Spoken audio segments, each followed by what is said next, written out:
Hey, we are streaming the AMT tournament, and I am like just getting started as always. Um, I am corping, so let's just do that.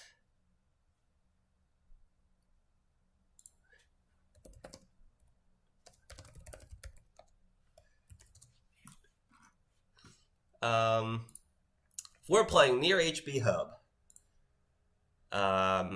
Here's the list. We will talk about it. It is a NEH deck with 17 purple influence. Um, yeah, this one's like this one's fine. It's not as special as my runner deck, which I will show at the start of the next round. Um, yeah, it's got all the good HB cards. Working prototype, warm reception is good in NEH. And here we go. Okay.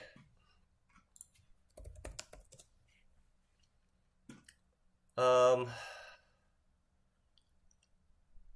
against Hoshiko. Hoshiko might run at the start, but like this has got to be good, right? It's got no money in it. But if we can sneak an Aries score, like this is kind of a thing. Yeah, we'll keep this. We'll play this. Let me pull up my deck list. We'll go like that, like that. Full screen. Okay. Oh my god. So we need to go boom, boom, and boom.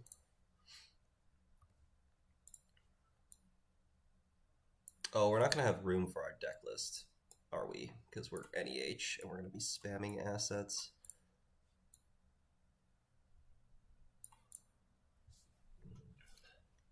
If you play NEH, I'd move everything up so the servers are visible. Yeah.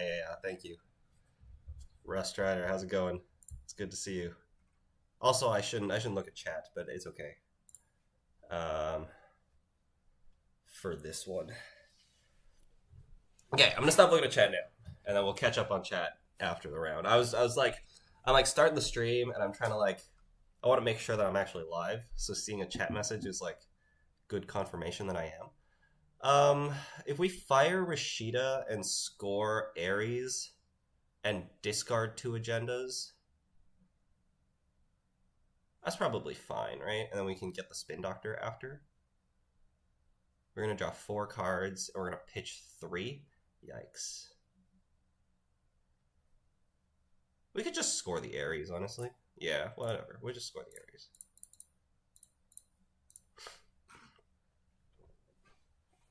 We'd be greedy. We're going to be greedy.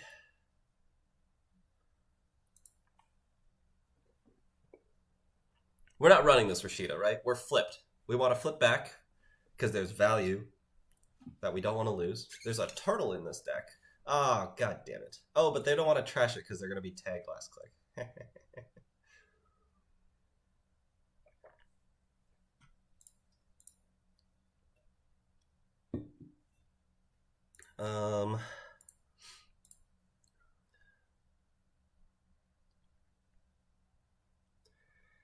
Okay. If we install 3, we can pitch 1. So we go working prototype, Maryland, yeah. Maryland. And the spin?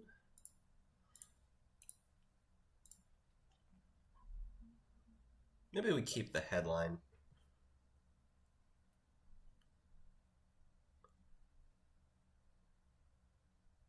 Aries is probably worth it. I don't know. This Aeneas Inform is going to gain a little bit of money. Let's throw the Aries out.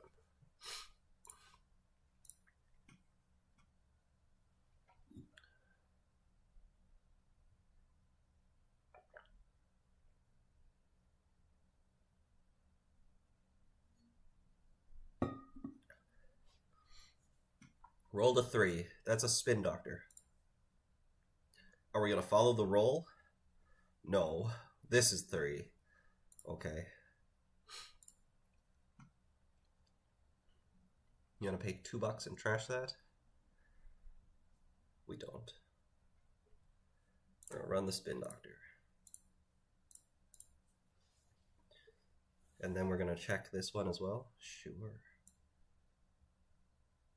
They're never trashing Maryland campaign here. We could like probably res, but like I don't think they're trashing Maryland campaign. Okay, so we go res, start turn. We're drawing a bunch of Beals.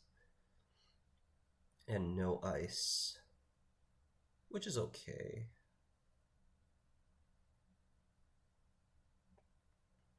Okay, they don't check the next one, right?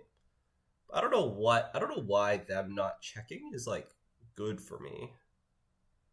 I don't see why that would be. So I think we're just like spamming more cards. A ping is good.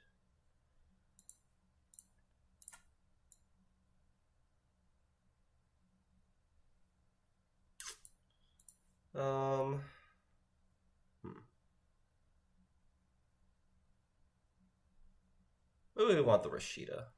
And we discard the Warm Reception. Because we want money.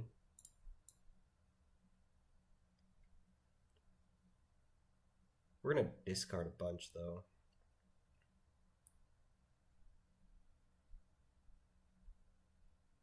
Warm Reception is good. No, Warm Reception is better than Rashida. Because we're going to click the working prototype next turn, and it'll be a thing.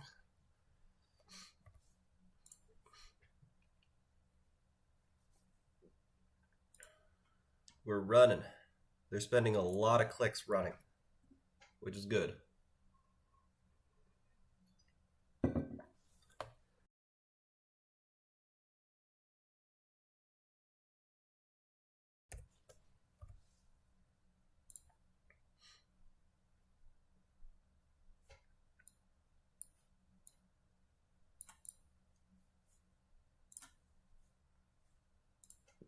Okay, yeah, that's very good.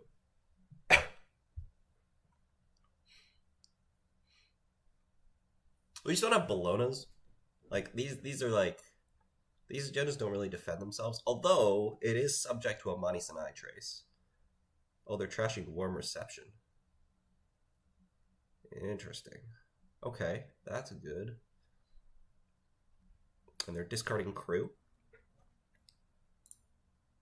Got Lady Liberty. Let's go. We also have Oppo. We don't really want to Oppo them, though. Because then this makes them go tag me. And we actually don't want them to go tag me.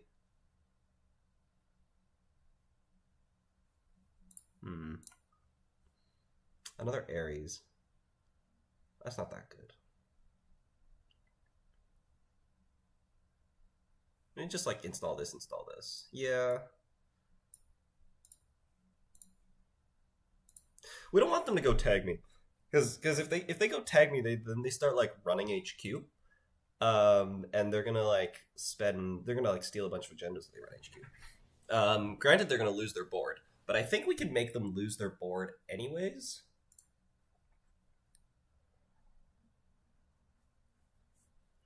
With the headline score.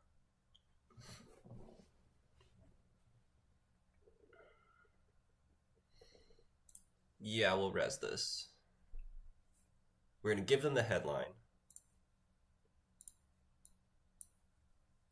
And then we're gonna bounce probably the Patchwork.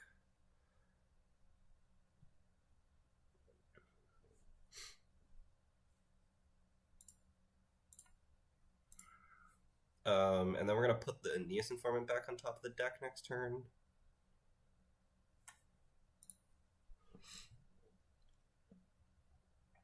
You have 2 tags now.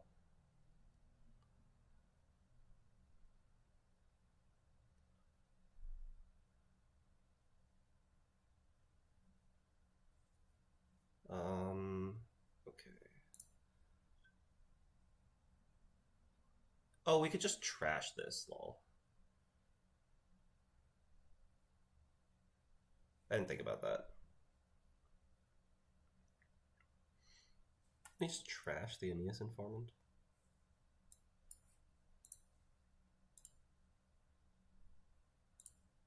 Wait, we want to install this because that draws us a card. We could put a Beal behind there. I think we'll wait.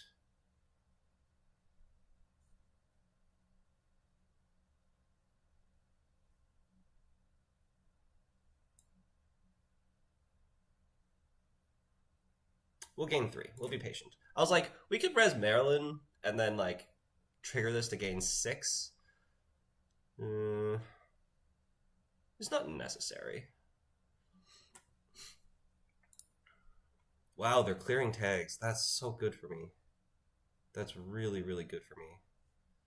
Ooh, do we Lady Liberty? Maybe we do. Damn it. Then we should have Maryland. That's fine. Let's Lady Liberty. Shuffle? Yes. Shipment from Vlad? Very good. Okay. So we Lady Lib the Beal, and then we shipment from Vlad the other Beal.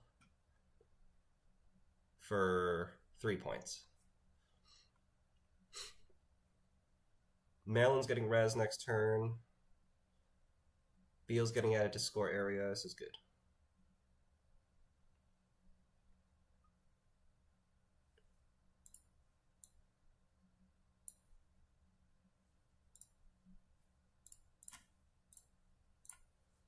Okay.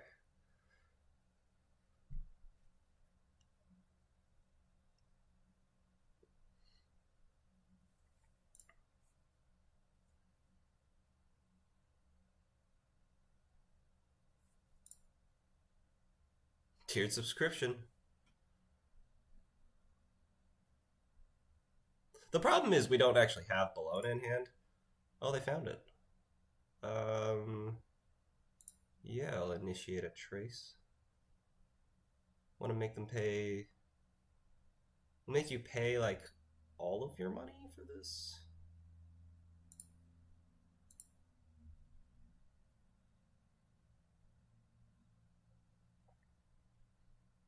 If I make you pay 4, and then we go...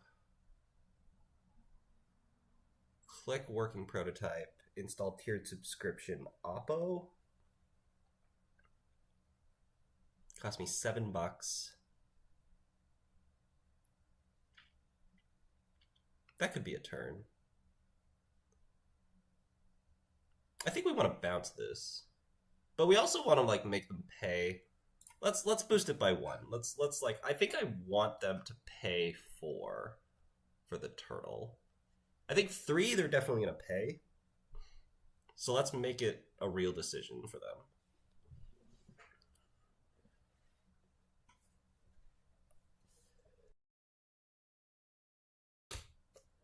Give me this Bologna. Nah, we're not good enough. We are not good enough. Damn.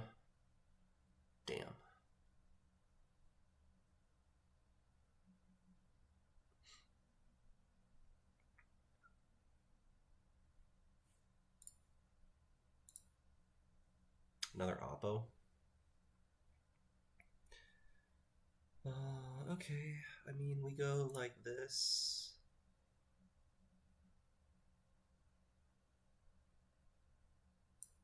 And then we Oppo. Seems okay. We win on a Bologna top deck. I should res this. Although maybe I shouldn't, because it's like kind of like information that they didn't know. And that 1 credit, it matters. That 1 credit does matter.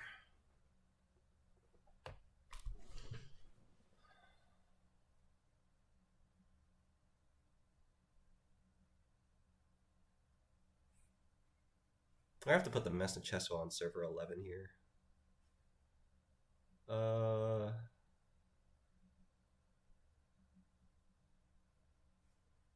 Let's res this and move it, maybe?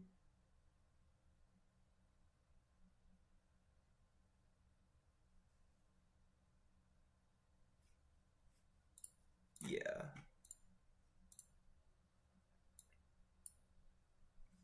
Hey, warm reception came one turn too late to derez the Lady Liberty. Okay. Spin Doctor. Spin Doctor's pretty good.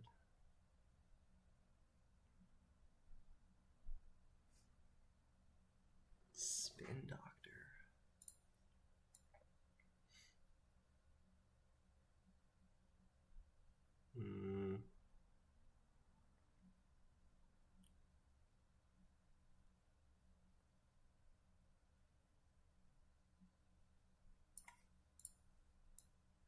Let's go like that.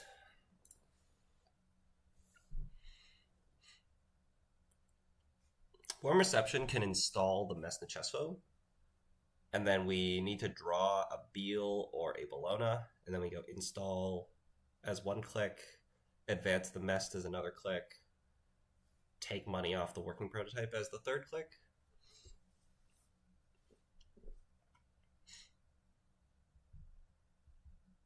We'll see if they clear. If they clear, they go broke.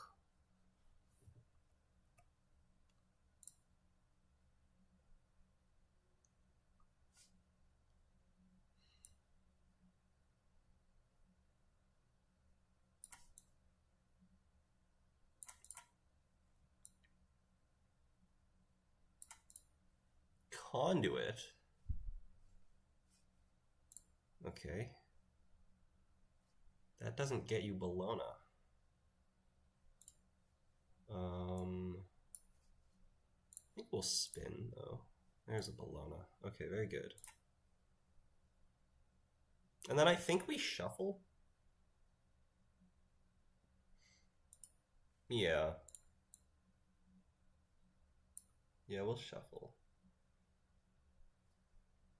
Just like Oppo, and then like something that costs a lot to trash, I guess. Oh, we should have overwritten the Lady Liberty at one point. That seems okay. I don't think there's anything I'm missing, right? I have not played this deck a lot, so I'm like not certain about my lines here. This seems good. Okay, they know the next card. They know the next one card, which I'm about to mandatory draw. So they could top deck it. That is a warm reception. Please trash it. Oh, wait, no. We win off the shipping from Vlad. What am I talking about? I thought I had to install the Bologna and score it with Hollow Man, but no, we win with shipping from Vlad. Okay.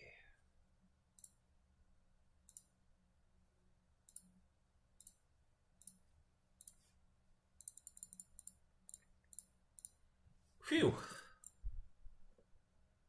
It's a little too close for comfort. Little too close for comfort.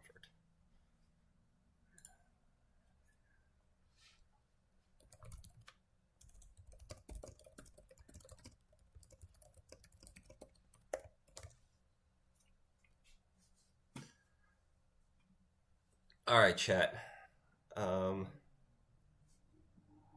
Let's see. We're gonna exit that. Let's see what's going on elsewhere.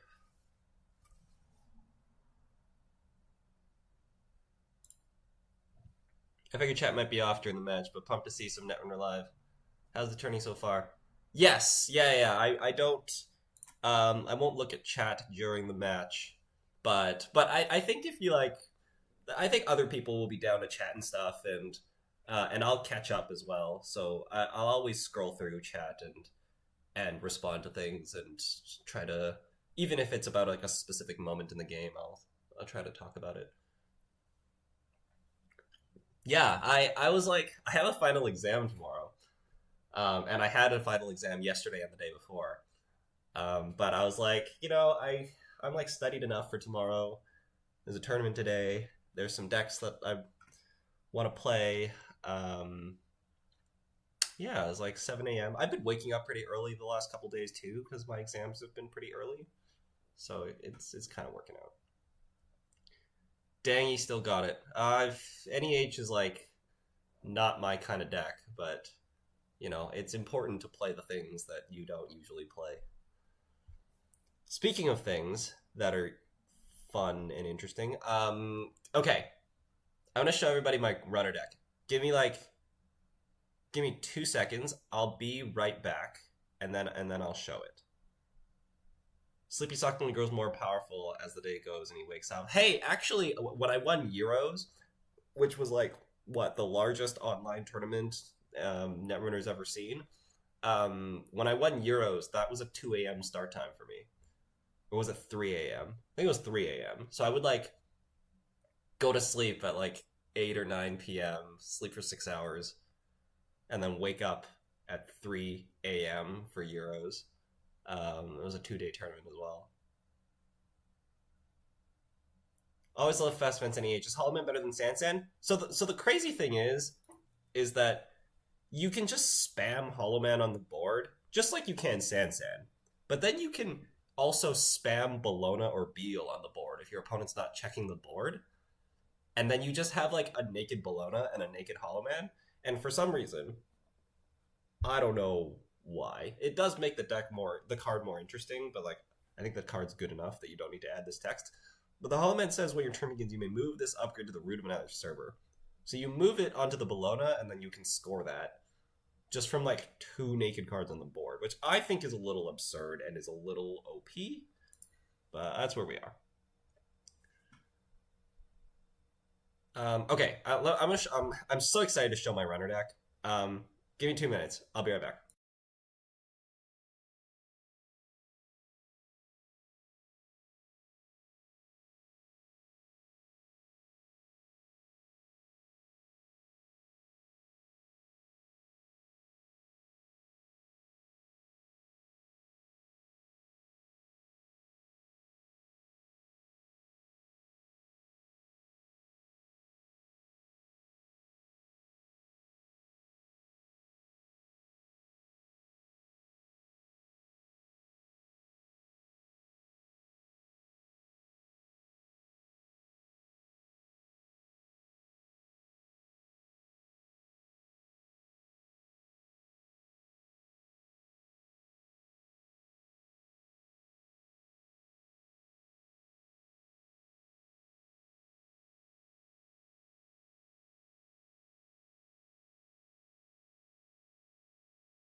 All right.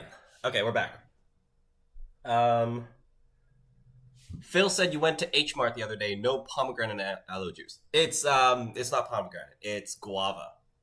You're looking for the guava aloe juice. But yeah, that's pretty sad. But pomegranate, I don't think I've seen pomegranate either. But yeah, you are looking for guava aloe juice. I think I've seen it every time though, especially in Edmonton. Although I've only looked for it once in Edmonton, but they had like a bunch of it in stock.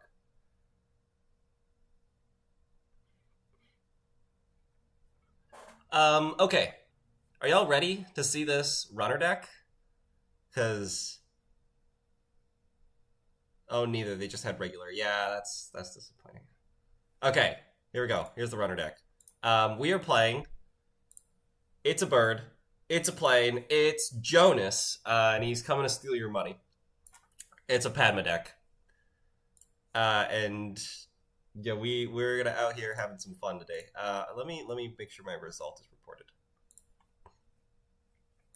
Okay. It's a bird, it's a plane, it's Jonas, he's coming to steal your money. I'm like so happy with this deck title. A deck's title is very important. Sometimes I'll have this deck and I like really want to post it, but then I don't have a good title, so I don't post it.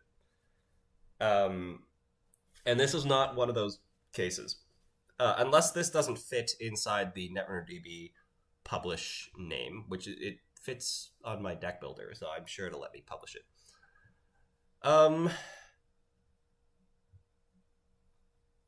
Rest in peace, Janet Casual. You know, I think I had some worse candidates. I had some much worse candidates for decks that ruin the Janet Casual experience.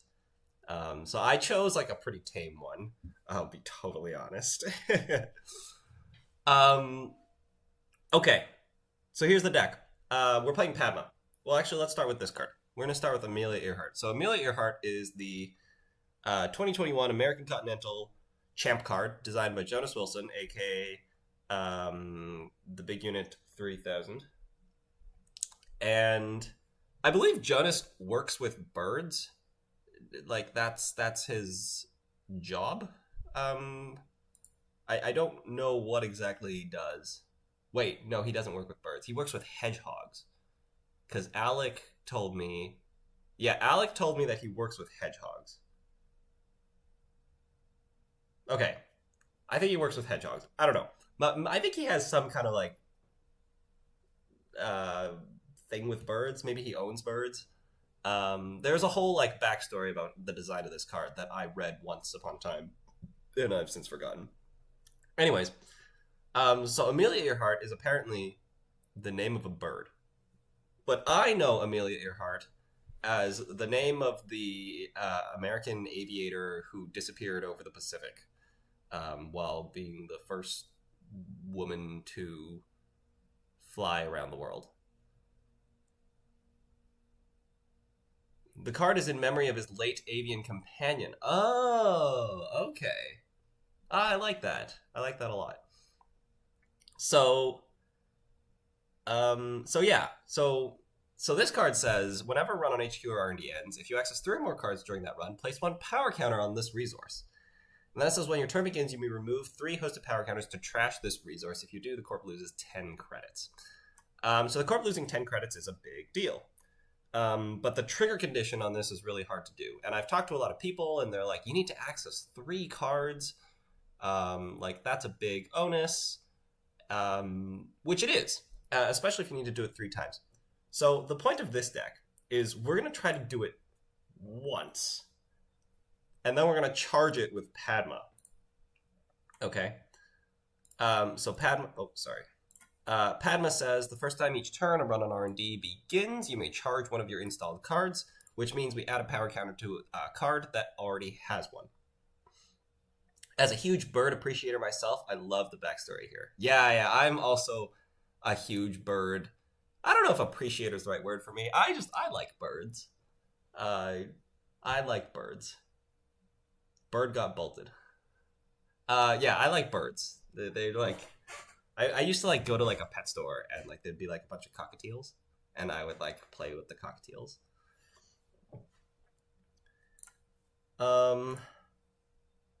Anyways, I got pinged. Oh. I got pinged a long time ago. Okay.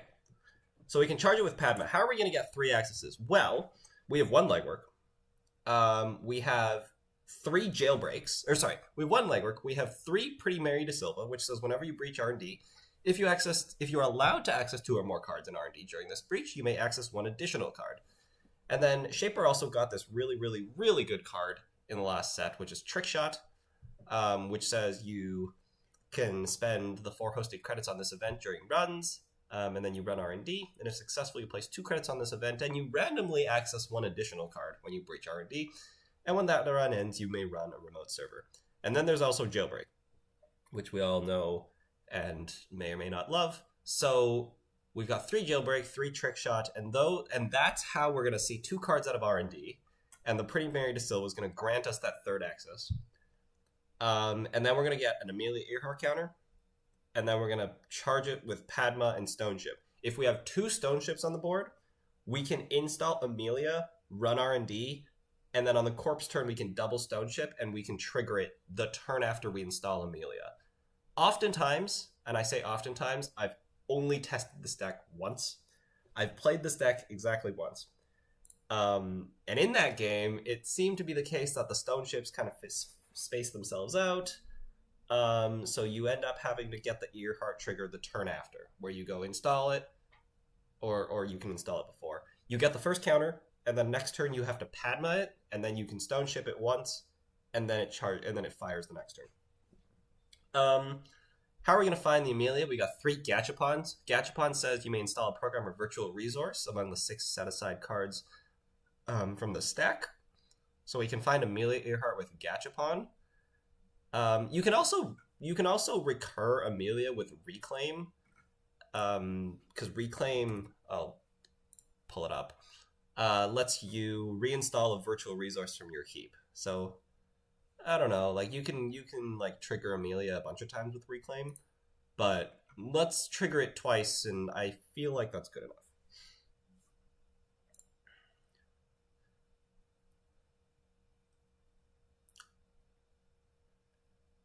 Had someone trick-shotting an uniced R&D at a co with an Amani on the board. I shuffled 2 agendas to up the agenda density, but didn't get to bounce, unfortunately.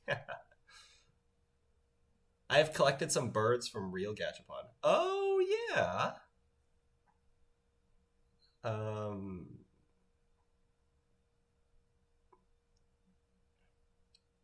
Very good. Okay. And then, like, I put some more I put some casts in last night. Like, the deck that I played, the deck I have never played, I've not once played these 45 cards in a deck. Okay? We've not once played these 45 cards in a deck.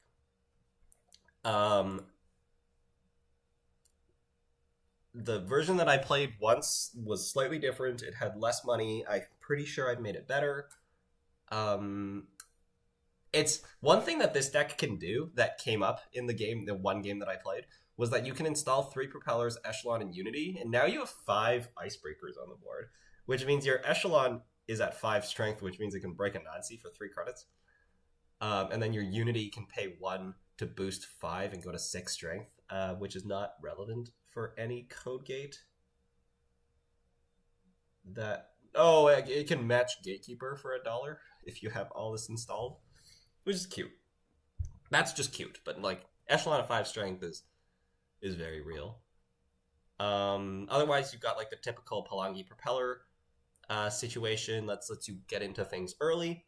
So really, we're just trying to like get a Pretty Mary de Silva, get an Amelia, get a trick shot or a jailbreak, run R&D, get an Amelia counter, and then we're like kind of playing regular Netrunner still, but we have this like R&D trick, and there's like a lot of central axis cards in here, so it's like pretty fun RNG deck because you're relying a lot on central axes and less about playing the board,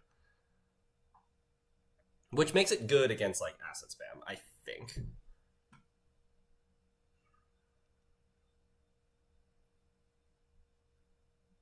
Yeah. So that's the deck. That's the deck.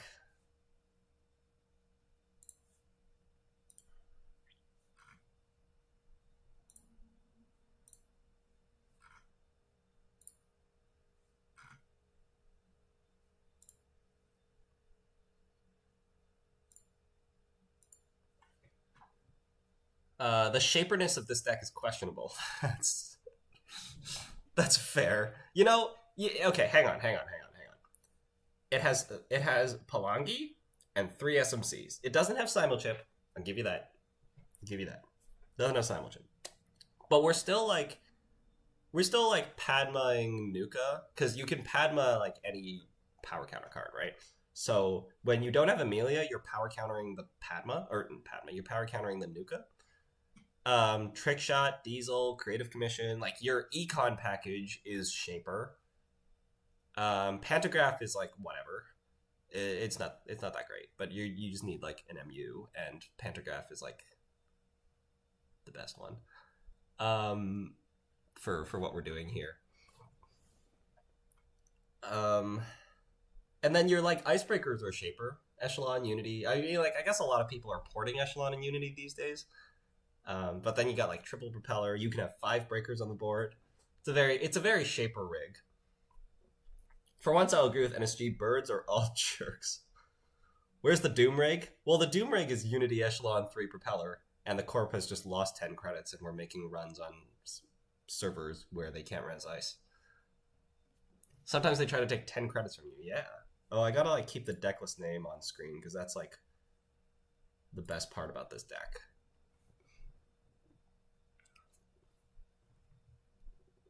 I imagine after Amelia hits the board, most players will have to decide what to do about it. There's definitely some value in putting them on the spot mid-game like that. Yeah, it's interesting. It's very interesting. Like what would you do about it? Like, if I install Amelia, right? Like, do you play differently?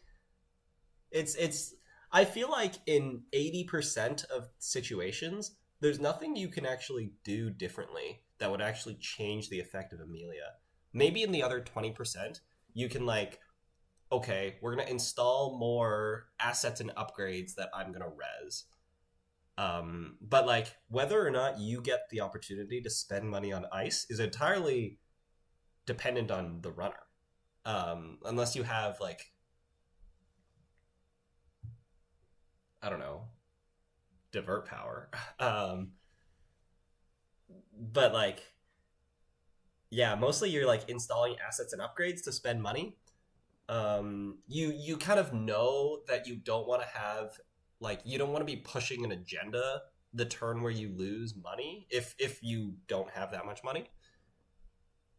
Yeah, but also keep in mind that like, if I have Amelia and I can trigger it, I don't have to trigger it. So if you go and like throw all your money away, then I'll just keep the Amelia, and then I'll just like play the rest of the game with you at like 2 or 3 credits, and I'll decide later like when it is relevant for me to make you go to 0. That seems like quite a big deal, even if you're like trying actively to play around it.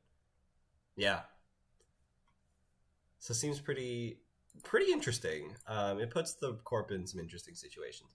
The threat of the blowout is strong for sure. Yeah, I had a game. So again, I've played this deck once, and it wasn't even this 45.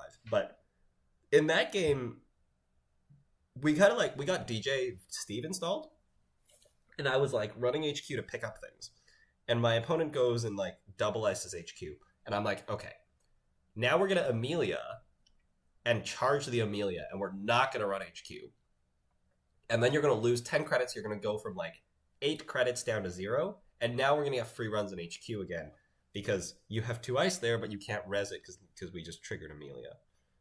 So that was interesting. And good.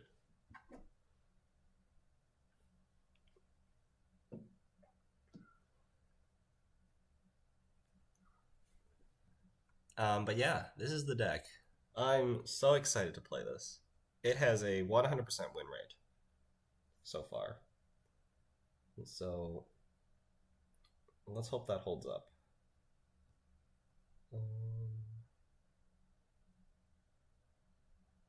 Okay, it looks like the timer finished for the previous round.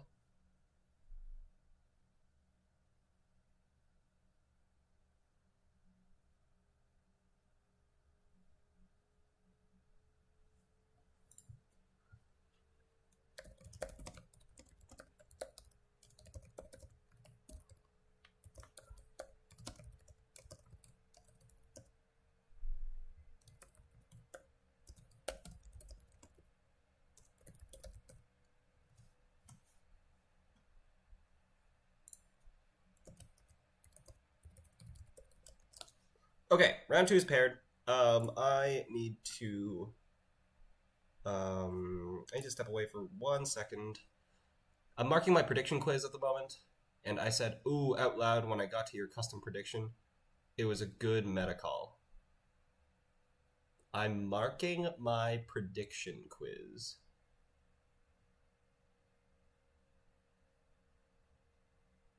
What prediction quiz are you talking about? I don't remember. I don't know what you're talking about. Yeah, maybe I did a prediction quiz at some point, or somebody. But I'm interested. What prediction quiz are we talking about? Okay, I'll be right back.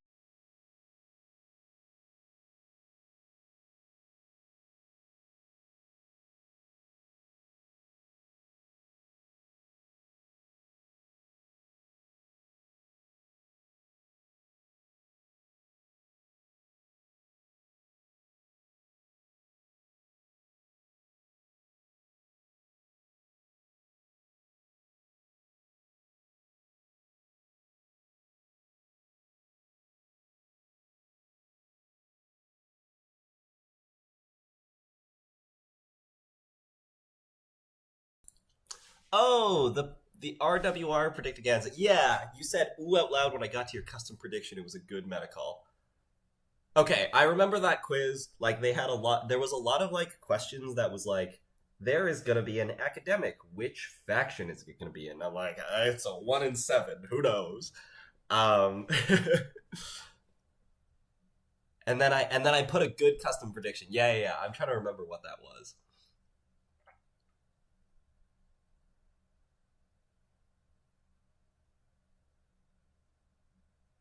Um, I'm trying to remember what that was. I don't remember what that was. You're welcome to share it in chat if you would like. I maybe was it something like people are gonna explore the new cards, but then Reg Hoshiko is still gonna be the best deck. Nobody would say neutral would win the biggest co-opening weekend. Oh yeah, very good. Yeah. That's my prediction. Yeah, I made a prediction about one of the answers of your quiz. Nobody would say neutral would win the biggest co-opening weekend. I'm a Reg Hoshiko enjoyer. Me too. Me too. Although, like, I don't know. At NANPC, I played it, and I lost to Man in the Moon playing Hollow Man R Plus, and that was a proper loss. Like, I lost that game, and there wasn't anything that I could really say about it. I think I misplayed it, and I think I drew like a little suboptimally, but it wasn't that bad of a draw. So I'm trying to like decide, and that's something that I want to test when I have time.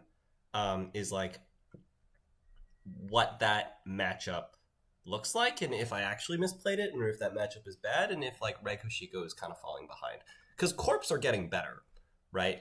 So with Corps getting better, it's and Reg Hoshiko didn't get any improvements at all. Like Reg Hoshiko got 0 cards in the new set because all the Anarch cards are tag cards.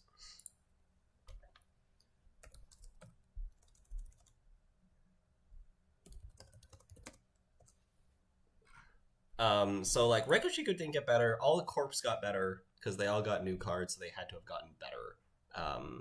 Like all the ones with new cards. And there's a lot of really good corp cards. So I'm like wondering if Reg Hoshiko fell behind. But yeah. It looks like we're going to be on the NSG stream. Again, I'm not going to look at chat during the game. We're going to start in 1 minute here. I'm just going to pull up my deck list. This is the Padma deck, which we will put like that.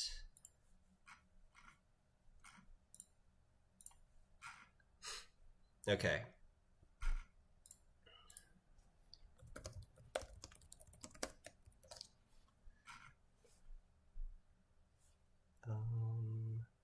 I'll full screen once the game starts, so that I know how to align my stuff.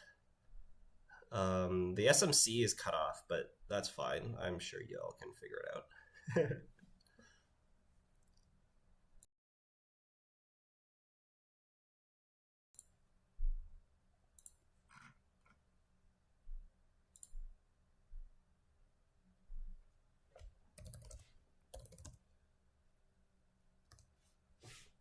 Yeah, Alex was. This is Alex, by the way. Alex lives in Vancouver, part of my local meta, and he was like asking if I was like he saw me jamming yesterday. He saw me jamming the one game that I played with Padma yesterday. So, and then he was like, "Are you still playing?" And then I said, "No, I'm going to try to wake up early for this AMT tomorrow morning, which is today." And then he was like, "Oh, didn't know that was happening. I can actually play." So here we are. All right. I will catch up on chat after. Control plus, and we can actually. This is a good hand. Now I can move my stuff over again. We have a Nuvem deck. I don't know what this Nuvem deck is doing. Oh, that's an ice on R&D. I have a bad Nuvem deck. I needed you to show why it's bad, so here's the opportunity. but it keeps winning so far. Okay. We kept our hand as it needed. I mean, I did as well. Planogram to gain 3. Look at the top card. Trash the top card. Gain 2. Ice HQ, Ice R&D. Okay. We want to just set up here. We don't have card draw. Okay. Boom, boom, boom. We don't want to show the Pretty Mary de Silva, although I'm pretty sure he knows what we're doing because he watched us play yesterday.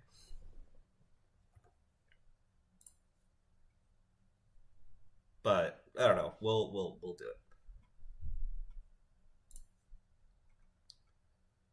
Draw, card new remote. Fine.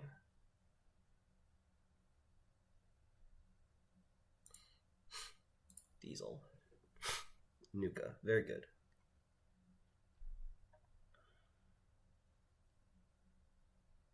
Okay, we're just trying to find a propeller or a Palanque here, and then we can hit the jailbreak.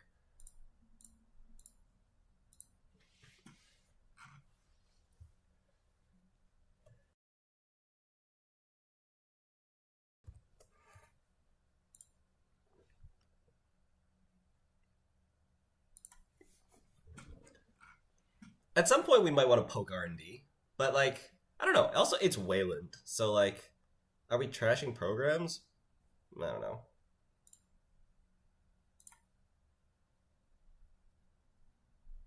We could trick shot. I don't really want to like. Trick shot's probably fine. Could install Panto and trick shot because we have 2 jailbreaks in hand. I don't love that. Don't love that at all. But we get a charge, so it's got to be good. All right, let's do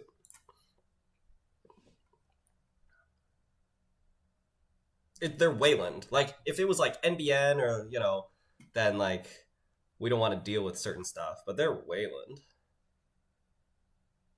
I could get a Unity. I think I'm more interested in getting into the remote, especially if this is a barrier. Or maybe we just get Unity, honestly.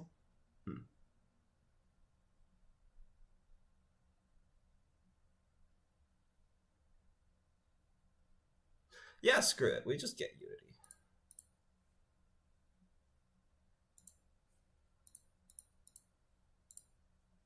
This seems fine. Maybe this is bad and I'm being undisciplined. But we see 3 cards here, so why not? Yeah, we'll take that. Choose a card to install. Sure. Credit providing card. Damn, I didn't know we were that good. I didn't think about this at all. Descent and Rashida. Yeah, we'll trash Rashida, I guess. And then I will poke server 1. Get wrecked by, like, a destroyer? No action. There's Snare in this deck?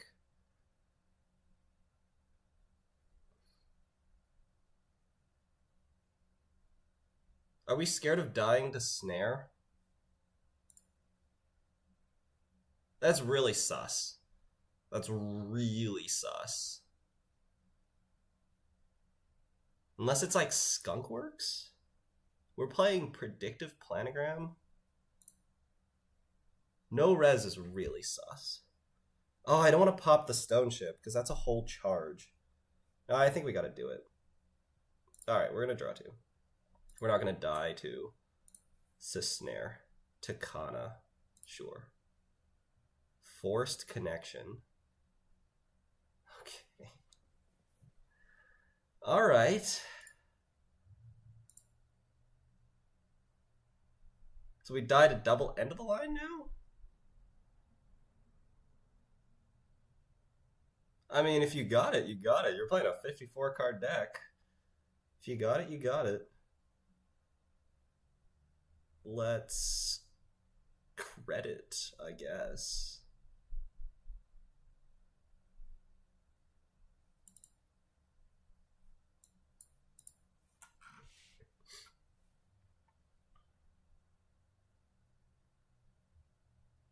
Okay.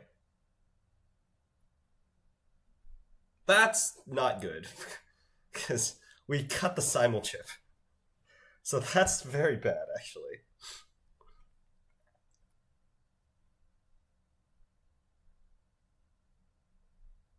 They're trashing Pretty Mary to Silver and they're trashing Cass. Alright. Sure. Sure. So we can go clear tag, run R&D, charge.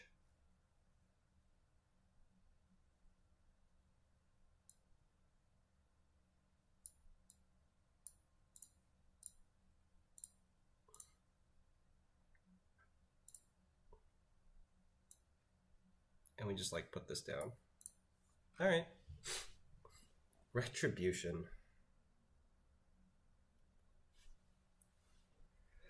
Okay.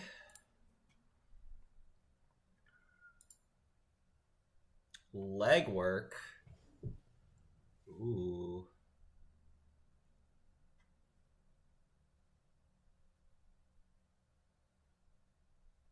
So we can run R&D, install this. And then we don't have money.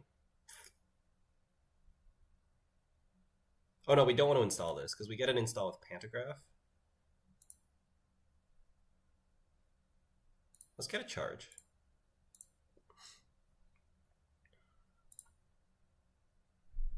Let's install Pretty Mary de Silva and take a credit. And then we can gain a credit, install the Gachapon.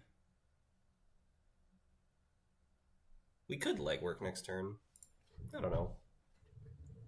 There's no like start of turn trigger that we would actually Gachapon for. But I think we still want to trigger the Gachapon. There's Amelia, and there's 2 propellers in there as well. But I think the Amelia's got to be better.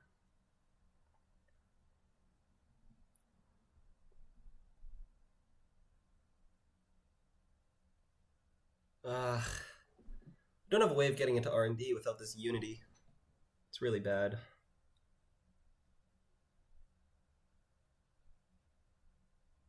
But we basically have to leverage Amelia to win this game. And we have 1 Palangi. Could go for a legwork. He has 8 credits.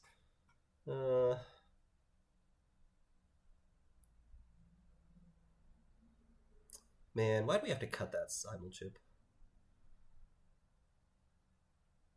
But also we shouldn't have SMC'd for Unity. That was just greedy. That's so poor. That's so poor. That's so poor. Yeah, SMCing for Unity was like such a greedy line. Like we just run the remote. We would have had money for the force connection. So poor.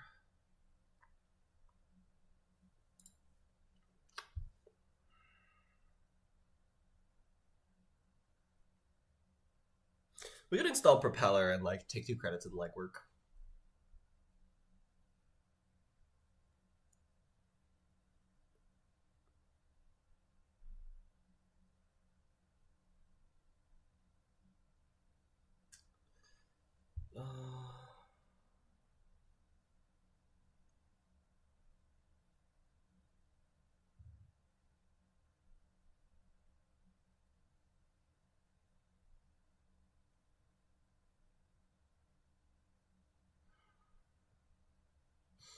Okay, we're gonna install a Propeller. I think we need the money.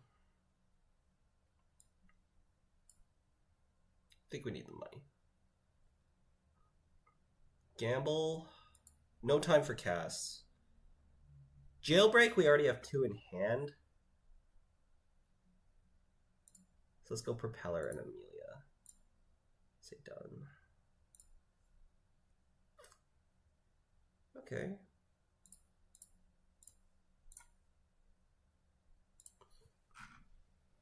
Alright. It's not great, but we're kind of okay. This is an agenda, right?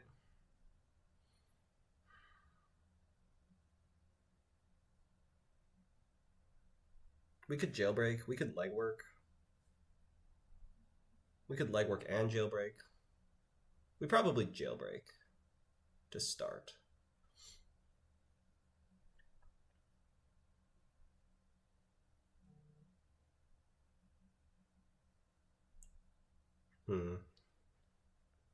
We'd see 3. We'd see 3 out of R&D.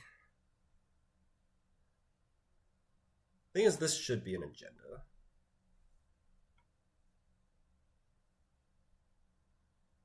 Okay, that's jailbreak.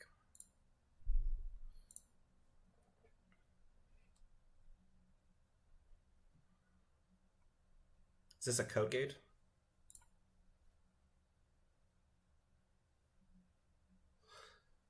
It's a hammer?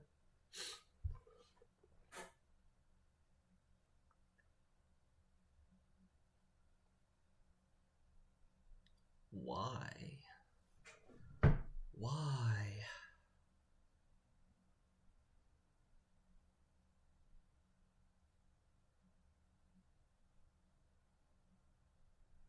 Jesus. Okay.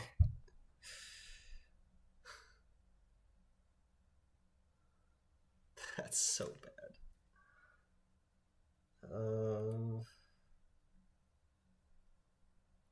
Okay, I mean, at least now we can legwork. We don't have our Amelia installed, though. Oh, man. We can run the remote and force the descent to be rezzed.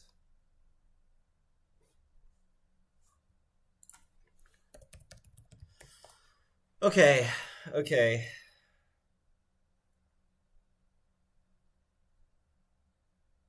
We can lose an installed resource or piece of hardware. I mean, I think this is firing. I don't think paying or doing anything is, like, worth it here. Yeah, so that just fires. Like, we gotta pay, like, 5 to install Echelon, and then 4 more to break 1 sub. It's not worth it. Lose Panto, lose SMC.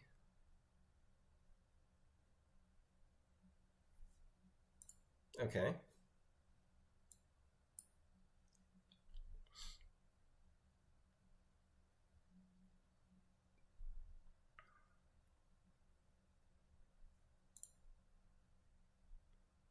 Oh, we can't pick up Unity with the DJ. We can pick up SMC with the DJ. SMC, legwork, clear a tag. Pick up, gamble.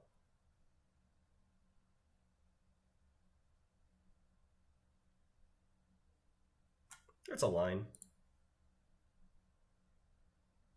I think it's a line we'll take.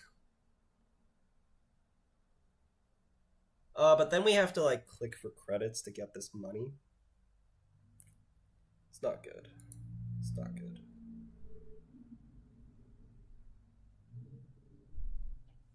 Yeah, I think we gotta do it, though. We gotta do it. We need accesses. We need accesses. Let's go. Let's go. Let's go.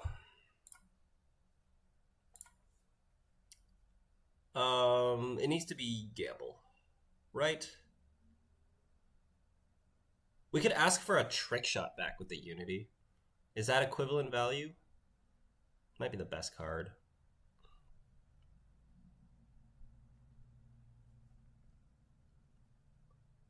I think it's gotta be gamble, though. Yeah, okay. That is fine. Holy crap.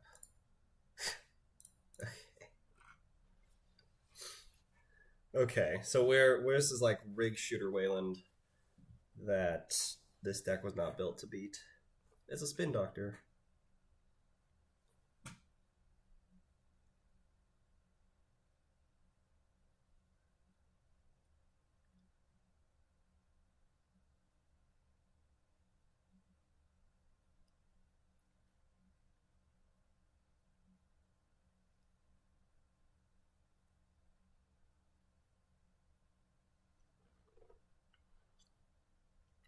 Yeah, the aggressive early run got me.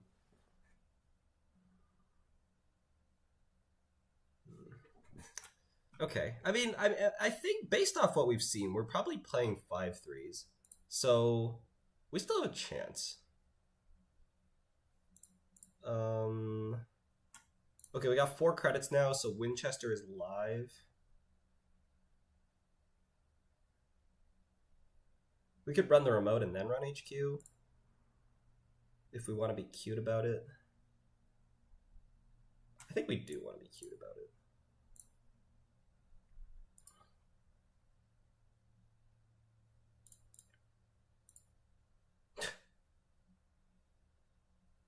Oh my god.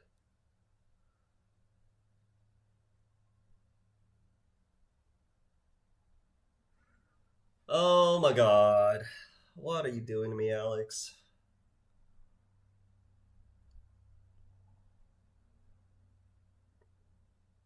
Yeah, alright.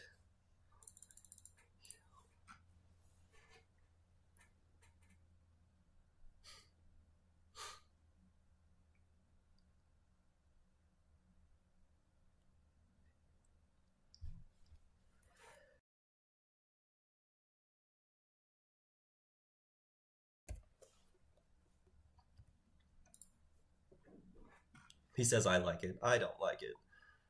Oh man.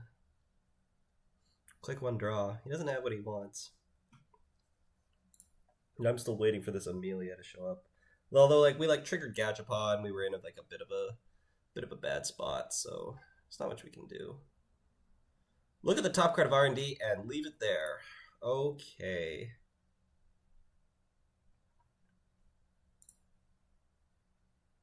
We have another Pretty Mary, and we have the Palongi. We can't get into R&D unless we have an Echelon.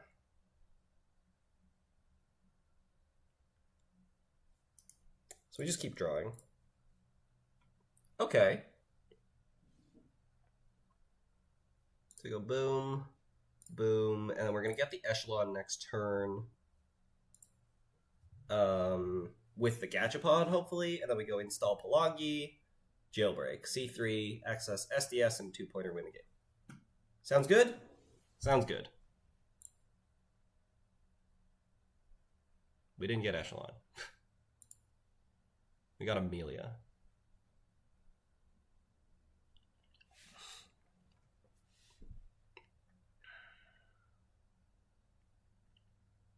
Are we going to delay so that we install the Amelia and not the SMC? We need this Echelon. Oh, we can other Gachapon for Echelon?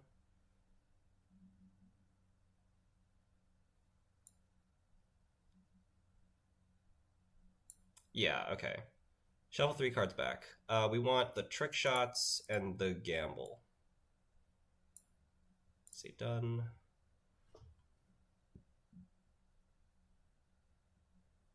I guess we should Nuka first in case we draw Trick Shot. Okay. And then we Gachapon for Echelon. And then we install Palongi. And then we Trick Shot.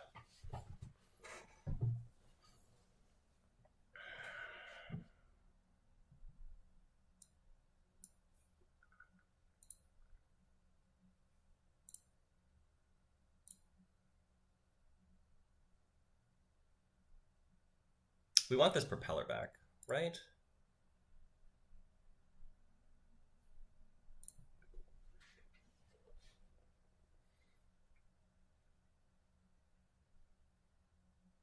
I don't know how much Trick Shot's actually going to do for us. It gives us a charge, actually. 3, 4, 5.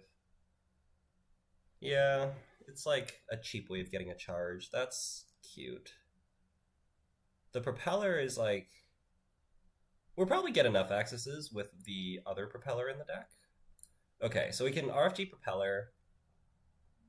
So we'll just go boom, boom, boom. 3, 4, 5, 6, 7.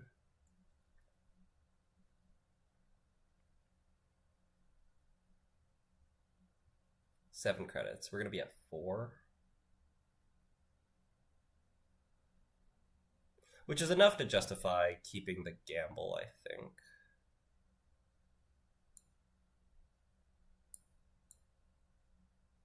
Yeah, it's a little tough if we keep gamble or creative, but let's say done. Okay, we're gonna install Palangi, and then trick shot. We'll charge.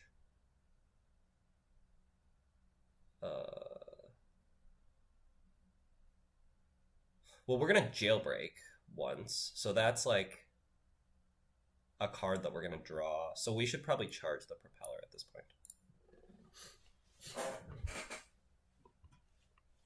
All right. Match strength. Oh, we have to break everything because we installed Palangi. Okay. Did that math wrong. I thought I didn't have to break the trash and installed program card subroutine, but we do because we installed Palangi. We have to make this into a sentry.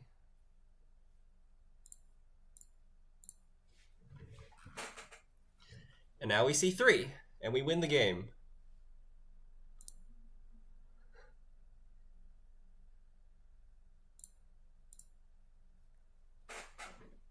Okay, all right. Come on, we got this. Econ Warfare, Tree Line. Okay, all right. You know what? We'll take an SDS. That's fine. We'll take an SDS. If we run server 1, we're gonna get hammered. Haha. See what we did there? I'm funny. I didn't even do that on purpose.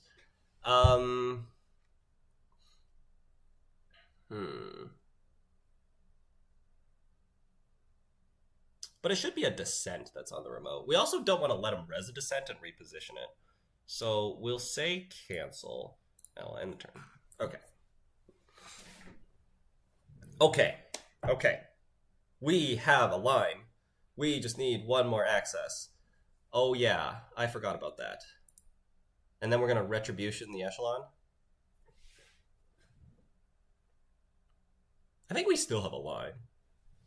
I guess I had to win there. Interesting.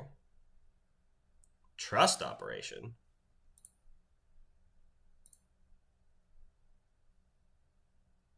Okay.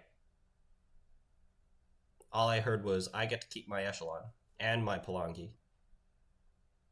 And if we draw, what do we trash? We trash DJ Fenris. We don't care about that. Res Pharaohs. Don't care about that. Okay. All right. Hit Nuka. Draw trick shot. Win the game.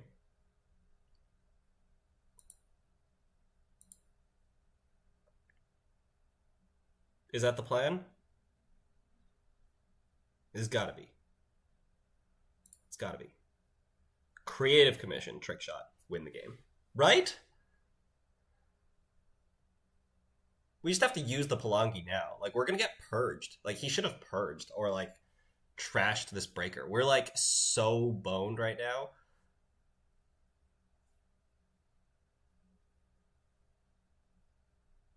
It's gotta be. Oh, we have to boost this twice. We have no way of breaking the descent if we don't run this turn, though. Okay, if I creative, we go to 7. We go to 6. We gain 4. We go to 10. 3, 6, 7, 8, 9. We do see 3 cards. I think we got to do it. I don't think I have a choice. Because we get purged. Like, I'd rather claw myself back up from nothing later than, like, risk getting purged out now. Because otherwise we're, like, never running R&D if we get purged here. Yeah. Do I have to play the creative? Credit. Play trick shot. Costs me 8. Gains me 8. 3, 6, 7, 8. I'd lose a resource or a piece of hardware. No, I'd lose the Pretty Manu to Silva. Okay. So we go boom. And then boom. Choose an installed card. That one. We want to break all of this because We don't want to take another tag, I guess.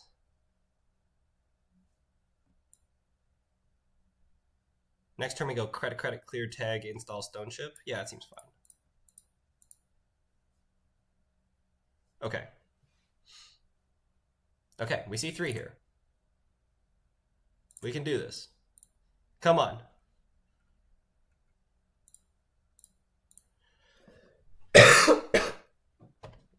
Everybody take a moment and pray to the Atlas gods. And here we go.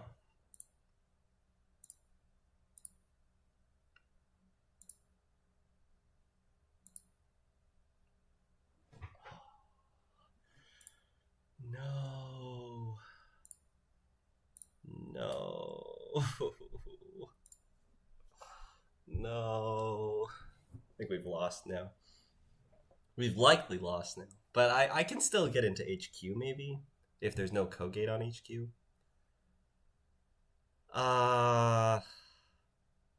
Dang it. And we lost the Amelia because we're tagged, which means we're not, like, HQ is getting rezzed now. Trash top card of R&D, trash Amelia, advance. No. No. Okay, we have a jailbreak that we can use to run HQ still. So it's like, it's not over.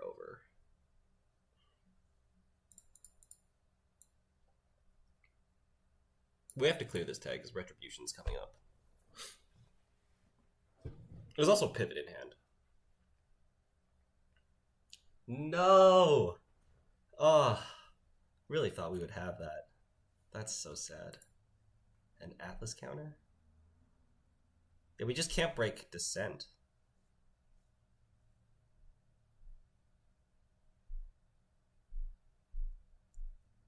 I could click for 3 and run and jailbreak HQ. That's like... And then we can pay through whatchamacallit, a Winchester. That's a way we can get an access. I think that's what we gotta do. Can I brute force my way through this with money? Also can't break a barrier? No. Yeah, okay. We could have, like, installed Propeller, but then we can't pay through a Winchester. I'm pretty sure the innermost dice is Winchester. And then we're going to install an agenda in server 1. There could still be an agenda in HQ. We're still playing.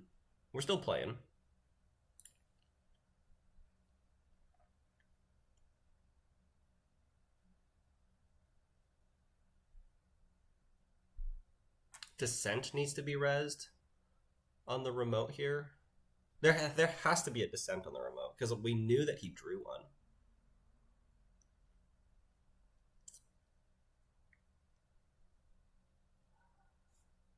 Is there another jailbreak left? No. No, there's no jailbreak left. We also kept, like, literally the changes yesterday was I cut the simul chip and I cut the second Palangi. And the first game today, we're getting punished for it.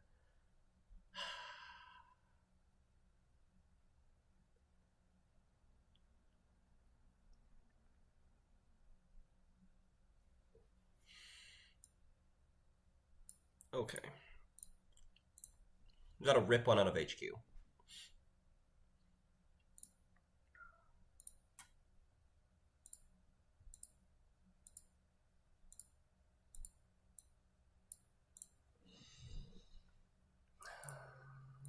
There's probably nothing in here, but we gotta do it.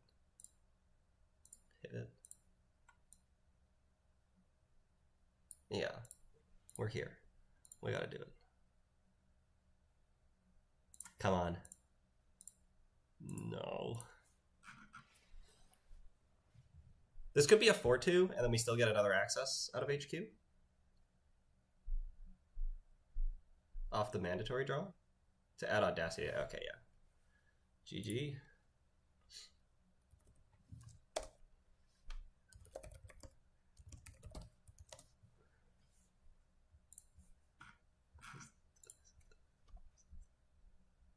descent on remote.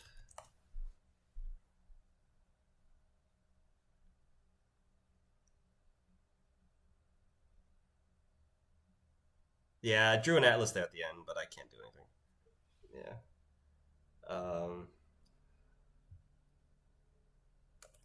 Winchester on HQ. Yeah, okay. We're good at this game. We're good at this game. Not good enough, but we're good at this game.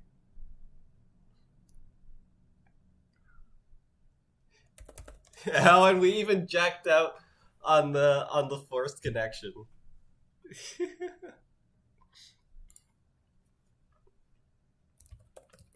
Installing the early Unity was greedy. The changes I made to the deck included cutting the one of Simulchip and the second copy of Palangi. So losing the Unity meant I only had the 1x Palangi to break code gates.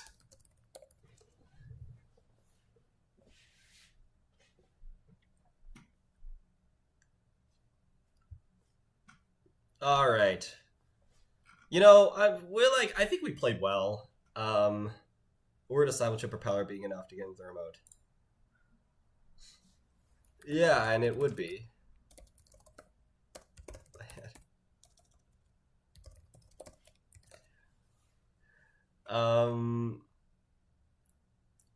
Okay.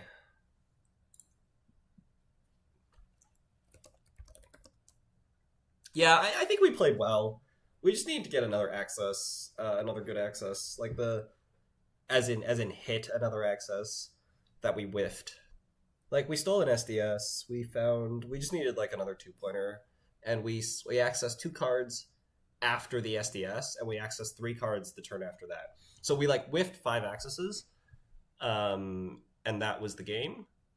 So like that happens, and I think like I was greedy installing the Unity, but like the thing is like you don't know what you're up against, so you have to take the in between lines and take the value that is presented to you if you don't know what it is you need to do to win the game.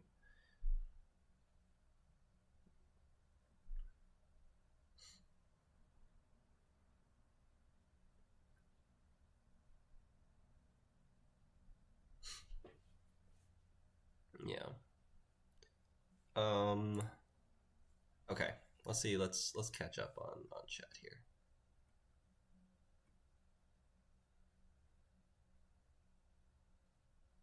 They seem to be playing a strange deck size. They were playing 54. Nuvem is a 50 card ID. So, yeah, okay.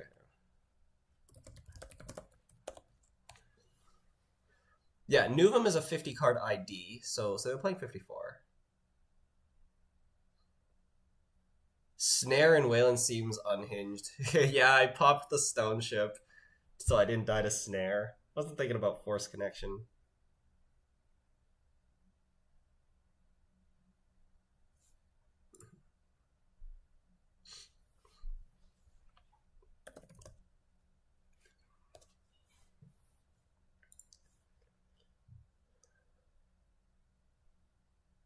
Chat, was it Snare? It was force connection retribution. Yeah. We've permanently lost Unity. So the thing is, like, cutting Simulchip is just there for like rig shooter security. It does reinstall Palangi and Propeller, but it's not necessary. It seems like that's good, but it's actually something that is not necessary.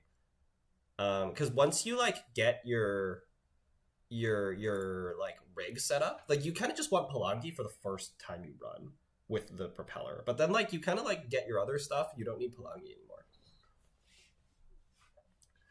I think their SMC cutoff, there's Simul cutoff at the bottom. No, there's no.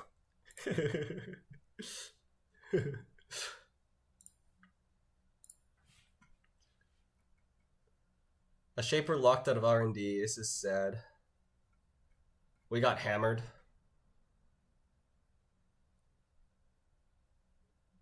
Uh, the jack out. Yeah.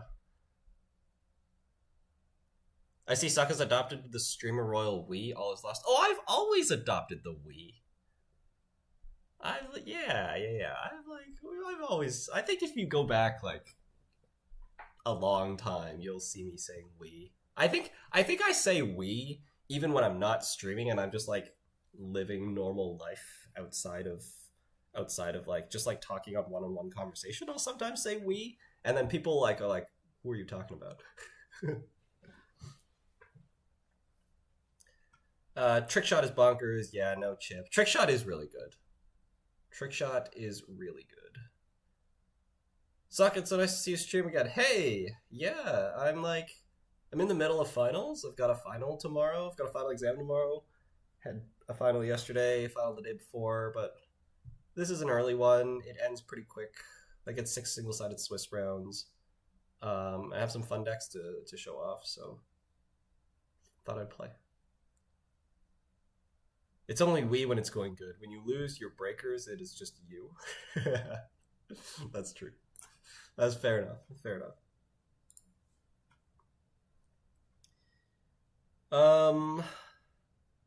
Looks like it's good timing. The round ends in 2 minutes.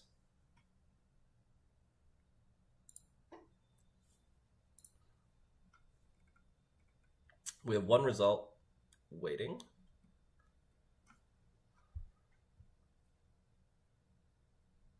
Yeah, that was not a bad game.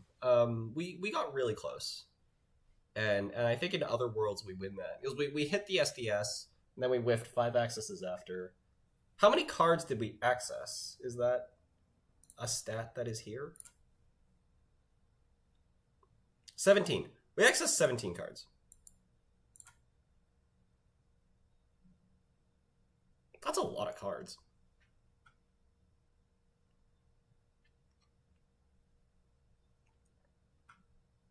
$17. What's the stats on that? We drew 17 cards. There's 54 cards in the deck. Oh no, because we installed 2 ice in the first 2 turns. So there's 52 cards in the deck. We installed another ice, so there's 51 cards in the deck. And then there's like, what's the agenda suite?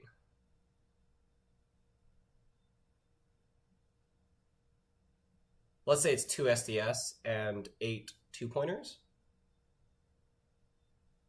So there's got to be 10 agendas, at least. And what are the chances we find 3 agendas? 73%. 73%. They could have 9 agendas if they go 4 3-pointers. They would have 8 agendas.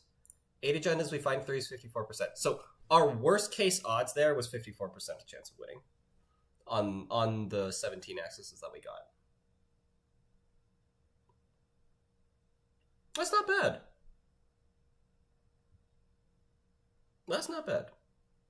Yeah, worst case 73. If there was 10 agendas in the deck, then we had, or sorry, worst case 53, worst case 54, best case 73.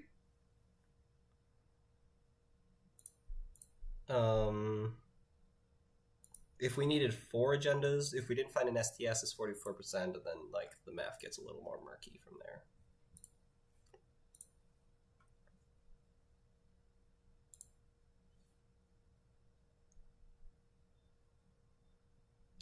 Do you have any guess there might be forced connection on that first access? No, I didn't think about that at all.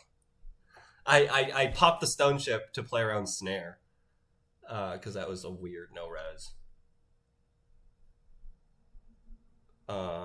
Yeah, I didn't think about forced connection at all. Like, yeah, the Unity was just so greedy. I don't think it was wrong, though. I don't think it was strictly wrong. I don't know. That's tough. There's 10 agendas. 3 SDS, 1 eminent domain. Yeah. Okay.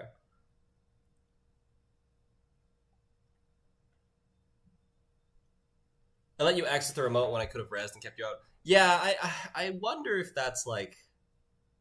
Oh, I don't count it to the... Oh, that's fair. How does that math change? 50... Yeah, okay, but then it changes like the number of cards in the deck, arguably. But let's see. If we turn this down... So we're at 62%. Because we saw 15 cards out of centrals. Which makes sense, because that's a multiple of 3.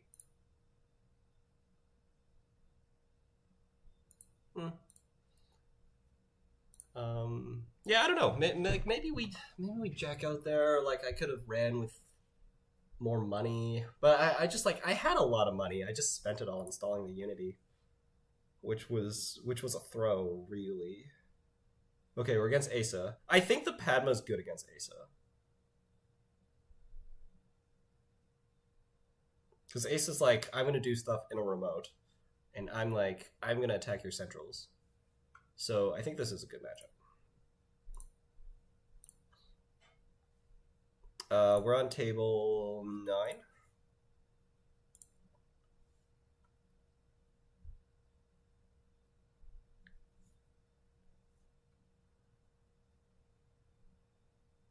You could have played slower in Res Winchester, not advanced the SDS. Yeah. Yeah. Then I would get in once.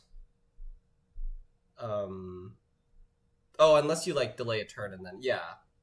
But I think I still get in once, and then I actually have odds. Whereas HQ is like with no agendas is 0 odds.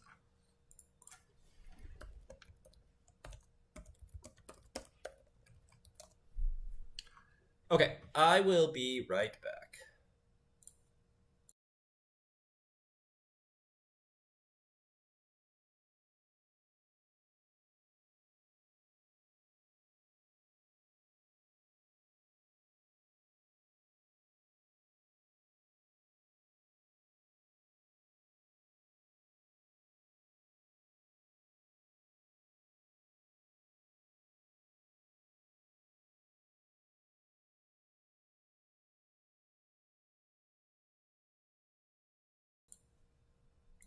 Okay.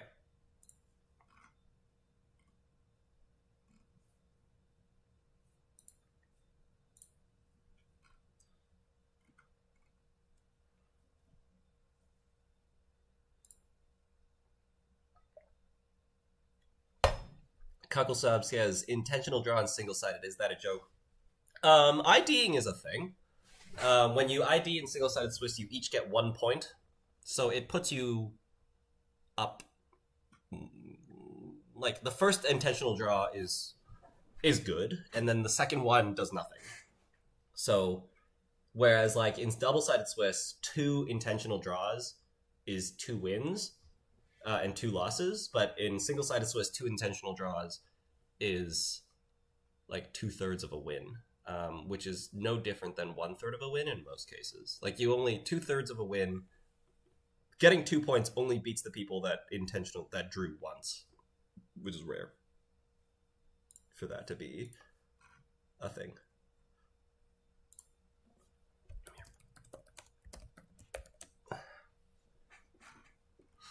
Okay.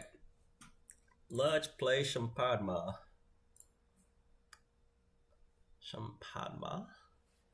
Against Asa. You know, though, the thing is, like, when I see a weird ID, well, I don't know, like, Nuvem is like a new thing, so you don't really know what Nuvem is up to.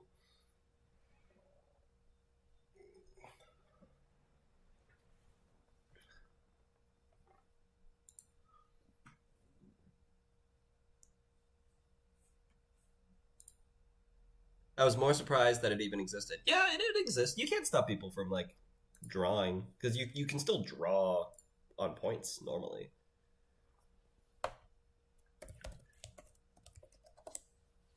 Alright, here we go. We are keeping this hand. It's got Pantograph, which gets us small amounts of value. It's got Diesel.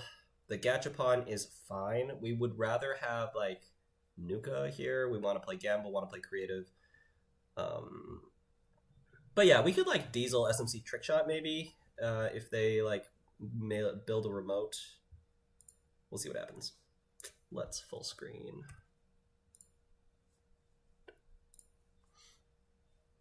Install card remote, ice it, draw a card, ice R&D, diesel, creative, beautiful. Another diesel is also beautiful. Let's poke this. Very good. I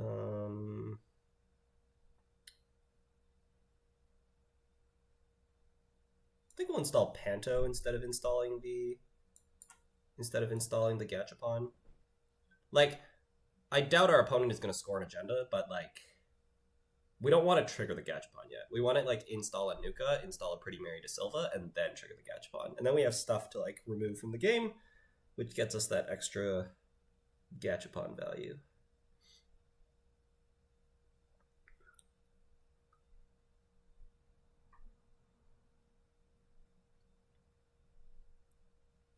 I got a Rashida. They did mulligan. Yeah. There's a Rashida.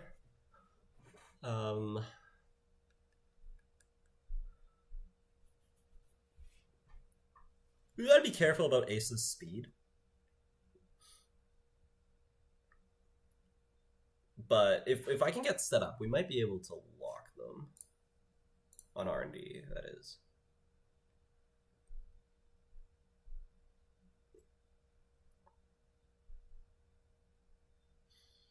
Can also poke server 2 here. I don't think I'm scared of anything. I'd rather stuff get rezzed. We could poke it like second last click so we don't lose all our clicks to Mick. I should have done that on this remote. Oh no, because she had 5 credits. So no Mick was getting rezzed last turn.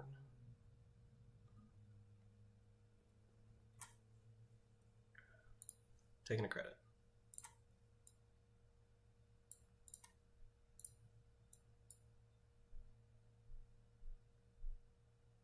We'd install Propeller.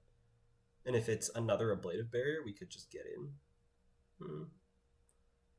I'm not that interested in getting in, though. We're just kind of interested in making them res ice.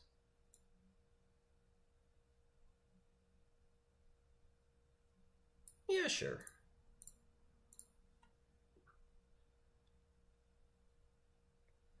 If it's a barrier, I can break it. If it's something that trashes programs, I'm really sad. Otherwise, we're installing daily cast last click. That's fine. Okay, so I guess we have to run the Rashida. And then we have to pitch probably Gachapon. Oh, we're adding Rashida. Oh, and then we like install the Rashida with something else. We could trick shot. That's like kind of reasonable. We see 2 cards out of R&D. And then we run the remote. Oh, that's it? Oh, I hope that's it. And then I can install this daily cast. That would be ideal. No, we're installing though.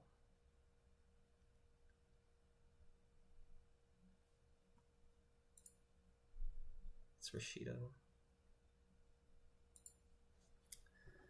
Do I trash the other Rashida and discard?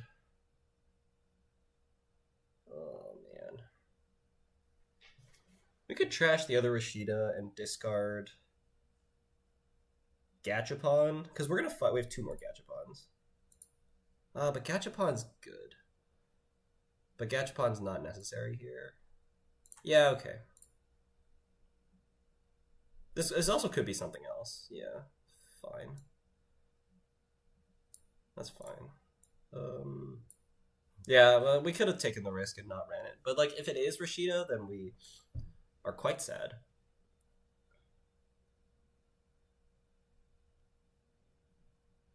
Next turn we can like... no, we probably just play the Diesel and hold off on the DJ Jailbreak.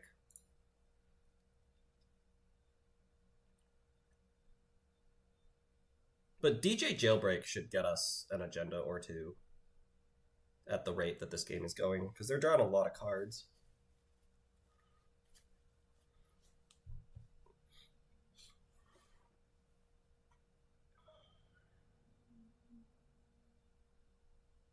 If we put another ice on the remote, then I'll jailbreak now.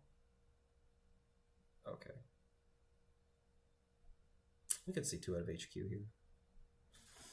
Ooh. Do we? Do we? That's the question.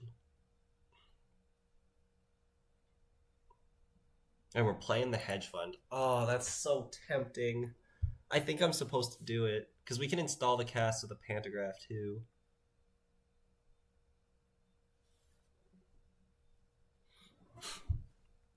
And we pick up Diesel, which gets us draw for the rest of the game. Oh, we gotta do it. It also forces an ice on HQ, which like slows them down in theory. Not really, because they're gonna get a Rashida trigger. There's not much we can do about that.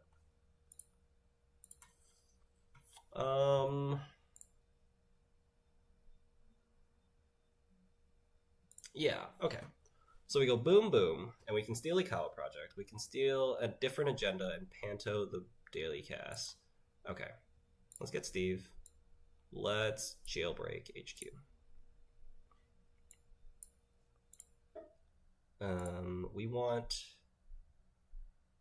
We could just pick up Diesel. We could also like offer creative commission, and we probably won't get it.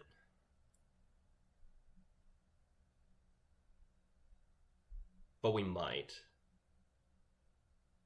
If I get... No, we'll just get Diesel. We're not going to be fancy. Rashida. Okay. Off-world office, very good. Means we can't install the daily cast, but that's okay. I'll trash a Rashida. No install. So we just like lost a click because we were inefficient. Install cast seems fine. Okay, so had I taken an extra credit, I would have played around the line where we trash a Rashida and then steal an agenda. But if I stole an agenda and then installed the cast, I would have not been able to trash the Rashida, so I guess I'm like decently happy about that. Working prototype, Rashida. Okay, so this cast is going to get bounced later. It's a good thing we installed it now, otherwise we wouldn't have been installing it at all. We could also go and trash the working prototype next turn. Cost me 3. 3 is a lot of money. They probably also bounce the Steve before the cast, right? Usually people seem to value the Steve highly.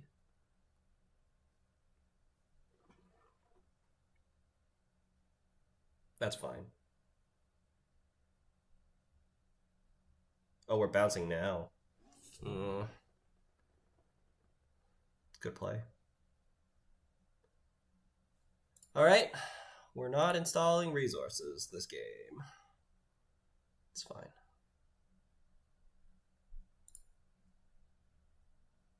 Oh, Amelia's a resource. Lol. Okay, so we can just like get money and like let the remotes kind of clog. And then win off a legwork. That's a line. All right. Diesel, draw creative, credit, play creative. It's not creative. We could install Amelia and pretend like that matters. We could Diesel again.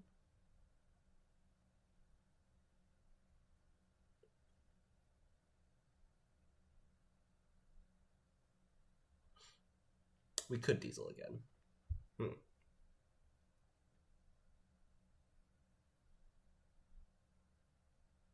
And then we discard these 2 cards. Click for 3 is honestly fine, though. Yeah.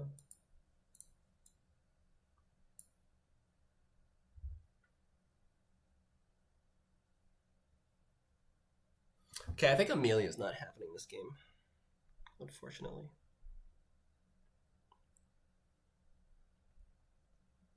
We can give them 1 turn to respond to Amelia. I mean, cast isn't happening this game, so let's just get rid of that. and I don't have to think about that. And then we'll keep the Amelia for now.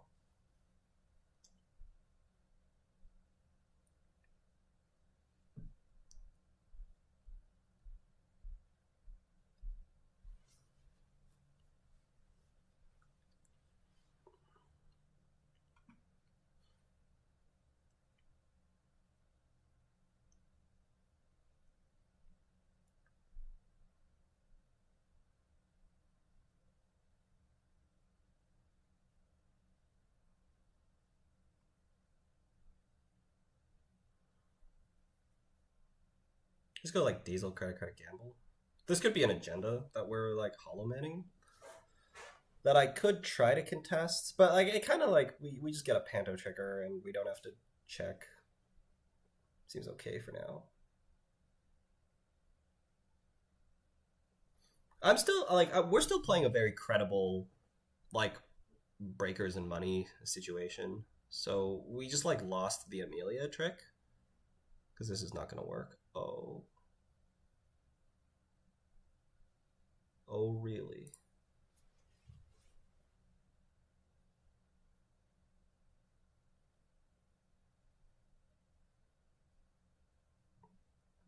So that's MIC. Because this is the Tuno Asa. So that's MIC.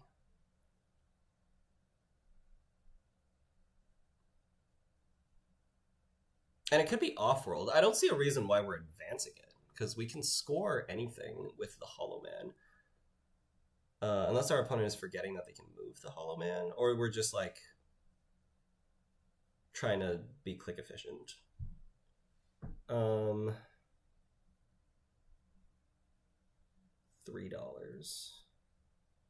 Diesel, install Unity, credit.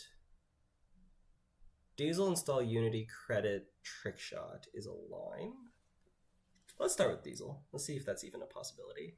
Okay, it's not. So we'll just play the gamble and go on with our lives.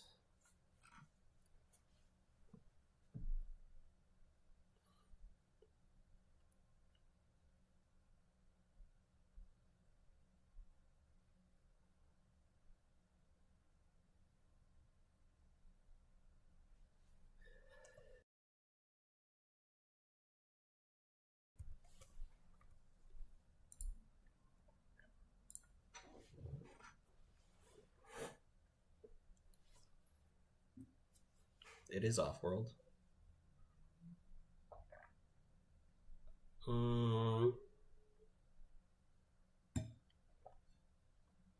Install Pretty Mary. We can install Propeller.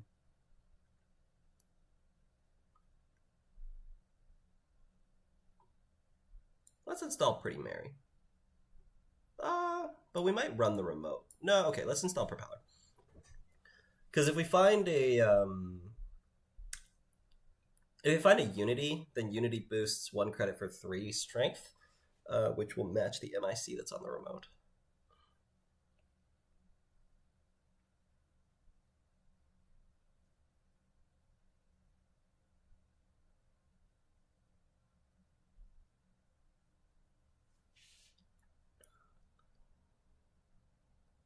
There's another ice.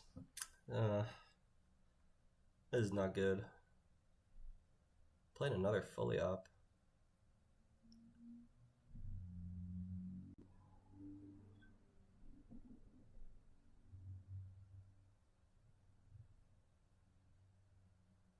Okay.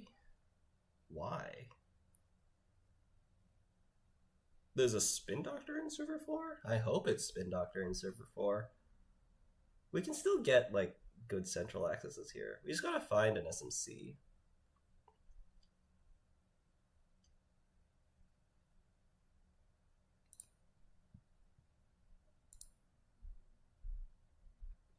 It's not SMC.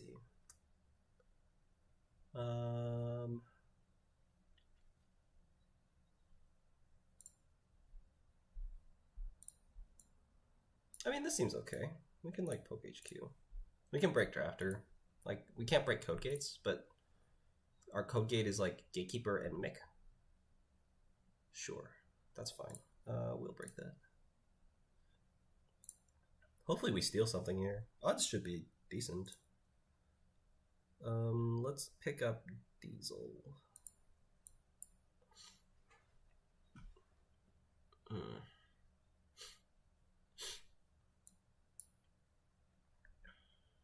We could run back. We could run back. We could also run R&D.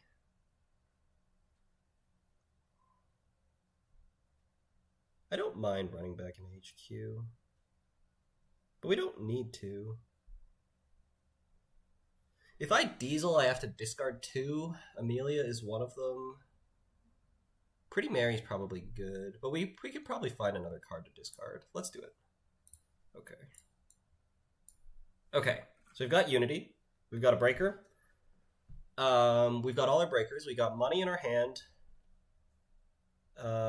Next turn we go Unity, Pretty Mary, Trick Shot, maybe? It's a tough to say. It's very tough to say. We're scoring again. Okay. Oh. Yeah, we'll install Unity.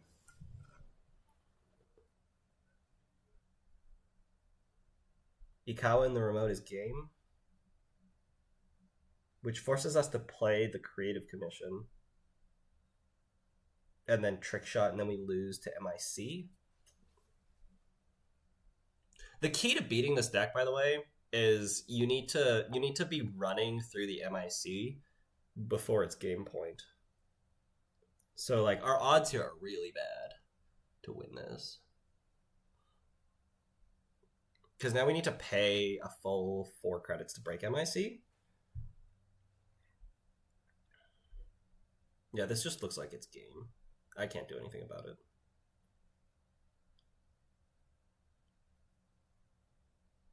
Draw a card last click.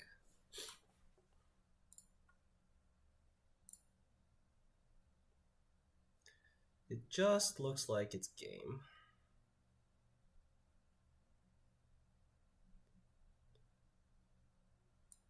Yeah, there's no pinholes in this deck. 4, 5, 6, 7, 8, 9, 10.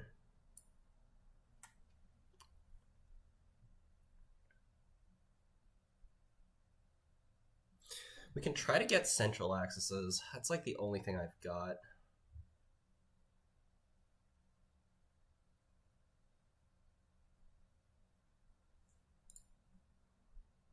Yeah, I mean, that's the only thing I've got, so let's do it. Choose an installed card. That one.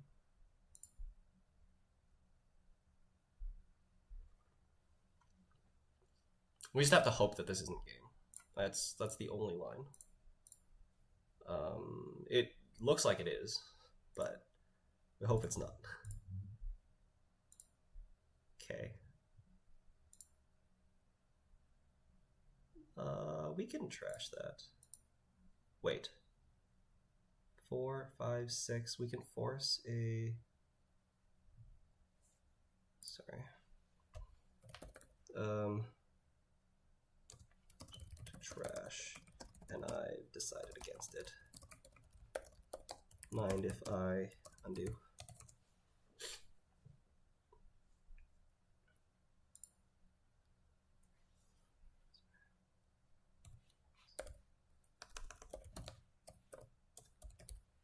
Undo, click. We're not going to trash this because I think we're actually going to run the remote. So I'm going to boost this. We're going to break this. Because our opponent has 11 credits, and they need 6. So they have to res 2 MICs. They have to res 2 pieces of ice to stop me here. Which actually buys me a turn. Trick Shot, Pretty Mary, Steal, done, no action, no action. Run server 4. Yeah, we got 4 bucks here. So we're like forcing... The problem is with like Vovo, they have enough. because they can res MIC and res a 3-cost dice, which is actually costing them 1. Oh, that's amazing. We can break that. You can install an ice.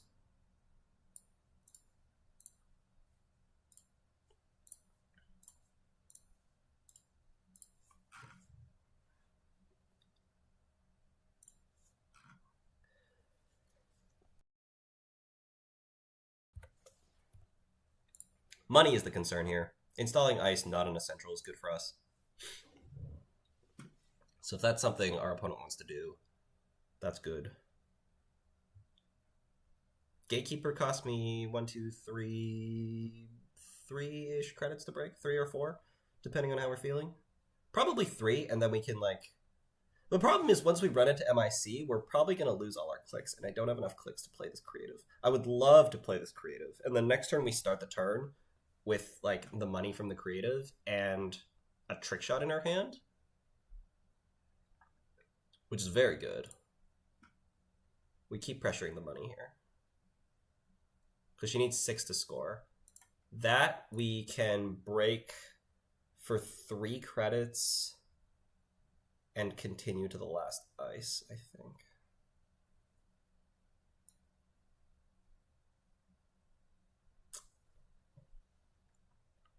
But the other ice has to be MIC. So I don't know why I'd be saving a credit. Oh, but we're saving a credit so that they draw cards and that, yeah. Okay, yeah. I think this makes sense. 1, 2, break, done, fire. You can draw if you want. There's a powers that be and an eco campaign on top, and then you can shuffle. But also, this shuffles the deck, which is also good for me. It's questionable if it's good for me. And then this will fire. Okay. So we've got Nikawa in the remote, and I didn't have the click to play the Creative Commission. But I have chances here because I can like trick shot and access Ikawa still. We've bought ourselves a whole turn. We're gonna lose the Pretty Mary to Silva, so we're gonna see 2 cards with a trick shot instead of 3. We're gonna lose the Steve too. Fair enough.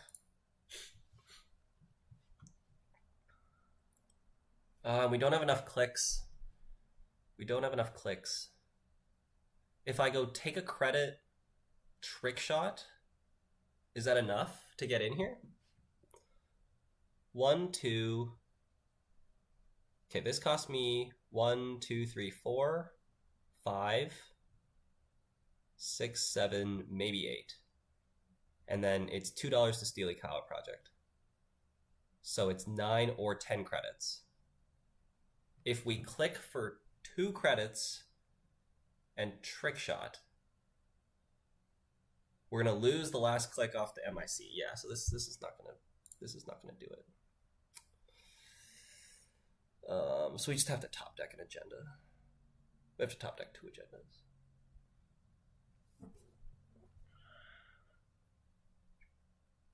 I need 9 credits to run the remote. Probably more. We need 10. We can't get to 10. Creative gets me to 5. This gets me to 8. So we're 2 credits and a click short.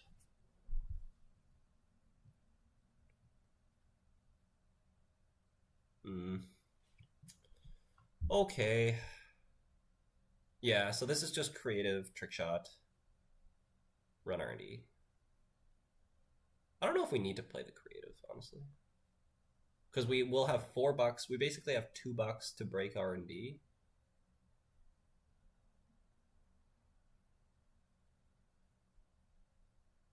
But we're not going to steal any Ikawa Project out of HQ, though.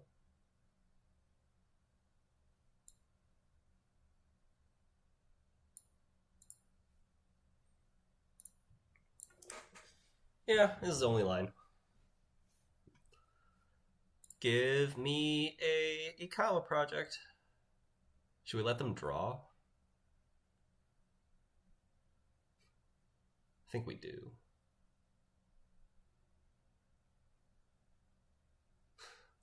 Are we throwing if we let them draw and this isn't Ikawa?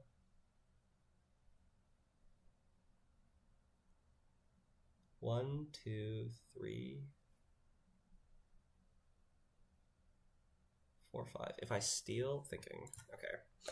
Is there a way we can get in again if we like trash Mavericks? I think there's only one Mavericks in this deck. Oh no, there's 2. Okay, if we trash Mavericks and we steal an agenda, we gain a credit, which gives us 1, 2, 3, 4, 5. It gives us the $5 we need to get back in here. Oh, and we can also trash with trick shot money. But I think we're 1 short still. I need to steal 2 agendas. If we steal 2 agendas, we just win. We can run HQ. Okay, so that's like the only line then.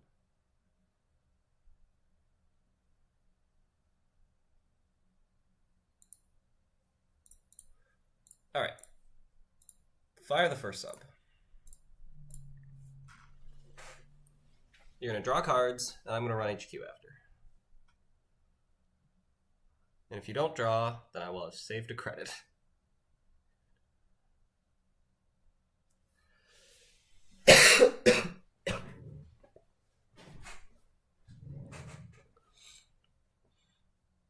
Yeah, okay. It also shuffles, but I think I'm 1 credit short from running back next turn.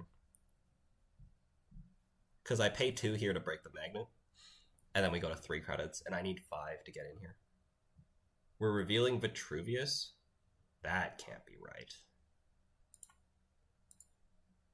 Oh, I guess it is, because now I need to like steal 2 out of R&D, and I can't. Yeah, I mean, like, it's a very small difference. I think it is right. Come on.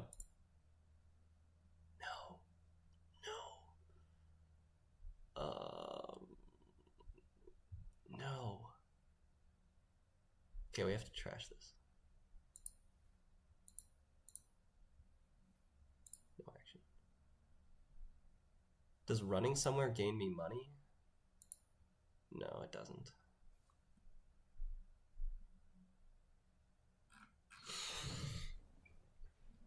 Oh, dang it! We're gonna lose both our Padma games on game point. Yeah, running here doesn't gain me anything, so we don't run. 1, 2, 3, 4. We're 1 breaker short. 1, 2, 3, 4, 5. We can't get in. We can't get in. We gotta see HQ. No. Let's see HQ.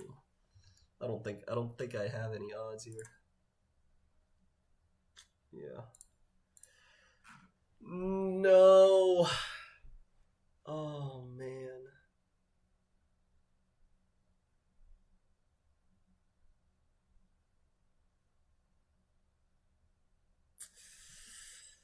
Ah, GG. GG.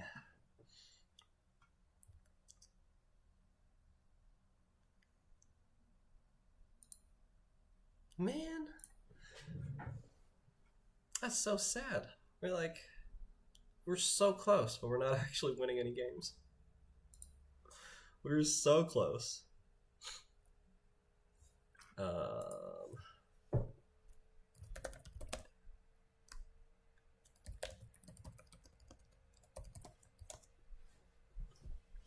Was there an agenda in hand?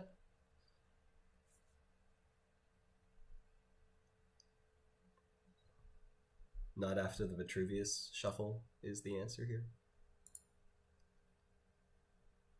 Yeah.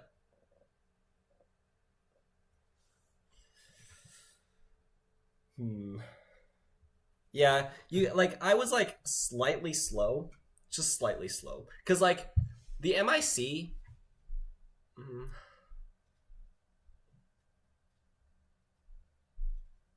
like, okay, the way that this game, I could have like taken a credit instead of running the trick shot the turn that I did, and I would have had 1 click remaining on the MIC, which is actually better. That's a misplay I made.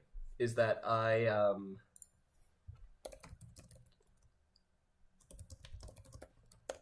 that's a misplay I made. Is I should have the turn that I trick shot and ran the remote, I should have ran the remote on click 3.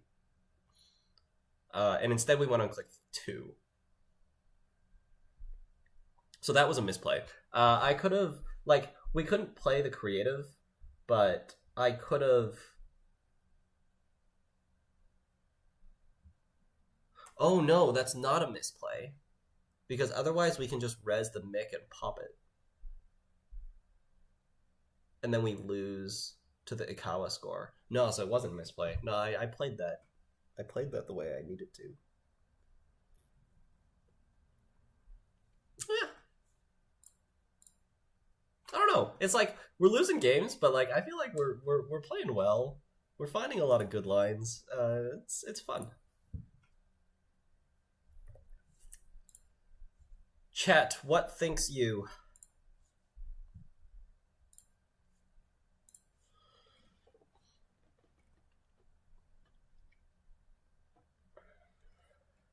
I think my SSO deck would draw a lot. We get to turn 25 with 0 points scored on both sides pretty regularly.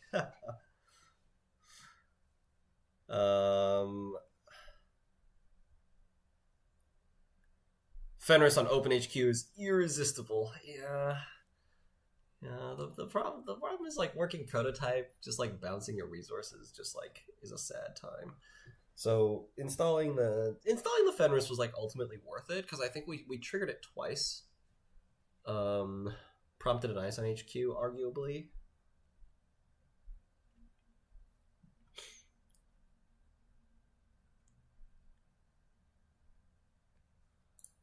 I don't have...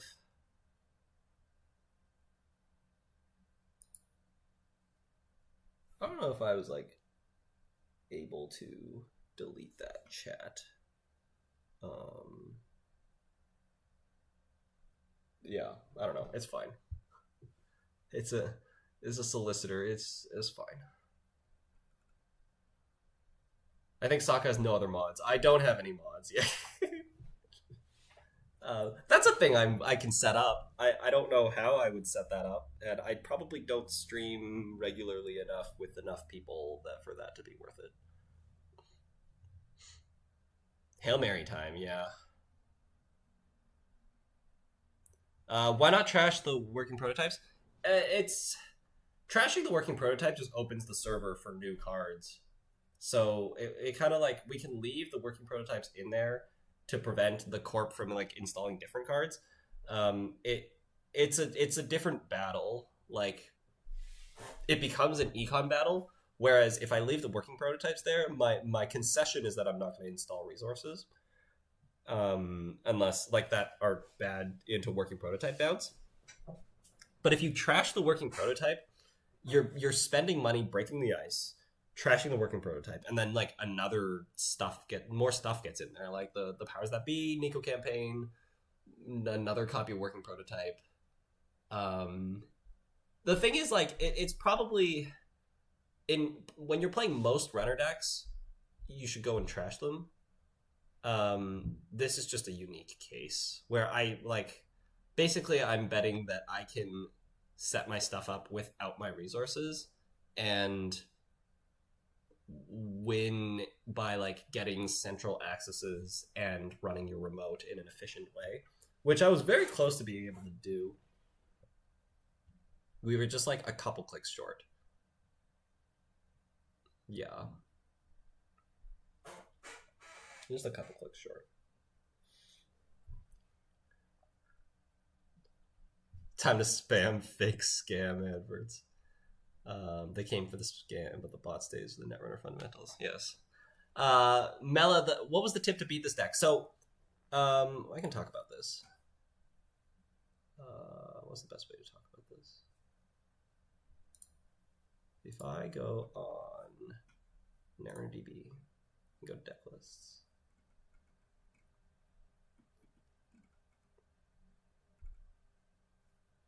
Okay, so it's this deck, right?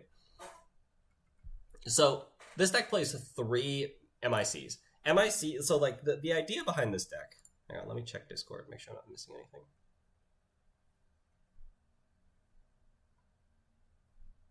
Oh, we're going into a lunch break. Okay. Yeah, I'll talk about this quickly. I'm gonna go for a break. So the idea behind this deck is we're like rushing with like really high tempo stuff. So we got Working Prototype, we got Rashida, we got Fully Up, Hedge Fund, and we're gonna like have these upgrades. We're gonna res a lot of stuff and get a lot of counters on Working Prototype. So like Working Prototype is a key part of this deck, and if you can trash it, stop that thing from getting powered up, it should slow the deck down. But this deck is like trying to rush points, and you can see this based off the ice. We have 3 ablative barriers, so we're trying to like get to threat 3, so ablative barrier is active. And we have 3 MICs. MIC is really good when it's the last agenda that we're scoring. So if we get to 4 or 5 points, MIC is now really good because the runner cannot run without breaking all of the subs, because they have to like run such that they have a click left, so that the at least a click left, and in Ikawa's case 2 clicks left, because you can pop the MIC and they lose a click and they can't steal the agenda otherwise. So the tip to beating this is that you try to like set up your rig quickly, and like it's gonna be hard and it's gonna be a tough fight because your Working Prototype is gonna get your resources are gonna be bounced by Working Prototype. So ideally you can set your rig up, and then you have a efficient way of breaking mix. So like in my case, I have Unity, and Unity costs $1 to boost to Strength 4 if you're set up, and then 1 for each sub. And if I can start running your servers before you're on game point, then I can just run last click and let the 2 click subs on Mick fire without any consequences. And as long as it's not game point for you, you can pop the Mick and you can score your agenda, but then you've now lost your 6 cost ice. Now, if your opponent, like if the Asa has like a bunch of money and they've drawn a lot of ice, then maybe that's a problem. But if you're playing like an efficient enough runner deck that's like you're kind of poking and prodding, you're trashing the key econ pieces as you're able to, the corp shouldn't be able to res Mick, pop it in the mid game, and then like score later with like different ice because they've just lost the Mick. Yeah, Vovo helps a lot with the corp resing stuff. You're gonna have to pay 5 for Skunkworks with a plan like that. Yeah, so there's some flaws in that, but I think from my experience that has been the best line. Also, I think this deck is really draw dependent. Like you have 3 Rashida, 1 Nico campaign, and like we're trying to get counters off Working Prototype by resing stuff, I guess, is how we get money. Fully Up needs cards for that to get going, and like Hedge Fund is fine. So like I feel like the opening hands for this Asa deck is like busted if you have Rashida, and otherwise is mediocre. And we ran into a lot of Rashidas in the opening, so that's kind of my read of how this deck goes. Okay, so we're done round 3. We're sitting at 1 win and 2 losses. Not very good. If I want to finish in the top 4 cut, I would need to win the next 4 games. I need to win the next 3 games and have SOS go in my favor, which is probably not happening. So we're probably not making cut, which is a little sad. But yeah, games have been good. Like this has been a fun deck, and I've been finding some pretty fun lines with it, so I'm pretty happy. Yeah, it's kind of sad that like the Amelia wasn't a thing last game. Okay, I'm gonna come back later. I'm going to leave this here for your viewing pleasure. And we'll return. Oh, let me catch up on chat, actually.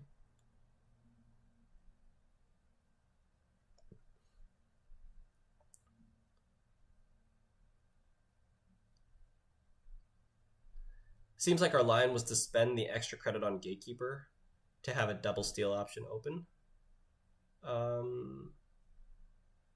No, it's the same thing. Like, the extra credit on Gatekeeper doesn't really do anything.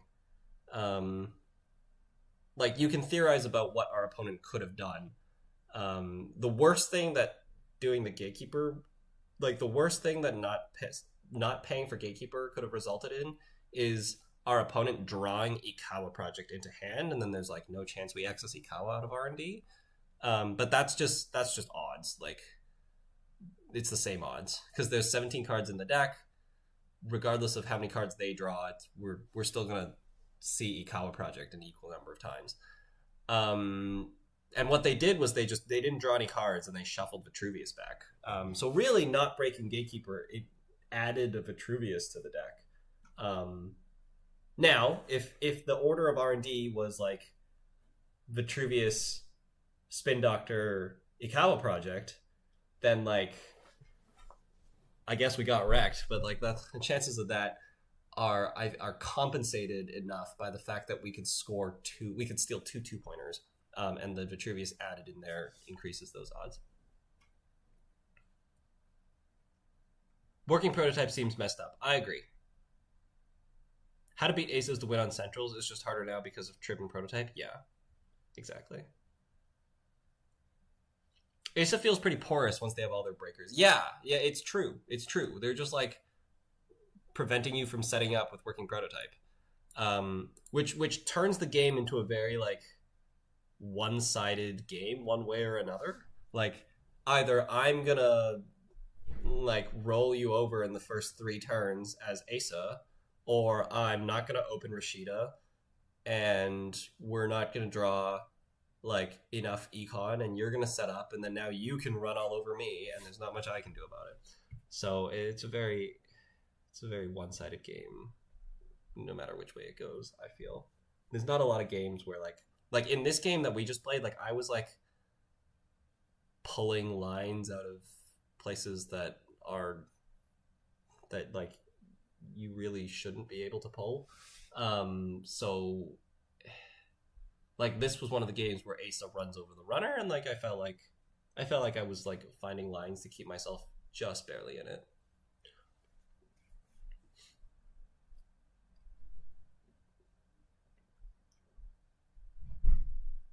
Yeah, Bankar is amazing for contesting Asa remotes. The deck has more good openers since Tuno added the hedges, I think.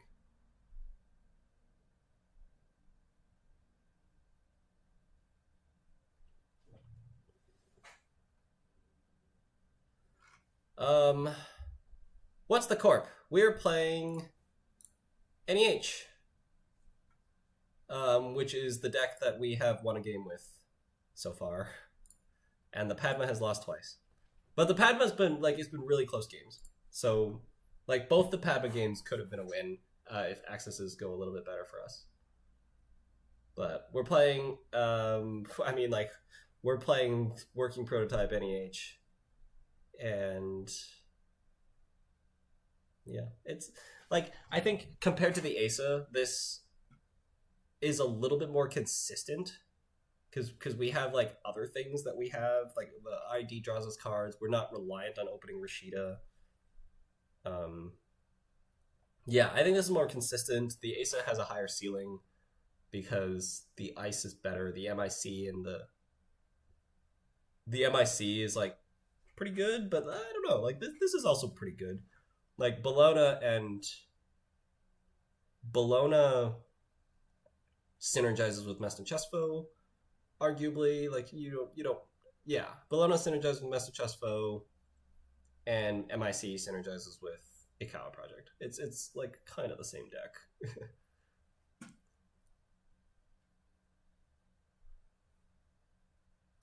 How many accesses do we get there? 12. 12 accesses.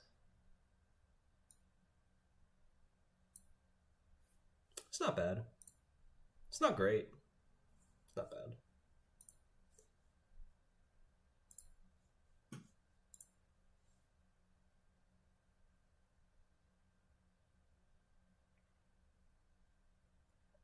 Yeah, lots of installs with NEH. Warm reception. Warm reception's really good with the NEH. Like you spam a lot of stuff. It ain't Glacier. Yeah, I was thinking about playing the egg infusion, but yeah, because I feel like people would probably be interested in seeing me play egg infusion. But I don't know. This is something new. It is a thing I want to post for Netrunner DB points, if I'm being totally honest. Yeah, Netrunner DB points. That's what we're playing for. We're not playing for beans. We're not playing for AMT invite. We're playing for Netrunner DB points, which is right there. And I'll tell you why. Because on ABR there's like these badges, right? And one of the badges, and like I want to get these like badges. And one of the badges is, where is this? Here we go. One of the badges is Netrunner DB Superstar, which says the user has more than 5,000 reputation, and we're at 4,670, so we're so close. We're so close. Yeah, so that's what's on the line today. But the problem is, if I keep losing games and we don't do well, then like, you know, we're gonna get less Netrunner DB love. Although I feel like this is still interesting, even if I lose all my games with it. Okay, I'm gonna take a break, have some breakfast, and I will come back when round 4 starts. All right, see you later.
And we're back.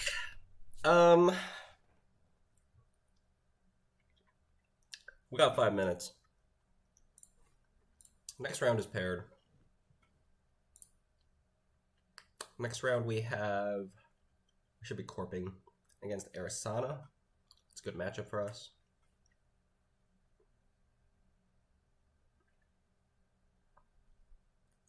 Yeah.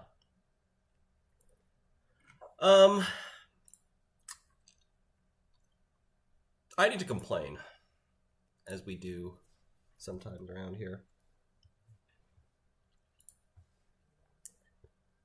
What are we doing? What are we doing, guys? What are we doing? Look at all those Hoshikos. Yeah, we'll look at the Hoshikos in a second. Okay, but first, United. This is the FA Cup semifinals. They scored twice in the first half, scored a third goal in the second half in the 58th minute, and then conceded 3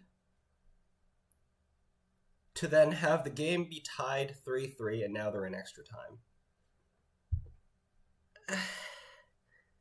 How do we not kill a game with 30 minutes left on the clock and you're 3-0 up?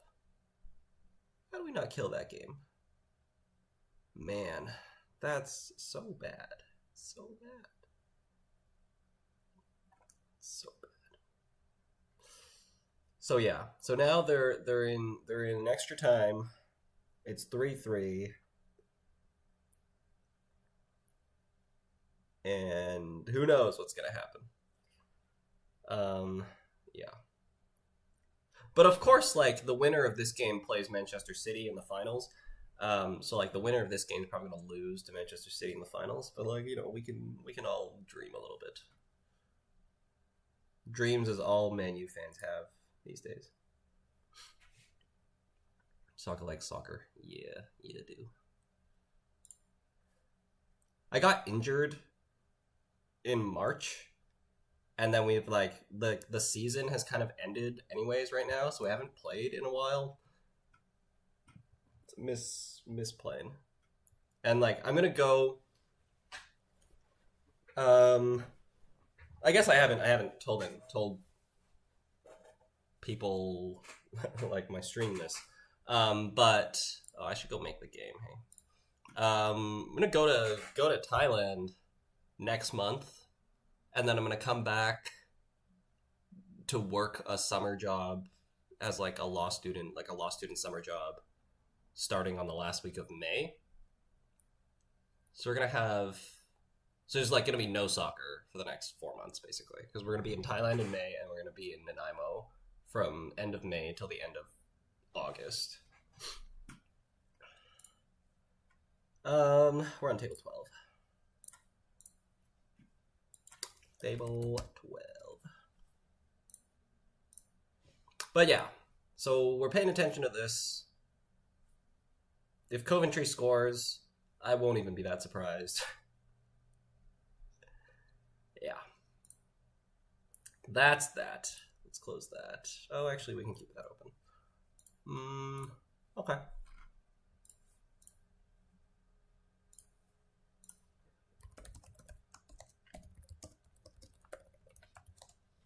Okay, we need 3 wins, and then we can like tie for top 4 and lose on SOS is the game plan here.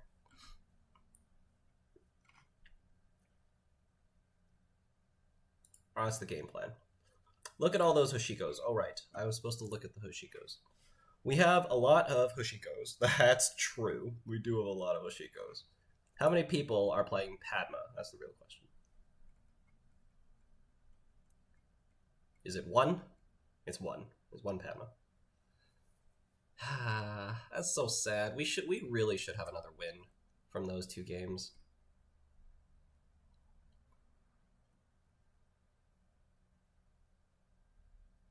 Yeah. All right, let's go. Are we supposed to go? No, we need to wait another minute. Oh, I guess we could like start and This is a 65 card Arissana. Okay, so this is like the World Tree deck.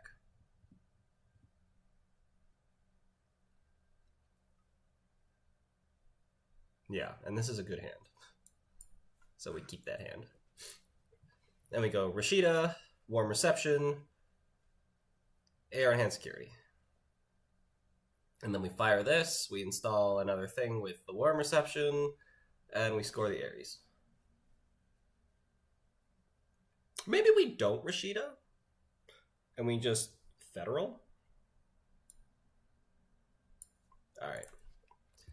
Go have fun.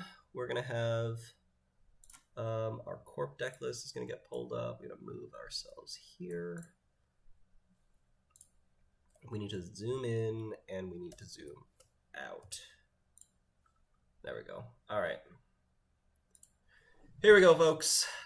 Lady Liberty. That's pretty good. That's pretty good, honestly.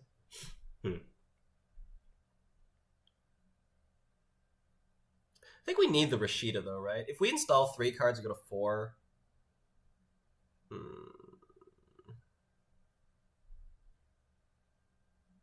It's a tough one. It is a tough one. Okay, I think we're always installing the Warm Reception. Maryland campaign. Maybe we delay the AR Enhanced Security, actually. Yeah, we're going to do this. We're going to delay the Ares and like spam more stuff next turn, and then we're going to score the Ares on turn 3.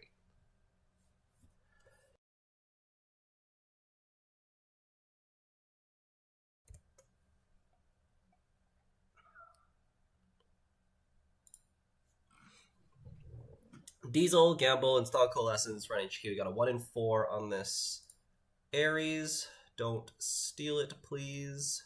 We're going to get World Tree. We're going to World Tree the Coalescence into another Coalescence. Is pretty good here.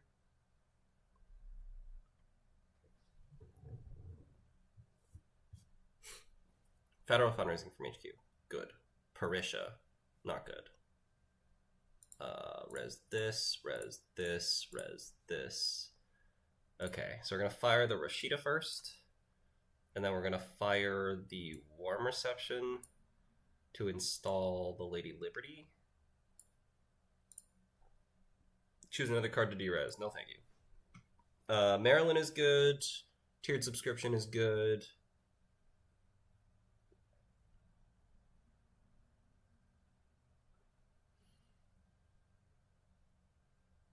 And I guess, like, Hollow Man is fine?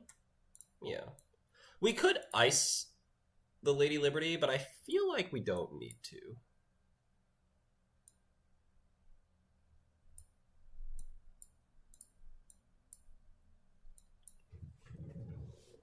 Yeah, we just install a bunch of cards. We can res this.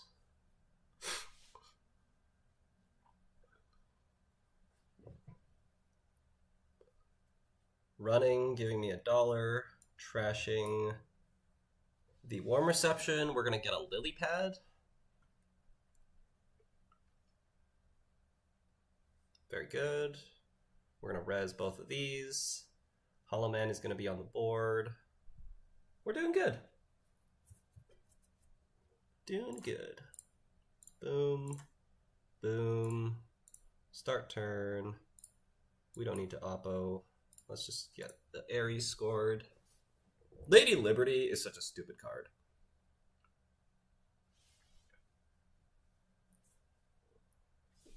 Losing the Warm Reception is unfortunate, because that thing is lots of value. Ooh, we're getting rid of the Parisha. Okay, yeah, I like this.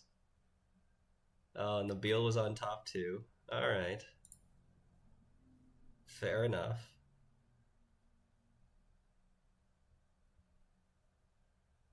This is good for me, because we just like get Message Chess Phone R&D,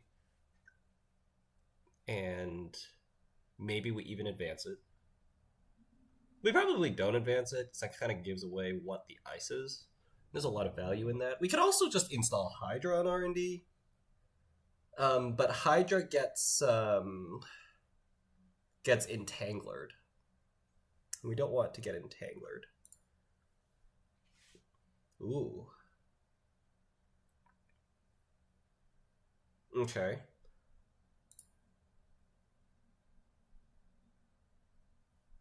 Prototype is not that good. Let's go spin.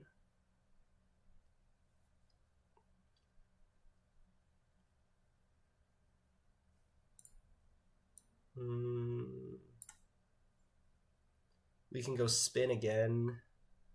Prototype is fine. Like, it kind of gets us money, I guess. We could play the Oppo as well. Probably do play the Oppo. Alright, let's go Ice R&D, play Oppo. Next turn we can shuffle with Marilyn, pop the Spin Doctor, or like res the Spin Doctor, see if we can find a Bologna. Hopefully we can score the Lady Liberty with score the Bologna with Lady Liberty. There's the Entangler. It's a good thing we didn't install the Hydra. It still costs 2 credits to bypass this. So we'll still do that. Also, Purging gets rid of this, and it also gets rid of the conduit counters. Might be something we do next turn.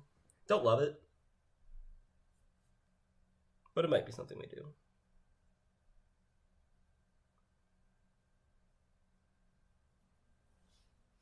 I was going to say they know the top card, but they don't, actually. Muse for Coalescence.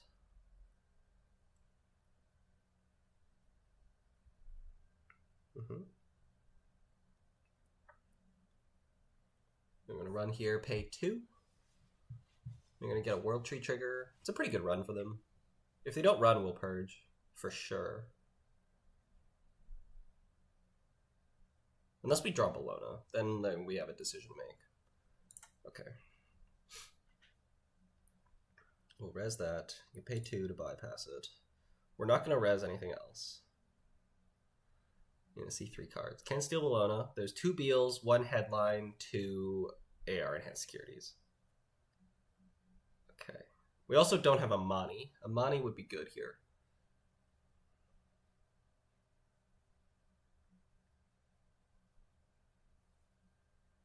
I think we shuffle.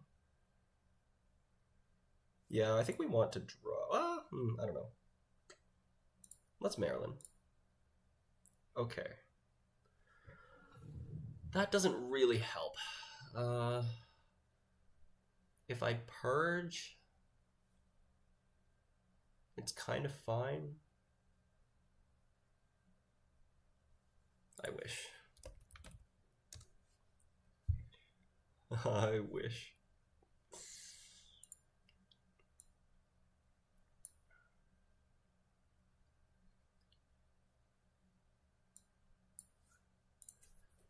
It's just the basic action card.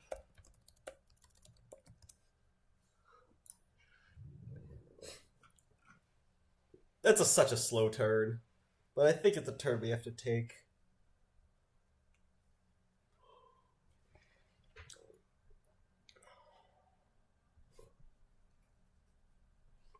We need to find a Mani. Also, this Lady Liberty is like gonna die. Oh, we're running this. Sure. It's not a bad run for them.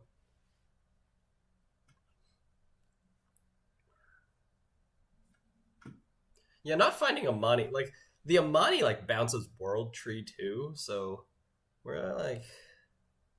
This is a tough choice. You gotta pay $2 and take a tag if I want to trash this.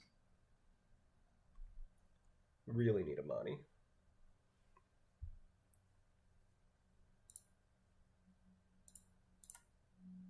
Okay.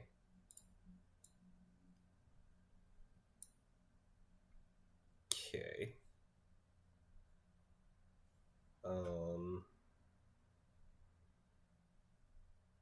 Buzzsaw is a sus install. We could put Hydra on R&D.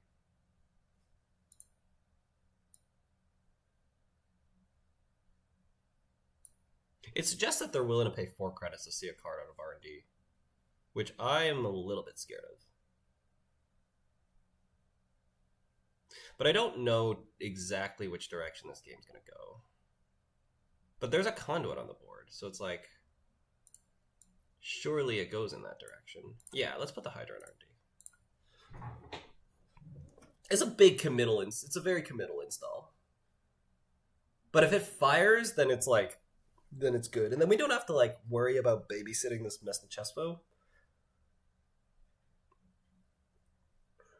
Yeah.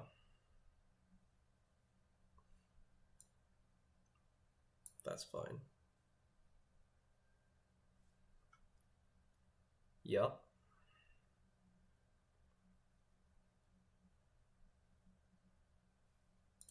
Ooh.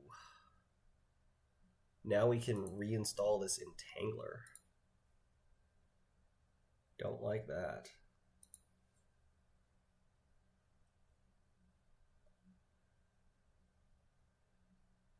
Oh, I should have overwritten the Lady Liberty too.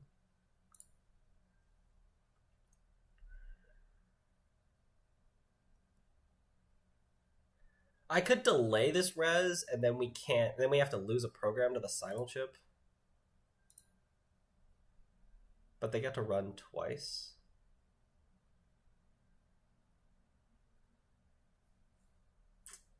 Don't love that either.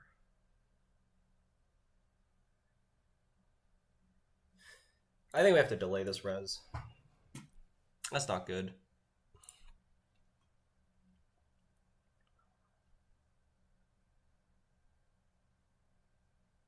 I might be wrong, but none of the choices are that good. We're clearing a tag. Very good. Okay, so we go res this, res this. Okay. Oh, okay, right, because we don't want to...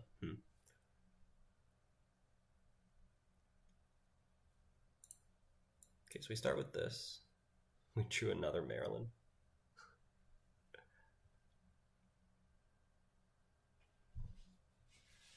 We could res 3 cards and gain 6 with this.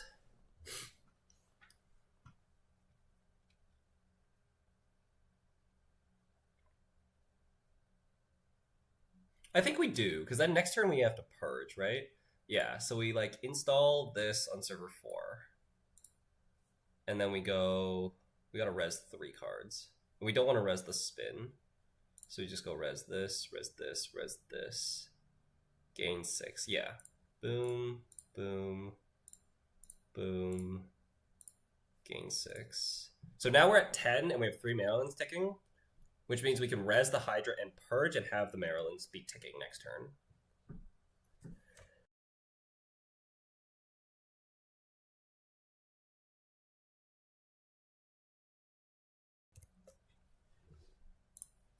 This is a little like, you know, they whiffed the access there.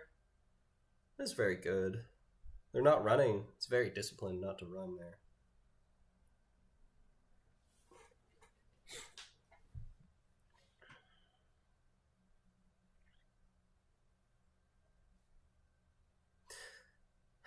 Okay, so the problem is like we're probably gonna have to score naked off the board. Because I don't see how like this Messna Chespo's okay. We might make a play where we like install Hollow Man, install Messna Chespo, advance the Messna Chespo. Oh, we killed it for Cyberdelia. Nice. Okay. Move Hollow Man. No. Ping, you say.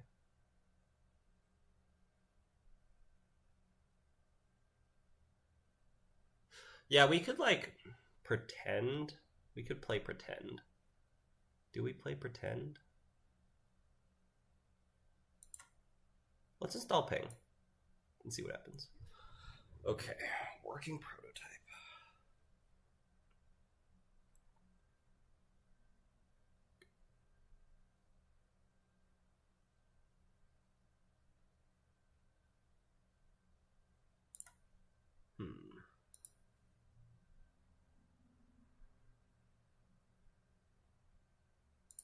Okay, let's install Hollow Man and advance this.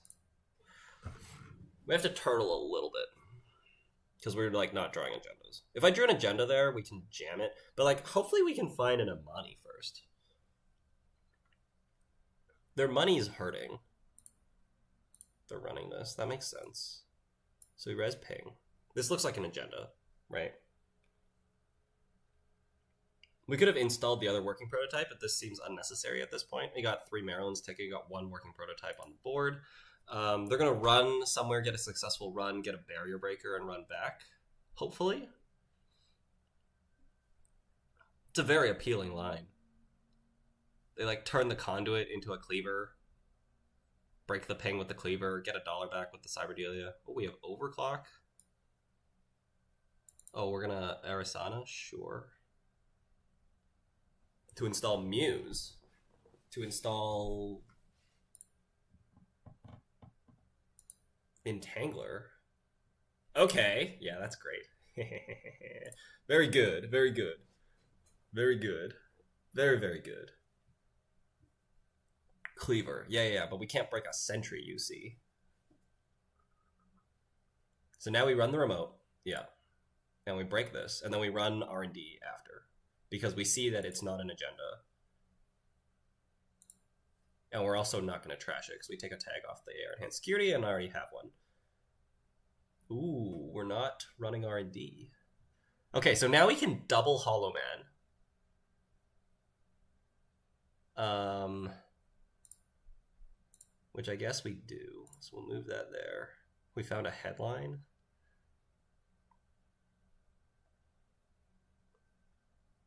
I mean, we'll score what we get, I guess. Yeah, I don't know why I'm complaining. Right? Yeah, I don't know why I'm complaining. We'll score what we get.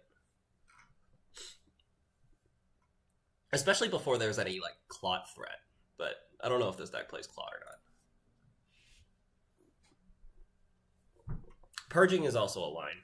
They have 1 conduit counter and they've got a Mesta Chestfo. Or they've got a Entangler. But also, Entangler on the Mesta Chestfo just bypasses the advancement counter.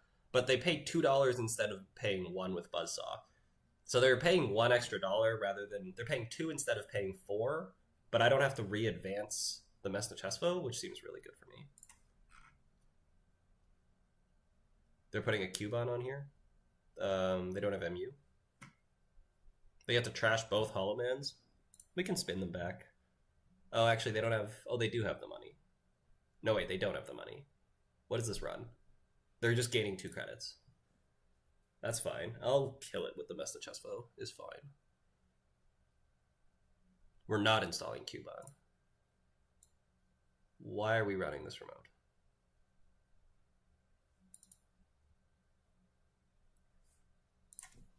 You can take it back if you want. I see you tried to install a Cubon and realized didn't have MU.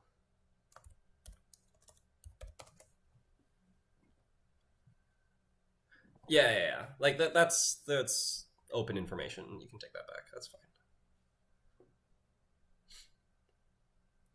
Install DZMZ, sure.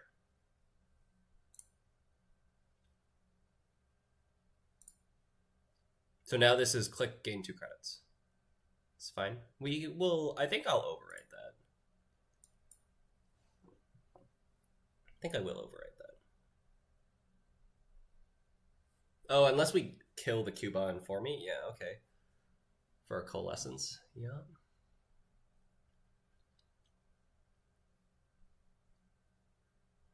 The Shaper is game.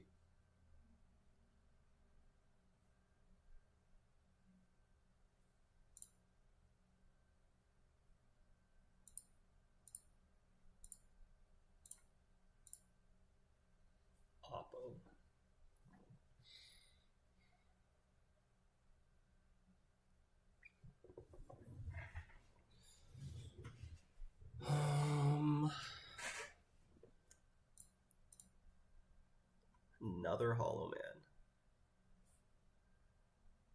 think we gotta res this. We gotta find an agenda to install. A Rashida to install.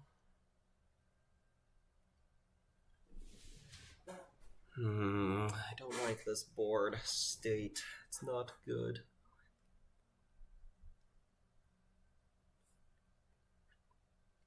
We have triple hollow man if we can like install an agenda.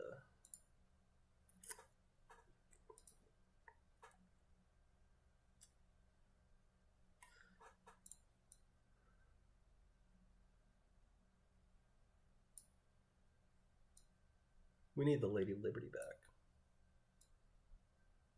And the warm reception? Do we res spin? I don't know if we actually want an agenda now.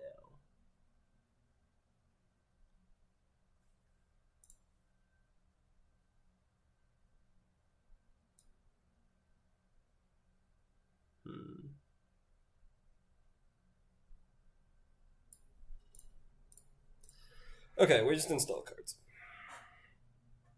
We're gonna have to score an agenda and take it off the board later this game. It's just a matter of when.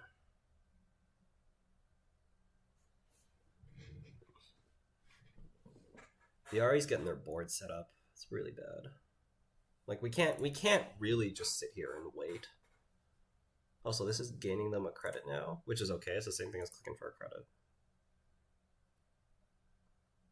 Oh, but they get to click for a credit and trigger their world tree.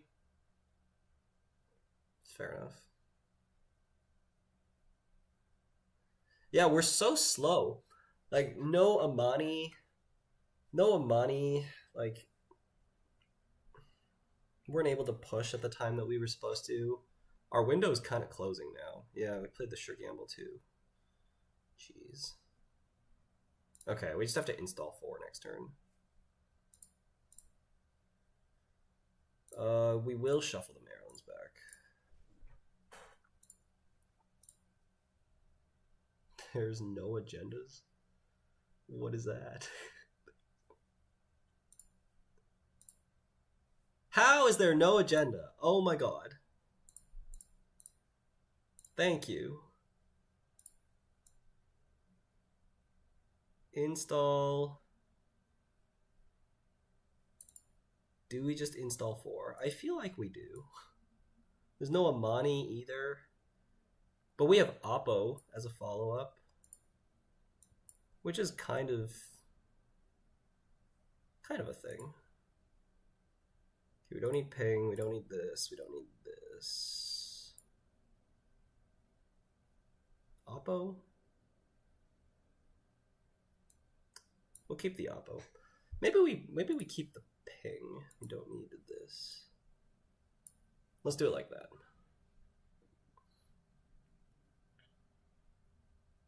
I could have also delayed these installs by using the warm reception.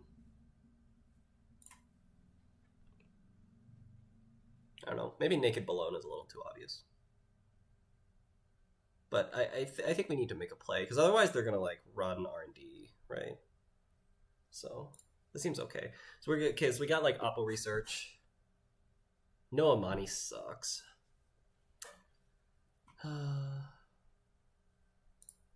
Gotta check the other card.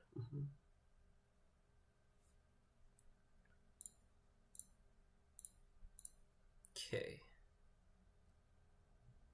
Hollow Man. Okay. Warm reception. Install Maryland. Choose another card to derez. No, thank you. Warm reception. Install Rashida. Choose another card to derez. No, thank you. Move Hollow Man. No. And there's no Spin Doctor for us to res, so we can't even draw cards.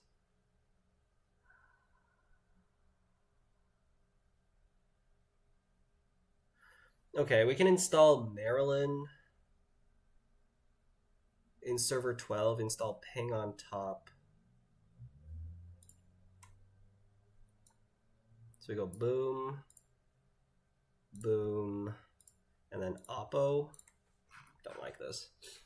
I don't like this at all.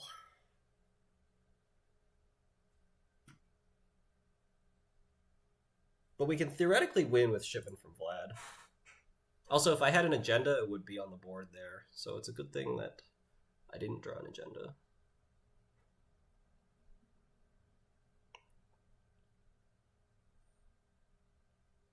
These two Amanis are just killing us. Do we lose here? Probably.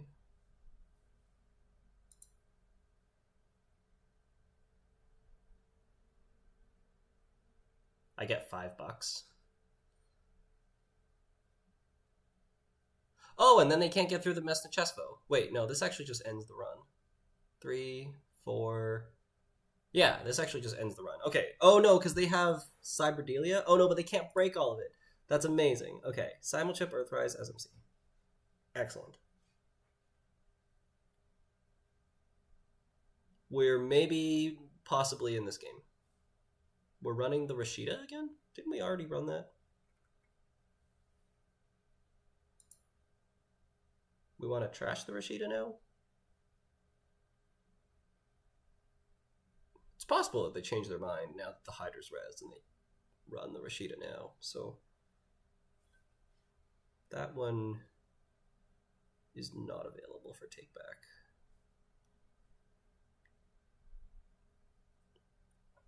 I don't think we res any of this stuff though.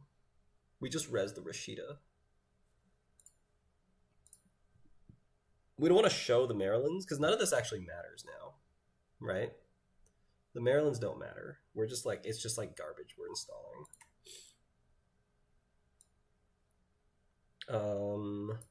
Yeah. So we fire Rashida. We drew shipment from Vlad. That's step 1 to winning this game. We want to warm reception the wage workers. We can de-res the Spin Doctor and draw. It's fine. Oh, we can de-res the ping, actually.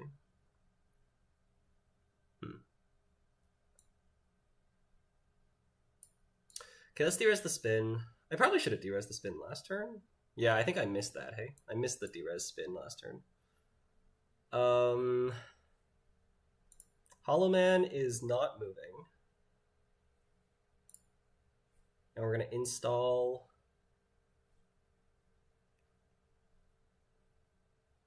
another ping on this remote? We can install Mesnachesvo, actually. On server 12. And then we de-res the ping. And then we res Spin Doctor. And draw Beal. Okay.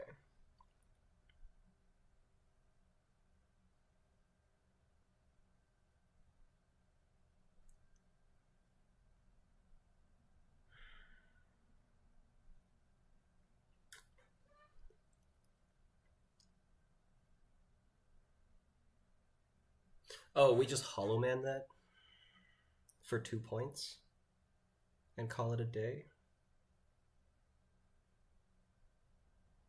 Yeah. Still no Amani. Wage workers.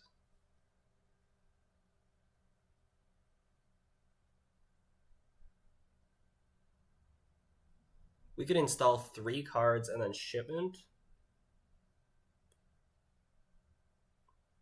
But the Hollow Man doesn't help me. Okay, we definitely just install this in server 12. And we just do this.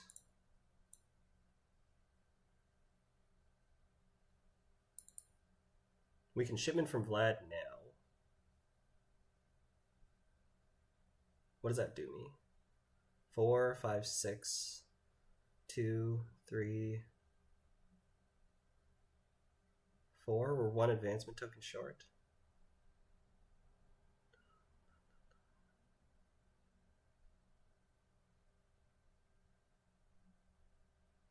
They should be able to get into R&D though. No, we just gotta do it this way.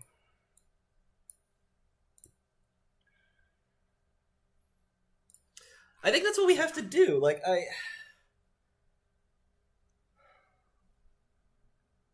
there are possible other lines, but I don't know if the other lines are better. Like, I think if they can get into R&D here, we just, like, hope that they don't steal the Ares or the Beal. We're running archives. That's fine.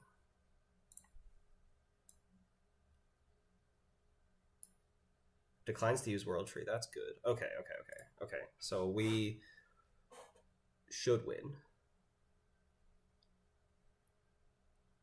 We should win with these warm receptions. Oh my god. Okay. Res. Start turn. Warm reception to install Spin Doctor. There we go. Okay. Choose that card to derez. We derez this spin. And then we don't want to warm reception to install the thing because we can't score it. So we're kind of just like saying done. And we're saying done. We're saying no. There's no clot. So we're installing this in server 12. And we're shipment from Vlading.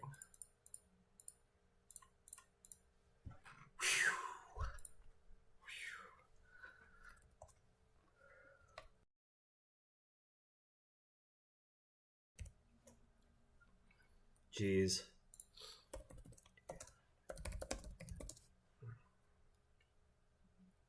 I have to work for these games. There's 2 Amanis and 9 cards. We're about the bottom.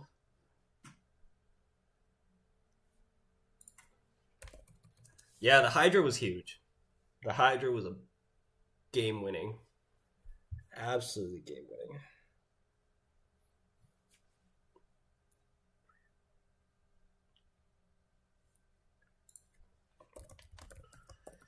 Okay. Oh my god.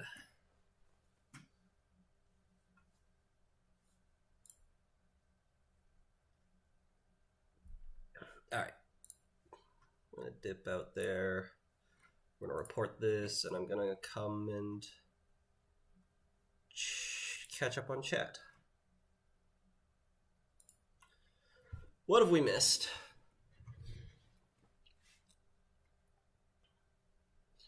Liberty seems like a pain to keep ticking up forever. If you'd drawn the Beal, you could have Liberty'd it that turn. Yeah. The Liberty, you can derez Lady Liberty with Warm Reception and then just have it sit there with 2 or 3 counters. That's like really good, but it's just like never come together. High roll that baloney, you know you want to.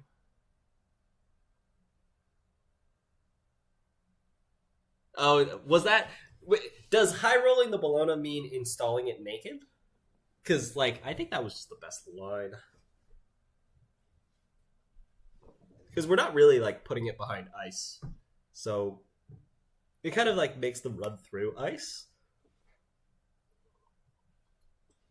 Seems good to keep a shaper out with conduit off R&D, yeah. Wouldn't it be better to override the Lady Liberty when installing multiple cards in a turn? Yeah, I missed it on one of the turns, and then I did it later. Hollow Man for 3 Mess and Chest Advance would be funny. Oh, true. True. I didn't even think about that. Wait, you can't do that, right? Because Hollow Man says in the server? Oh, in the root of our protecting this server. So we could Hollow Man for 3 Mess and Chest Advancements. It's not like... It wasn't relevant that game. But I didn't think about that. It's something to keep in mind. Triple Hollow Man remote, yeah. Could have Warm Reception of a spin. Yeah, I missed that. And I also missed derezing the ping. I should have derezed the ping and the spin on the first opportunity.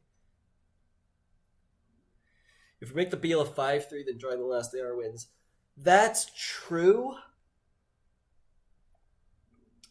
But it means we have to play the shipment. So if you make the Beal a 5-3, then we have to play the shipment. And if we play the shipment, that means drawing Bologna no longer wins.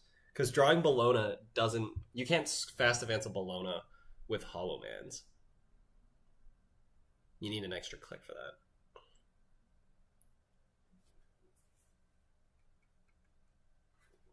Yeah, and then never advance the beal was like a very real line, um, where you just install the beal in the remote, and then you can like you could just triple hollow it, and that gets it to 9. Or no, you can't triple hollow. You have to double hollow. You like double hollow and shipment, and that gets it to whatever you need for 7 point for 4 points, which is 7 advancements.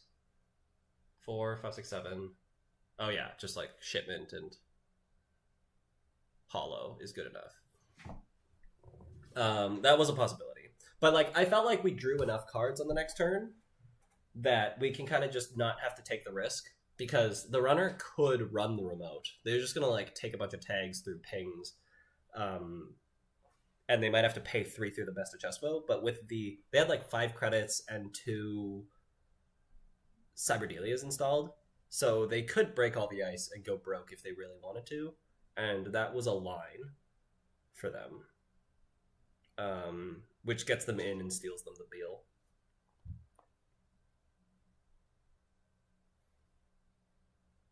They didn't want to run R&D though, which I think you kind of have to, and you just hope that you don't access Bologna and you access something else, which they would have actually found it. They would have found. Wait, would they have?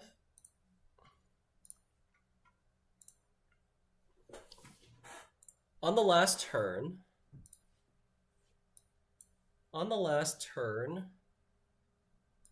Yeah, it's risky. But like I think both lines taken some amount of risk. On the last turn, they started the turn with $5. They need 3, 4, 5, 6 to break the Hydra. They get $2 back off the Cyberdelia, and they need $2 to get through the Cyberdelia with the Entangler. So they do make it in. They just need to go take a credit run.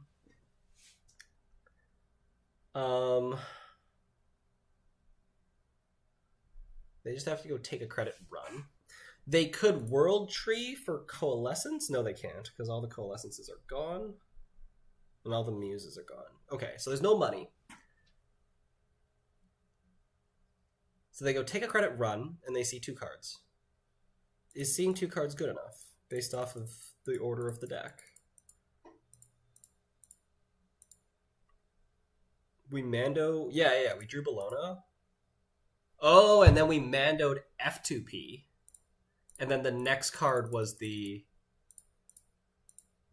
The next card was the Air Enhanced Security. So had they taken the R&D line, they would have seen Bologna F2P, and they wouldn't have been able to steal Bologna. So we were actually good going into the last turn.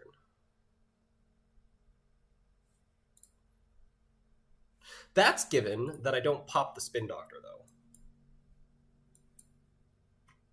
Which I might have.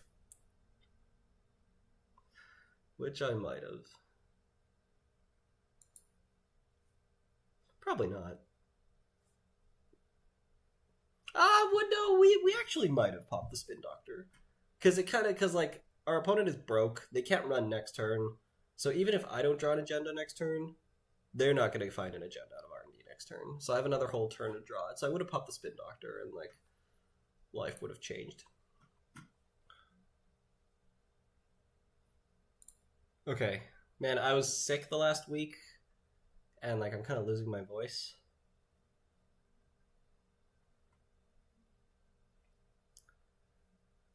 Okay, we're gonna take a break, and I'm gonna come back when the next round starts. Yeah, which is like very soon. So we'll be back soon.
Okay, round 6? Round 5? Round 5.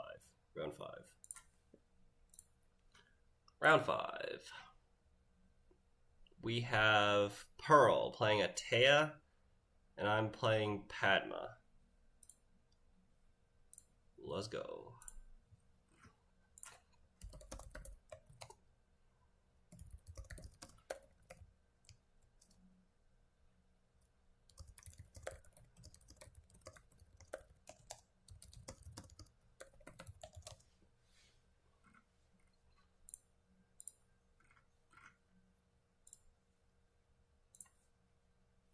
Oh, that's me looking at... 4 people can win the candidates. I was just looking at that. I was literally just looking at that.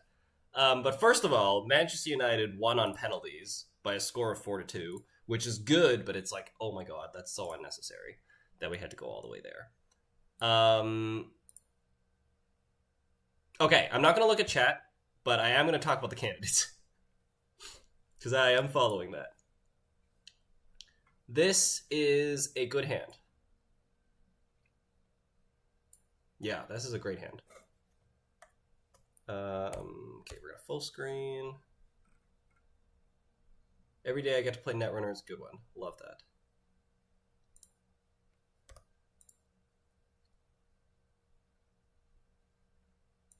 Okay, yeah, okay, so this is like the candidates is like so exciting because you have for those who don't know what we're talking about chess. We have Hikaru and Gukesh playing, and we have Jan and Fabiano playing, and those are the 4 people who are in contention, and they all happen to play each other on the last round. That's crazy. R&D Hansi review, take a credit after a mulligan. That is hella sus.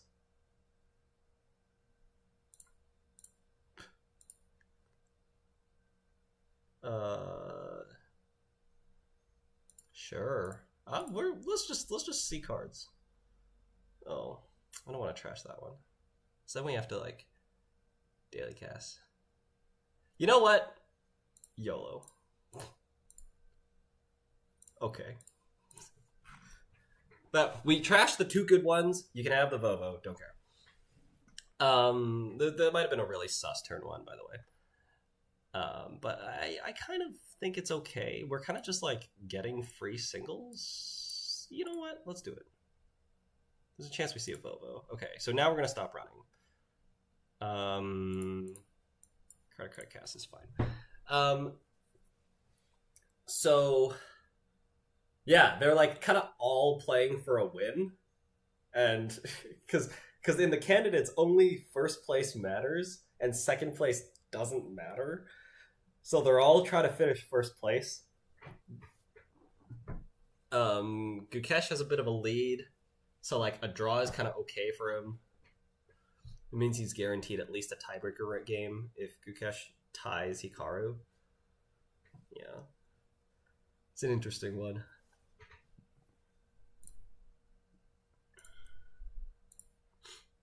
Creative. Such a good draw. We can just install Propeller, probably. Doesn't give anything away. Or it gives the least away. Lacosta Grid. Didn't I play against Pearl recently? I feel like I did. No, I was Troubleshooter on Teia. Scoring Nisei. Wow. Okay.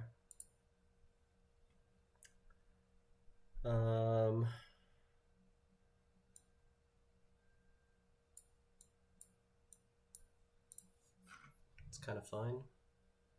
It's not great. This is not great. We're being a little slow. I basically spent the first turn and a half trashing Adrian 6 and Charlotte. Yeah, we basically spent the first turn and a half doing that. Which is not great. It's not great. Hey, but we're still like an efficient breaker deck, so we're kind of okay. We might get a free R&D run here if we move the Vovo. Yeah.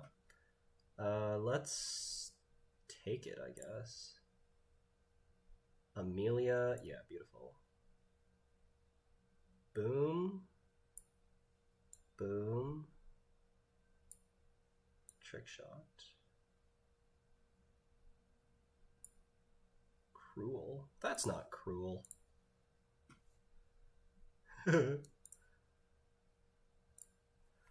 I would like to. But it's Jonas's fault. Not my fault.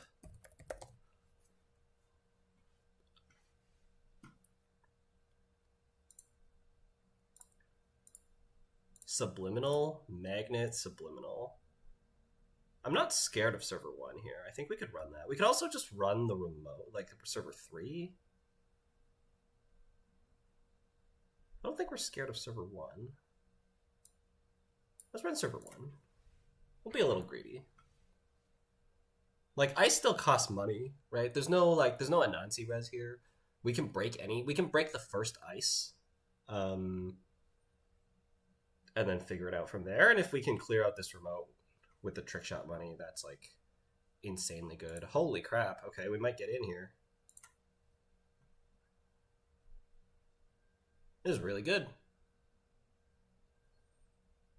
And then we have Unity coming down. We have SMC, which finds our... Wow! Oh, that's so good. Holy crap, that's so good. Okay. Subliminal, Magnet, Subliminal are the cards that are on top. Magnet is good to know, because that means the Unity is relevant. We're just going to score another Nisei. We're scoring Longevity Serum. Okay, yeah, that's really good as well, because now I can trick shot again. And we can just clear out this remote here. Adrian, Charlotte, Hansi. That makes sense. Okay. And we didn't res the ice last turn, so we're not going to res it this turn. It's really good. We played the Subliminal. We have a single card in our hand. And we're taking a credit. Okay. Don't move the Vovo, so I can come and trash it. Fine. Oh, that doesn't matter, because we can trick shot it out of R&D anyways. We want to charge the Amelia.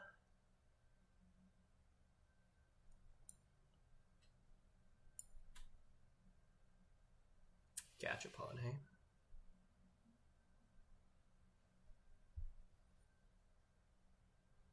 Gachapon gets us the other copy of Amelia. We can install Unity first so we can break code gates. I think I like that. And then we trick shot.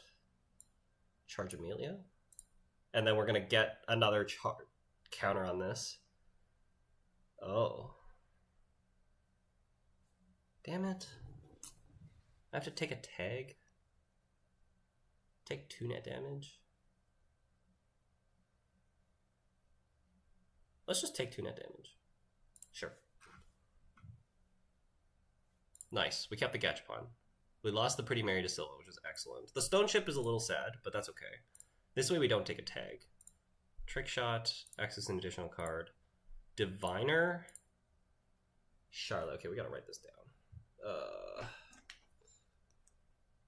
Do I have paper? Diviner and Charlotte.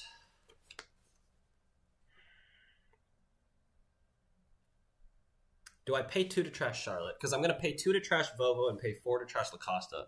So our trick shot money has already been accounted for.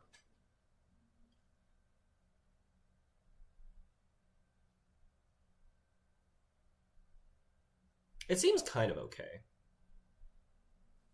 Yeah, we're not going to trash it. Beautiful. Okay, good choice. And then we're going to run server 1. We're just going to get rid of this Lacosta grid. And now we're going to draw Charlotte, and that's kind of awkward.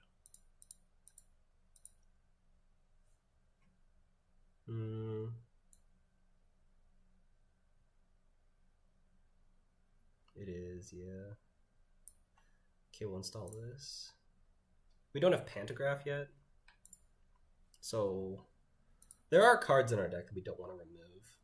Maybe we like install. Maybe we click Nuka first before we draw with before we fire the Gachapon. Does that make any sense? There is another copy. There's another copy of Pretty Mary de Silva that we would remove from the game. That's basically it. Yeah. So we want to draw a Pantograph first.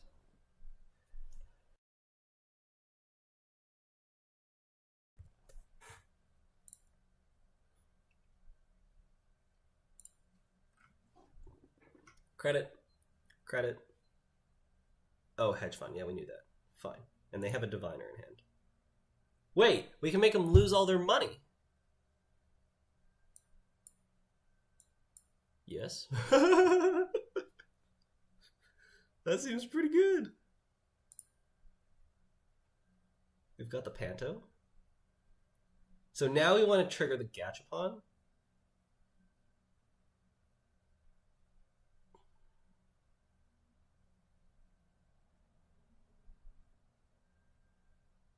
We install the Panto first in case we get like SMC for some reason. Yeah, we'll install the Panto first. Okay, we're gonna get Echelon. That's fine. That's good. Jailbreak SMC Diesel seems better than the Gachapons, but then we have to hard draw the last Amelia, which seems okay. Because we kind of just like play normal Netrunner now.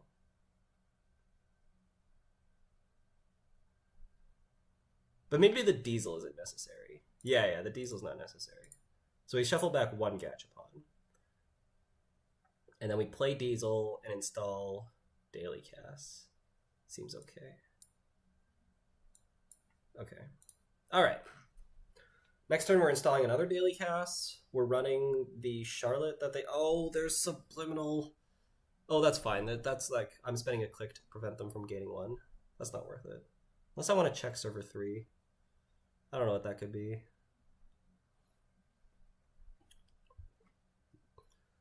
We have a Diviner and a Charlotte that we just drew. We're going to advance the Charlotte, and I'm going to go and run it. And they're going to pop the Charlotte for $3. That's fine. They're essentially just spending 2 clicks to gain 2 credits, and I am spending a click. Oh, that's also Charlotte? Wait, what?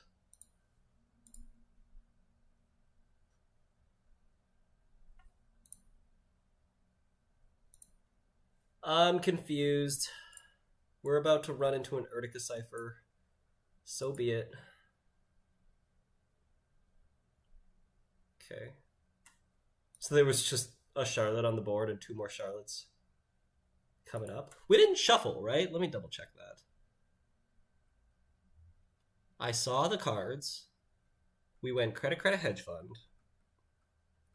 And we just top decked Charlotte. And we have Diviner in hand. Yeah, this is full information. Okay. So we go... Boom. Boom, boom. And then next turn we click the Nuka. We run R&D, get a charge. Oh no, we have to run R&D first while we don't have a lot of cards in our hand because we have to run with 3 cards in hand. That's Diviner because we just drew another Charlotte. And the runner's hand, or the corpse hand, is clunky. It's clunky. Okay.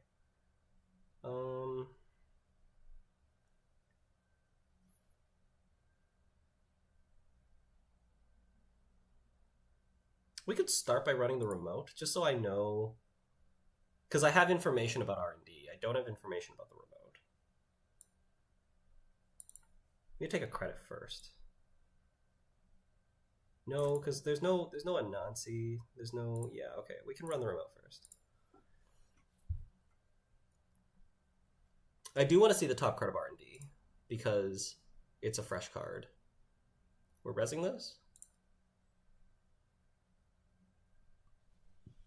Oh, wow, we are.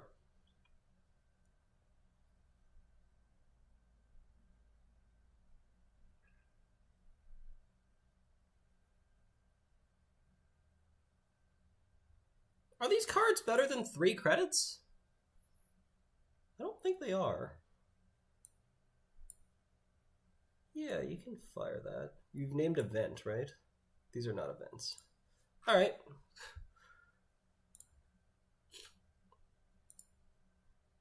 And then we can click the Nuka first. And then run R&D. Oh, and then we found a jailbreak. Yo, I didn't know we were that good. Did not know we were that good. Choose an installed card. That one. And then we can creative after. We're going to see 3 cards here. That's so good.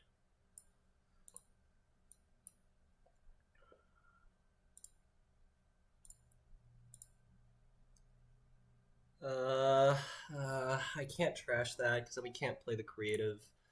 Sison 10 and another spin. Okay. Okay. So we have Diviner, which is on R&D. Spin, Sison 10, and spin. And we've got a Charlotte in hand. Install Charlotte, advance, install spin. Got it. So if we run the Spin Doctor, she's going to draw Spin and Sison 10, and then we're going to see 3 cards out of R&D with Jailbreak.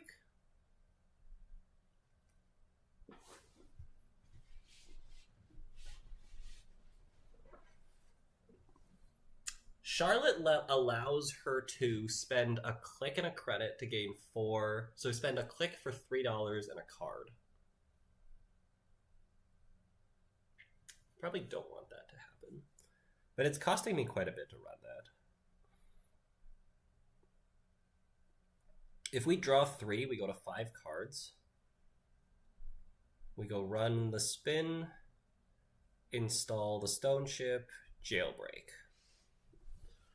And that will result in a failure to run the Charlotte.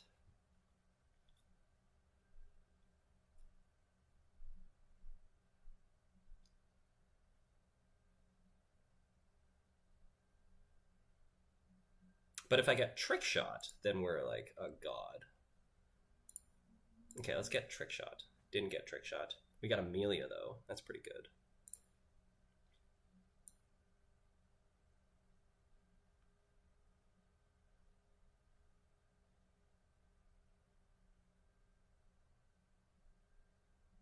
Okay. We run the Charlotte. Maybe it's not worth it, because now that we found Amelia, we can just, like, make them lose money. But the thing is, like, this is... Like, there's nothing replacing this Charlotte. So, like, getting rid of it, I think, is good. And then we can install Amelia and Jailbreak. But we see 2 repeat cards. So we'll just chill. We'll just chill. We could, like, run R&D for a Nuka counter. Don't think that's worth it. There's 12 cards left. Okay, so she just saw 1 fresh card. There's a Sison 10, there's a Spin Doctor, and there's an unknown card. But it looks like we're playing La Costa Grid in 4-2s, and Longevity Serum is probably the only 2-pointer, the only 3-2 we have. So any card in the remote, I'm not scared of. And the other card we drew is a Hedge Fund. Okay, so we still have perfect information, which is very good. The R&D costs 3, 4, 5, 6, 7 credits. And we can, like, hopefully draw into our DJ, install DJ, run HQ, trash, spin. I think is the ideal turn here.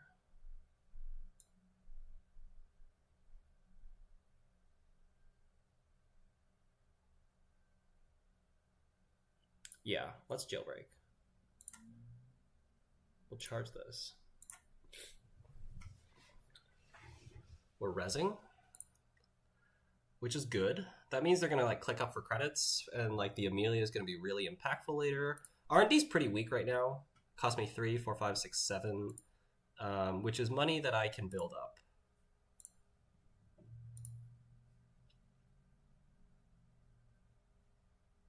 Oh, we could have lost an odd numbered card there. Or lost an even numbered card and been okay. Maybe, yeah. Maybe it could have been better. That's okay, though.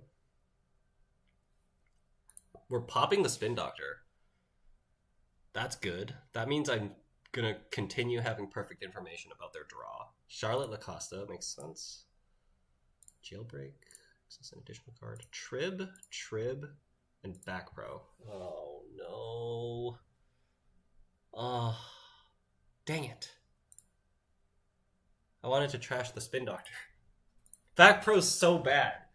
They're going to add a bunch of cards to hand now. But they're broke. At least they're broke. So there's a Spin, and there's a Trib X2.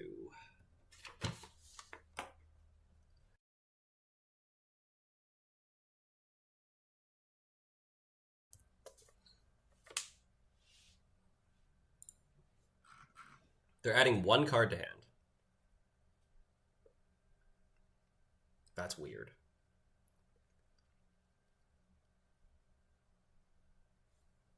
I need to find this DJ. Add 1 to hand and discard 0 and rearrange 6.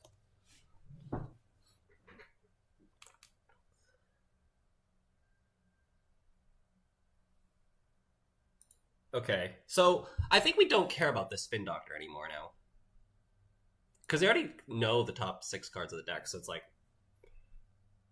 Yeah. But if we draw the DJ, then we want it? Yeah. No DJ. Okay. No DJ.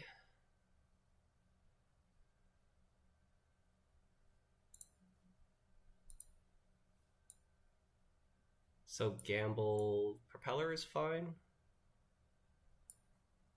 Might as well throw it on the board. It boosts the Echelon to 4 strength, which is not quite 5. The other Echelon, the other Propeller will boost it to 5 strength, which is relevant against, you know, Anansi, which we are not going to be rezzing this game. We're just trying to be click efficient, really. Okay, we're not afraid of this card. It should just be the Spin Doctor. Any unadvanced card we don't care about. Okay, it's definitely the Spin Doctor.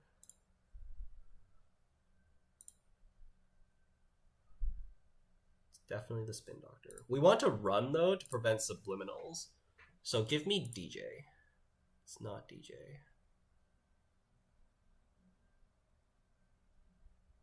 I want to click this and try again, but then we, like, have to deal with the Phenutria.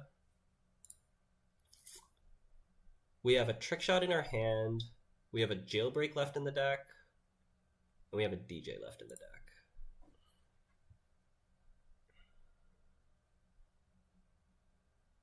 It doesn't look like we have damage, though. Also, we could just run R&D, pay 3, and charge the Amelia. That seems like a line.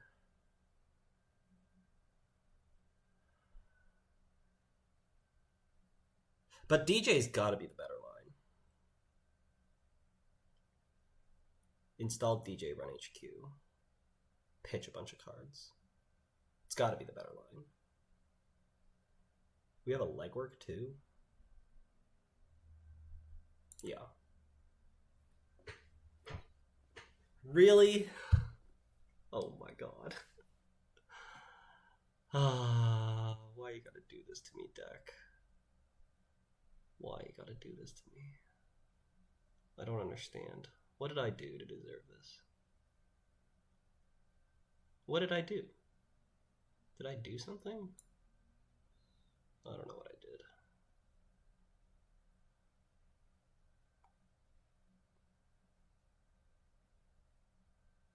We could install Propeller and kill this, which is technically an improvement to the board.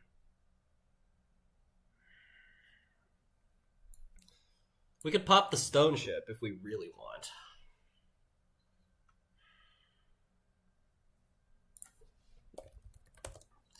If we pop the stone ship for the DJ, install DJ run. Like, we don't even get an HQ access is the sad part. No, that can't be good. That can't be good. We just, like, check the card in archives and call it a day.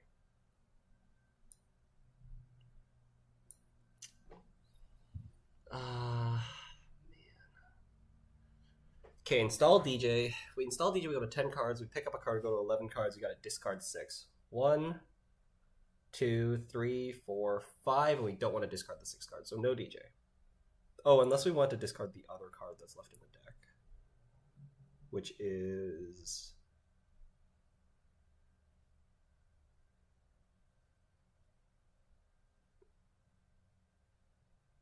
Gamble, which we don't want to discard. Okay.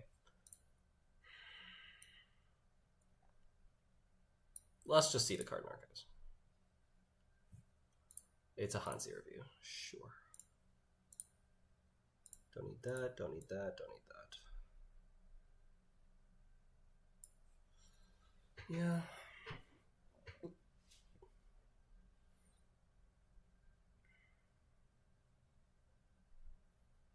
We can DJ now. Like, we're basically just playing reg. We're just playing, like, a reg value deck now. Where we're just, like, install DJ, run HQ. Like, at some point, a card is going to go on in the remote, and we're going to go and trick shot it.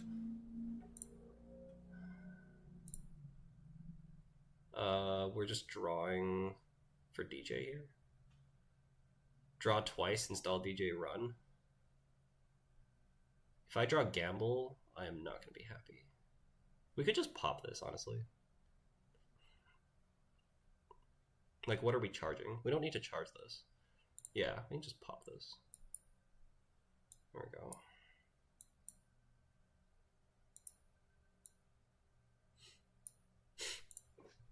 You just pick up a card, stop the subliminals from coming. Trick shot is good. We have one in hand right now, so we probably just, like, get creative.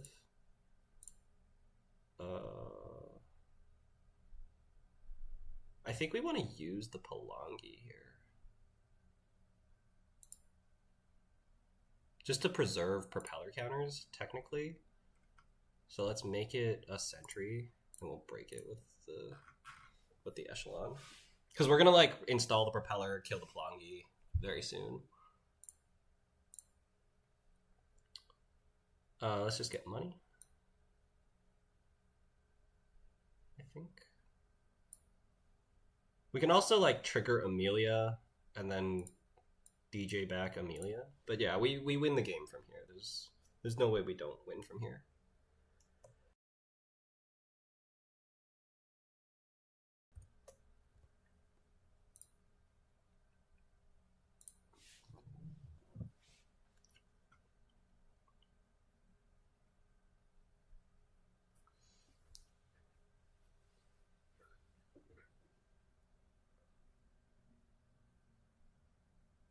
If a card goes in the remote, then we trick shot. We go install propeller, trick shot.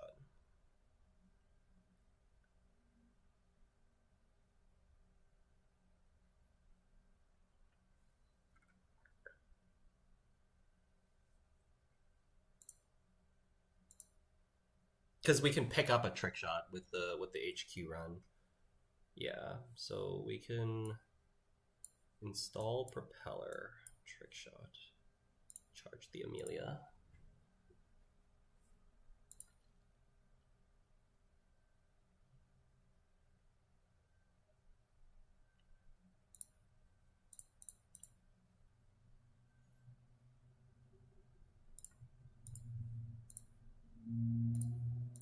We'll just break this. It's like we could take a damage, but like I kind of care about the jailbreak. We're gonna see 3. Vovo.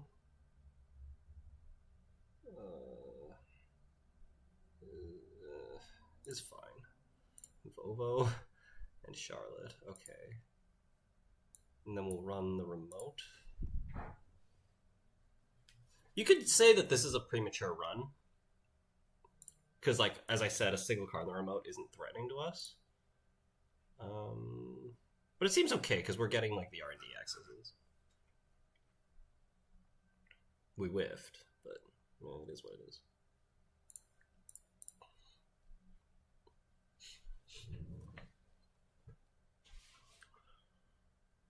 Okay. That's fine. I'll pay 0. If you can pay $1 and protect it if you want. Oh no, you want to pay 0. No, other than this upgrade. Yeah, you want to pay 1. Wait. Oh no, you want to pay 0. I should have paid 1. This seems fine. We can just Amelia you to 0, and then I can do whatever I want with this side game. Let's run HQ. There shouldn't be anything in hand, but like Ice on HQ, Ace in HQ means the Tatu's going to trigger, which is not ideal, but it is worth it for me. It's probably creative, unless it's trick shot. It's probably creative though.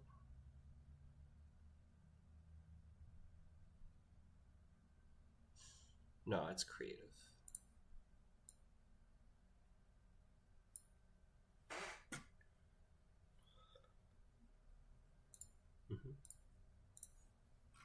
Okay. You're drawing Vovo, and then Charlotte, which is not a threat. I can just sit here and click for credits for the next while.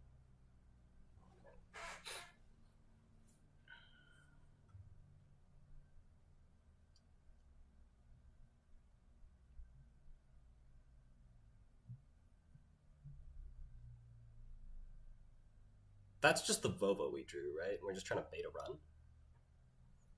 $10? Ooh. We like $10. The Adrian's on R&D? That's kind of annoying. It's kind of annoying. Okay, I mean, let's pop the Amelia. Let's do it. So now we run HQ, and we pick up Amelia, and we reinstall it, and we've got legwork next turn.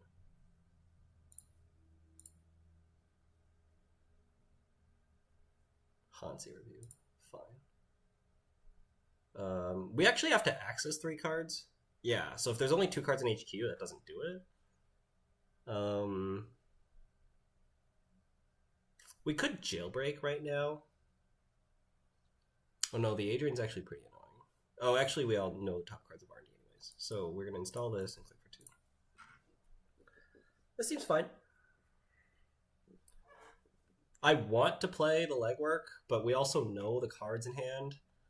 So playing the legwork doesn't really do us anything other than getting us an Amelia counter, which lets us run R&D and charge it, which is nothing more than cute.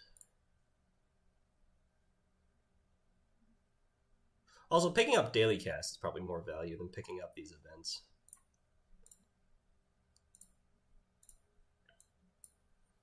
If this is Tatu, we might bounce.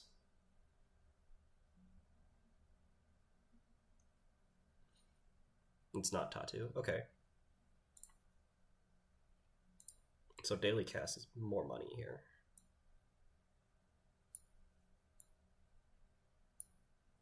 It's just more money.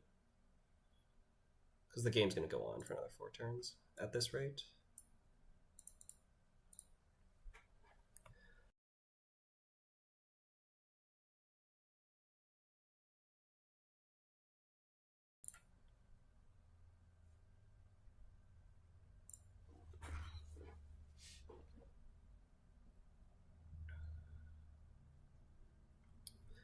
Last turn we drew Vovo. This turn we drew Charlotte. This looks like it's Charlotte and Vovo.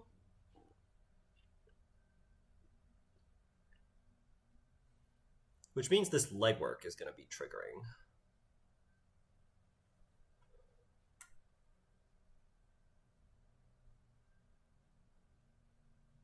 Is it worth a click and 3 credits to prevent this Charlotte from triggering?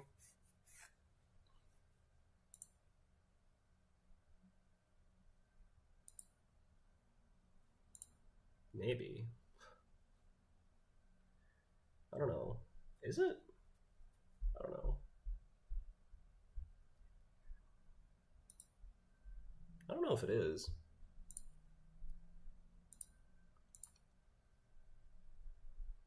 We don't get duped by anything here, right? Like, it could be like Rashida, Lacosta 5-3, and like somehow all those cards slipped through. No, that doesn't make sense, because there needs to be 2 Vovos and a Charlotte, and we saw Hansi review in HQ too. So that's just not it. And there's a Tattoo in HQ as well. So HQ is Hansi and Tattoo. I want... What do I want?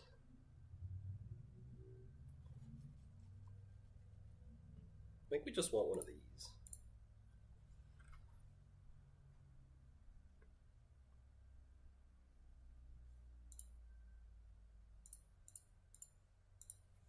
Okay. You can trigger Charlotte. It's going to draw you cards. You're going to gain some money. And then I'm going to legwork. And trigger Amelia. And then when you're broke, we're going to go and trash this Adrian. Well, we're probably just going to like access 3 cards and not trash the Adrian. Well, it creates some difficulties later on if I don't trash the Adrian. Which is like actually a misplay. Like I should have trashed the Adrian while it was in the remote. That was just poor. I didn't read the card. Okay.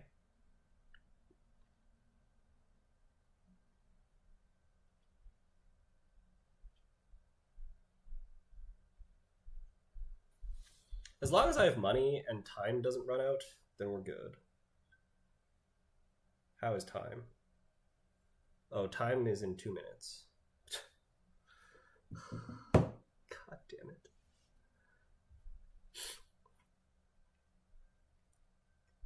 We're gonna lose this game on time? That's the only way we lose this game. There's no way.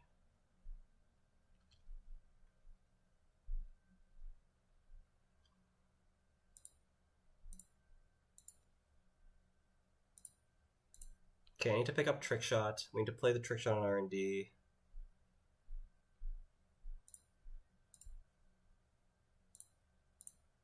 We don't need the Trick Shot, actually. We just need to access cards.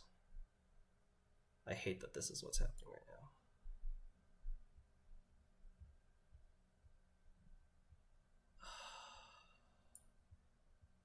Yeah, time's gonna run out. Oh, it's not. It's not. Okay. Okay, go. 2 minutes to time. That's fine. That's fine. I can get another turn. Please give me another turn. Come on. Oh, I didn't realize time was running out.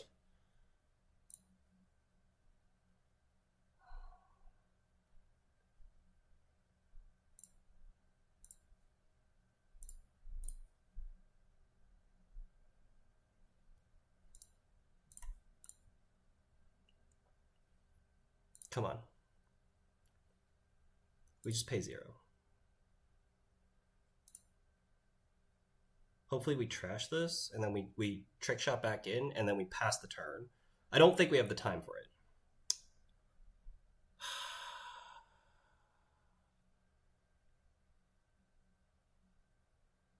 It doesn't matter.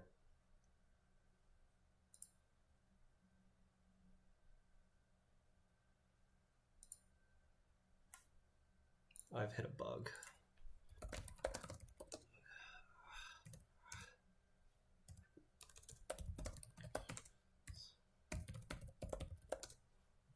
There we go. Trash this.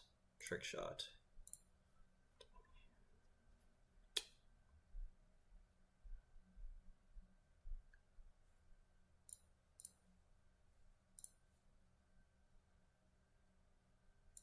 Come on. Let me access. Please.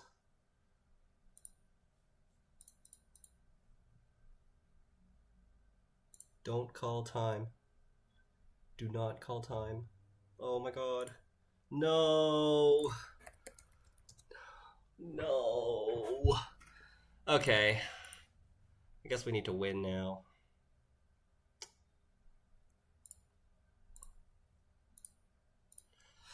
Man, every one of these games is coming down to this like R&D access. Oh. I do if I have time, but now I need to access. Okay.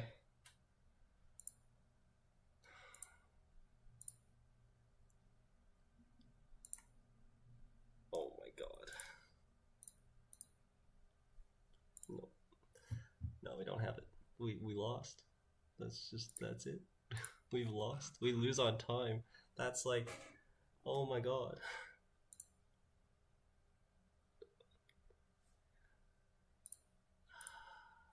Check archives, I guess. What are we doing? I had to go a little faster.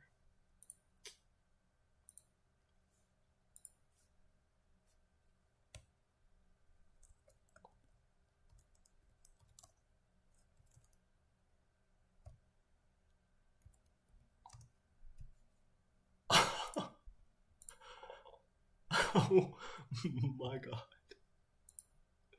There's no way. No way. No way. Oh my god. There was an agenda in archives.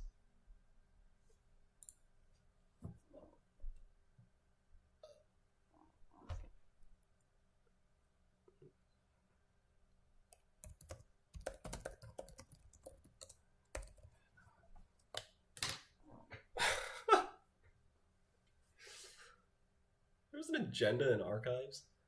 Oh my god.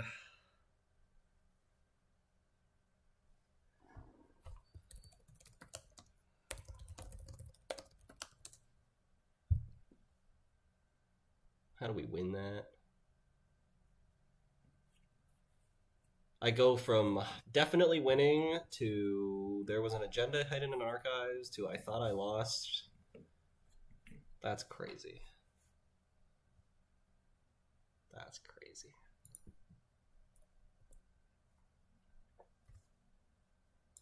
What do we think of that one, chat? What a surprise. Yeah.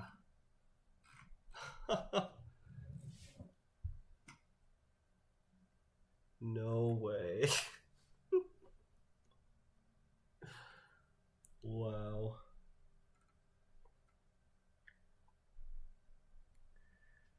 Okay, looks like we got one person rooting for Nepo, one person rooting for Gukesh. And I'm like, I watch Hikaru's chess streams sometimes. So like we're supporting the content creator. Although like Hikaru does a lot of stuff where he's like I'm doing this for content and it's not actually that good. And I feel like he kind of like sells himself for content a little too much. So I don't like that about him. Yeah, he kind of sells himself for content a little too much. But I'll still support him. Well, we win round 5 to our surprise. Go into round 6. We're against Amerim on Arissana. It's a good matchup for us. Where am I in the standings? I'm in 10th. Nah, so we're out. Amerim is paired down. Watslav and Ipe are paired against Motion Blur, Torpedo, or Hams. Is that true? Yeah. So they can ID. Otherwise, I can like, yeah, I can win and like get to like 6th maybe. It's not bad. Let's win and then we'll talk. But damn, the Padma is not getting those accesses. I'm supposed to make the game. Table 3.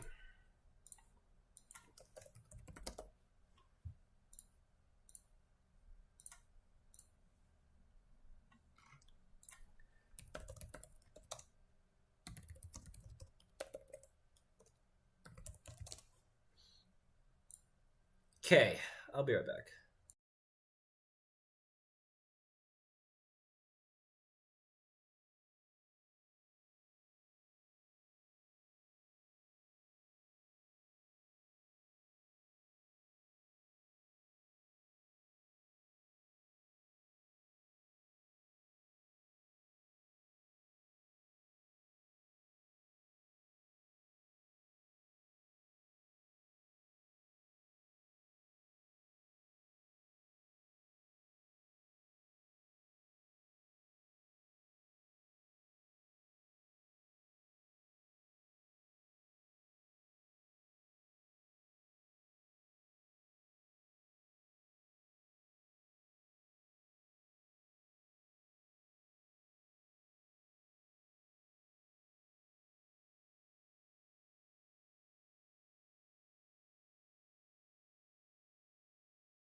Hi, I was not muted, or I was muted rather, and my deck list was covering my face. Okay. Control minus full screen. This is a hand. It is a hand. It is a hand we are keeping. And looks like we're good to go.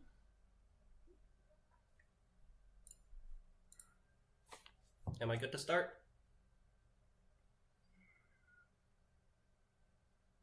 Yes. Yes, I am. Okay, let's go. We want these 3 cards, and, like, no other order. Ooh. Yeah, we'll take a Wage Workers. Wait.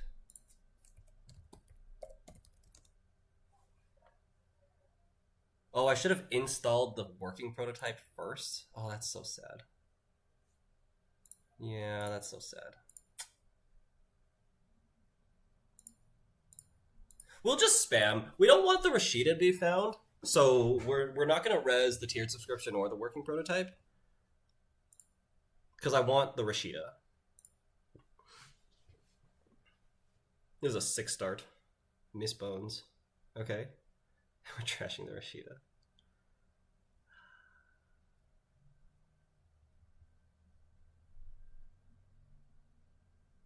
I could res it. I think we are going to res it. Okay. I guess we didn't need to res this, but that's fine. That's so sad. Beal.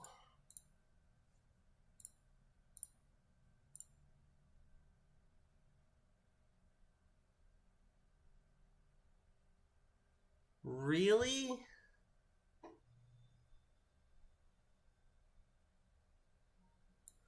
I mean, all right.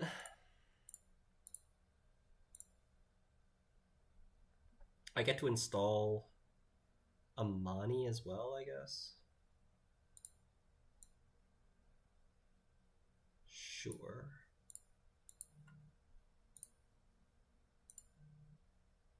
We want the Bologna, so let's put the Beal back.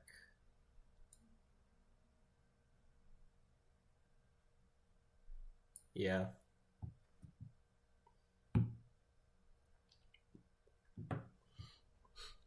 Reinstall the Bones. Running the Amani. Sure. Also, if the JNet devs are watching, the fact that when the runner accesses a card and the card gets flipped face up is confusing as heck. I don't like that. Please change that back. Because a face-up card in Netrunner means it's rezzed. And if it means something else, then that's confusing.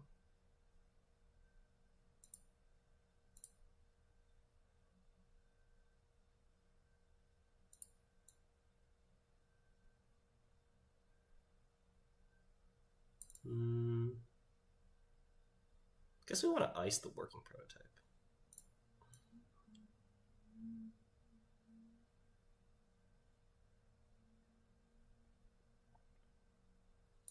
Do we?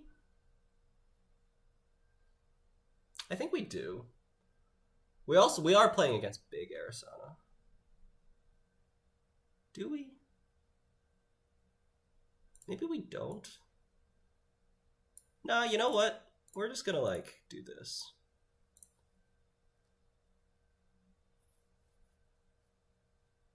Which means we're gonna like warm reception the Bologna onto the board next turn. I don't love that. It's honestly kind of fine. Oh. Yeah, sure. Want that Amani back. We're gonna have to shuffle back Amani and probably the Spin Doctor and leave the Beal in there. Seems okay.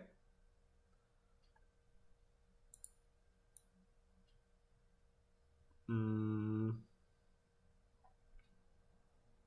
think we will res this.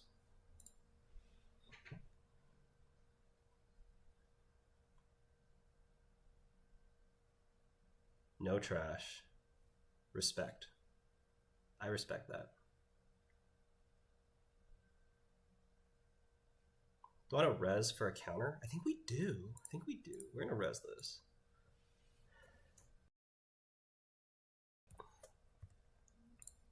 Yeah, because bouncing this environmental testing is devastating.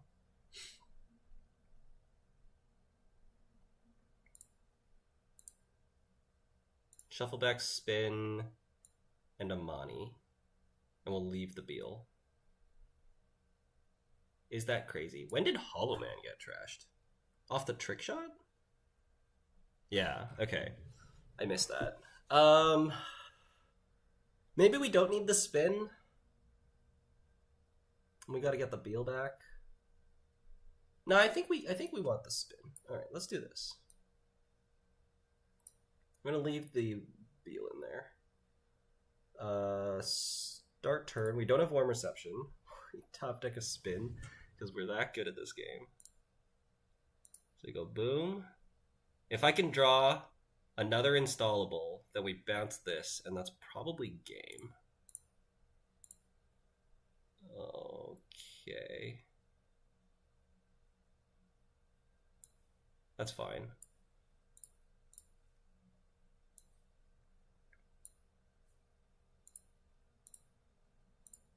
Lady Liberty is unnecessary at the moment.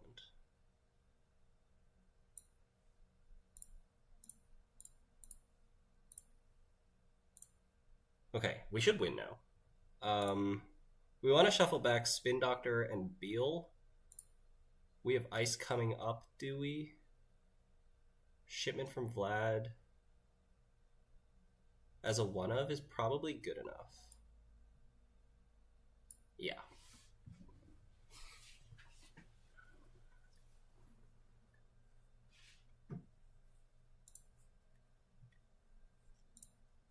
We shuffle back the Beal and the Spin Doctor.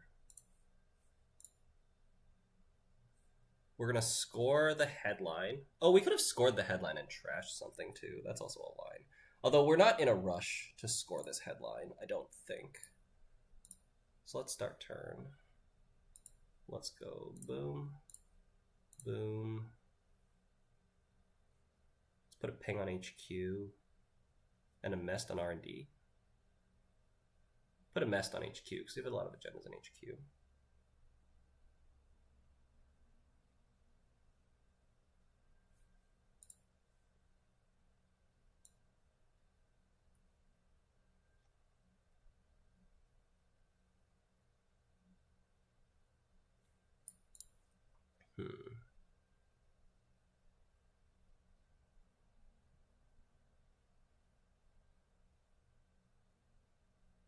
Could also like mest HQ and ping here, and then we lose to Conduit. This seems better, questionably better. Questionably better. Because we're gonna res this next turn, and then we're gonna score the headline. Hopefully we install this environmental testing. That would be a blowout if it's not already.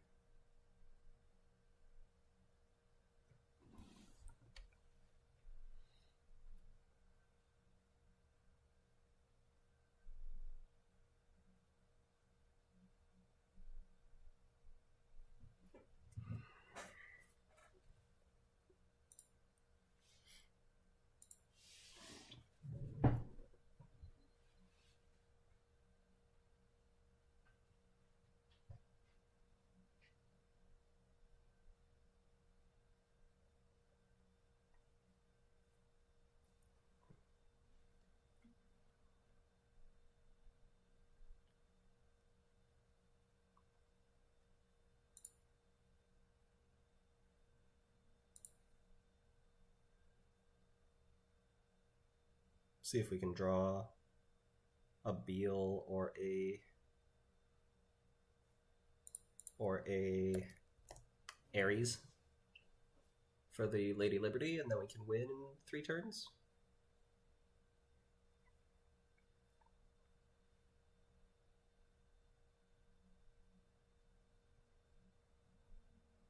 Otherwise, we're like scoring this, res, trashing a resource if we're rude, installing a card if we find an installable that's not Bologna.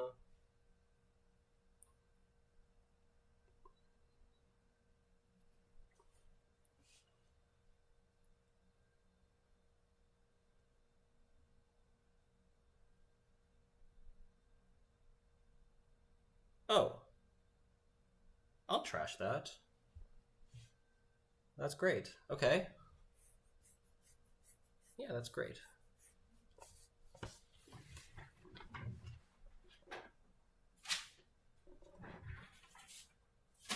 Man, we're so rude. I like really don't like what we're doing right now. It's just so rude. So rude.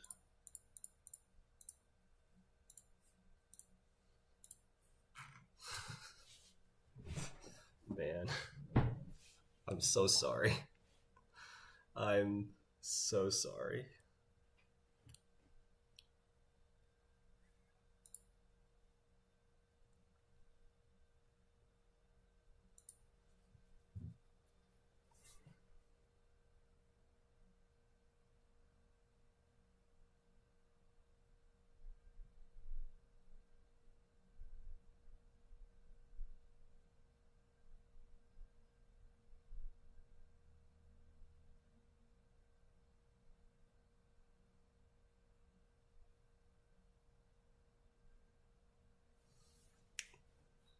Man, I'm like, this hurts right now that I'm doing this.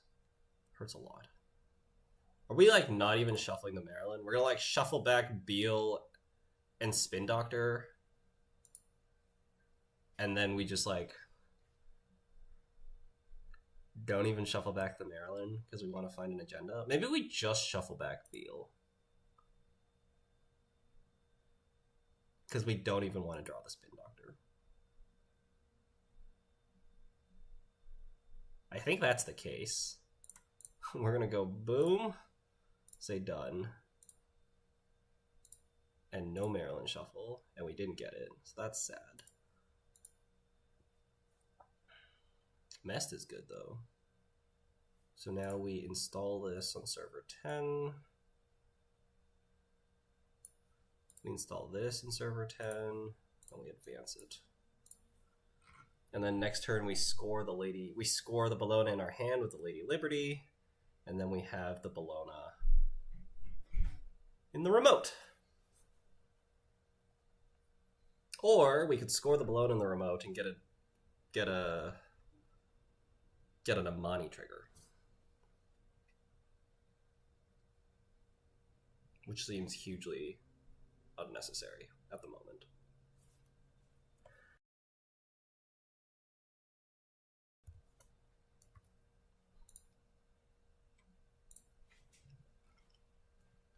Okay, Amani triggers a little bit better now. Overclock. Oh yeah, okay, fine. We're gonna trash the wage workers and get oppoed.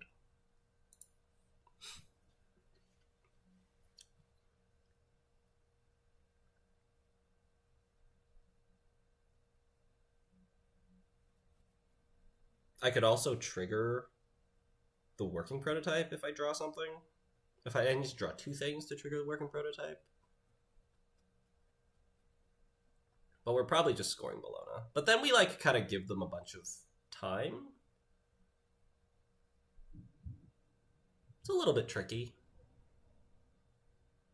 It is a little bit tricky.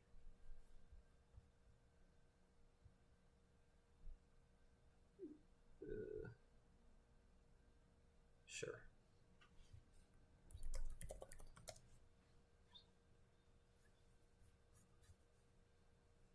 I don't know how much money they had. I don't know what they were trying to do. If you are trying to install Muse,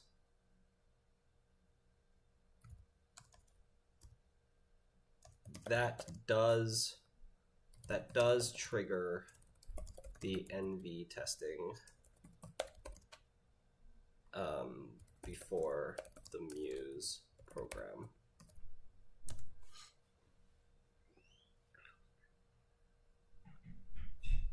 If that was what we were trying to do. I don't know what we were trying to do.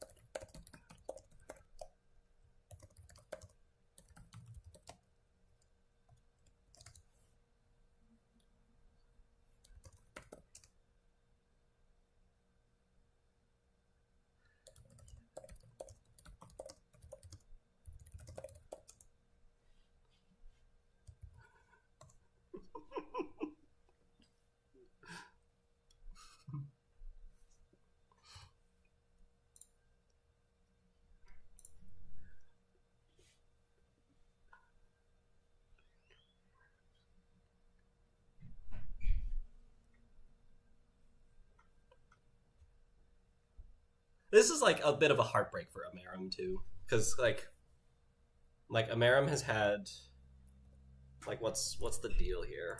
Did Amaram win the last round? Oh, yeah, he did. Okay, so when was Amaram's last loss?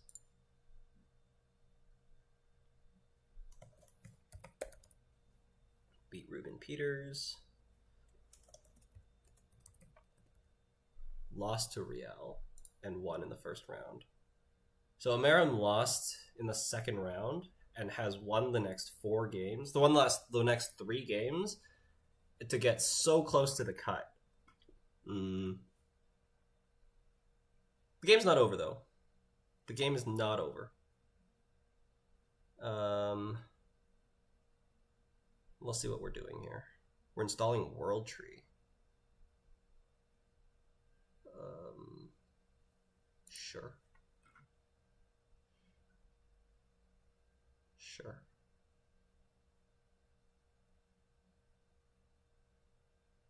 Now I can bounce the World Tree. But I lose the Lady Liberty. We're running back to trash it. Okay. Do I oppo? Aries. No, but we can't get into this server. We have to trash the wage workers. Yeah, we just score this. And then he has to run this remote and steal the Bologna, which is not happening. Or he has to trash the wage workers, which is happening. But like, then you get oppoed. And I have shipment in hand. This is all just awful. And like trashing this is like -4 credits, but it's not going to help you steal the Bologna. I guess it does turn the Coalescence into another Coalescence, which does gain you 4. I don't know if that gets you into the remote, though. Ooh, bad run. Bad run.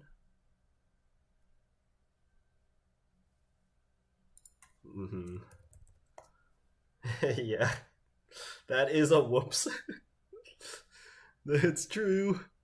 That is true.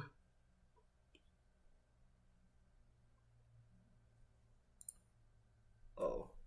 Oh. Yeah, sure. That's fine. That's fine. It's we're like I guess like he's playing for the cut and I'm not. Um. Oh, we are still running. I see.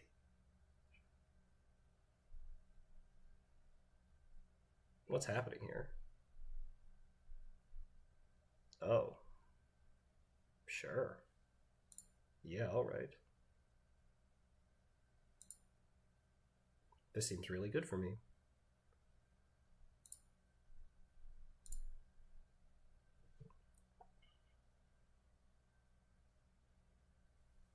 Hmm. Probably, but don't have it yet. Probably, but can't score it now.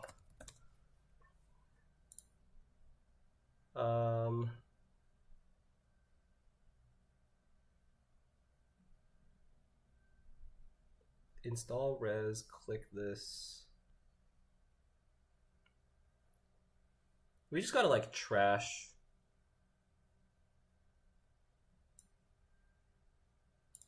Oh. Wait. Oh lol. I thought you trashed the wage. Okay, I would have gotten there. Oh my god. Okay. Nobody saw that. Nobody saw that. I thought we trashed the wage. I was totally gonna like trash the telework contract, click the working prototype, and advance the Bologna. I did not notice that the wage was still there. I thought we paid 4 to trash it when we ran the remote. When we ran the wage workers. Got baited.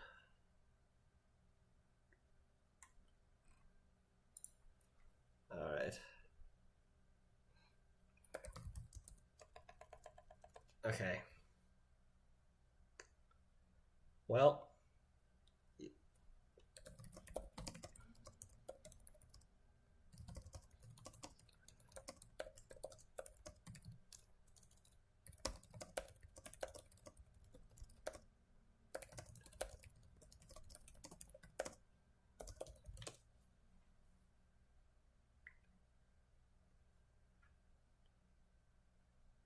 Yeah. That's what I'm saying. It's like the game is decided in the first 3 turns. Like, how good is your opening hand? How good is your opening hand? Which is bad. Like, I don't like that's what working prototype does, and I don't like that. Because it's like if the corp has a good start and the runner has a bunch of resources, then the runner's just gonna get wrecked.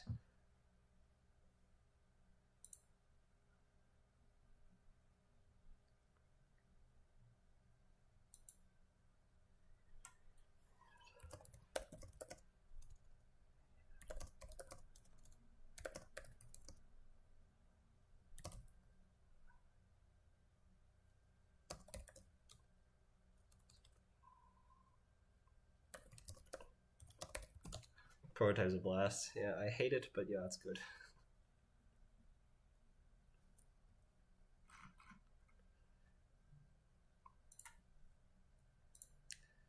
All right. 13 unique servers created by the end of turn 4. Really?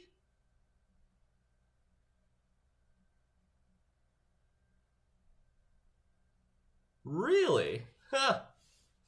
That's more clicks than I'm supposed to have. You don't like it, but you still play it? Yeah, I don't. It's good, but I hate it.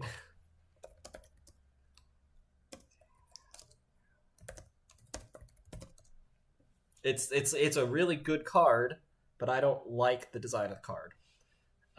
Like it's not that like I don't like the design. It's a card that like it shuts off resources. So it's like you get punished in deck building And like in your opening hand, like if you have like 3 daily casts in your hand, I guess if you have 3, like that's the thing. Like even if you have 3 daily casts in your hand and you're stacking multiple of them, the opponent bouncing one is still just like really bad. And it's like there's no, you're kind of forced to deal with this. And then there's like run punishment, and I mean like I guess like that's what Netrunner is from that perspective. Yeah, it's like I can just like spam cards, use Warm Reception to spam more cards, use Working Prototype, and just like keep you down. And it's like not really, it's not a fun experience for the runner. There's not really stuff that the runner is figuring out. Like when you're playing against I don't know, like even the Asa. The Asa is a Working Prototype deck. So I guess it's like a bad example.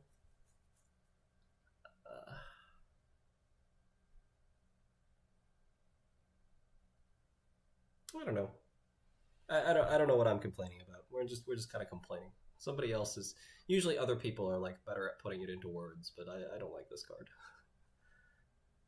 It feels like it turns a lot of games into like how good is your opening hand versus how good is my opening hand.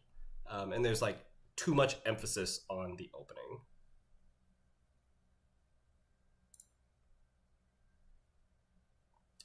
There was a turn where you considered scoring Bologna in hand with Lady Liberty versus scoring from the remote. Did you consider that you had to use Lady Liberty on that turn, or it was blank? Yes. Yes. So, which is why I ended up clicking the Lady Liberty. But if we go back and look at this game, right about here, there's an Amani on the board. So, like, I guess like what I was just kind of like thinking out loud is there is a world where we score Bologna in the remote instead of using Lady Liberty, because scoring the Bologna in the remote triggers the Amani. And if the runner, for example, like doesn't have money, but they have an environmental testing, then triggering the Amani to bounce the environmental testing is worth foregoing the Lady Liberty score, because essentially like it means that it takes me another turn to win, because it means I have to jam the Bologna behind the ice. But the Bologna is like safer. Well, it's still a Bologna behind ice, really. Except I'm like giving the runner 4 additional clicks, but they lose their environmental testing, which is the same thing as the runner clicking for 3 and installing environmental testing. But if there's counters on it, then like it changes the equation to favor the Bologna score and bouncing with Amani. It's slim. The value needs to be there, but I think there's a world where the value is there.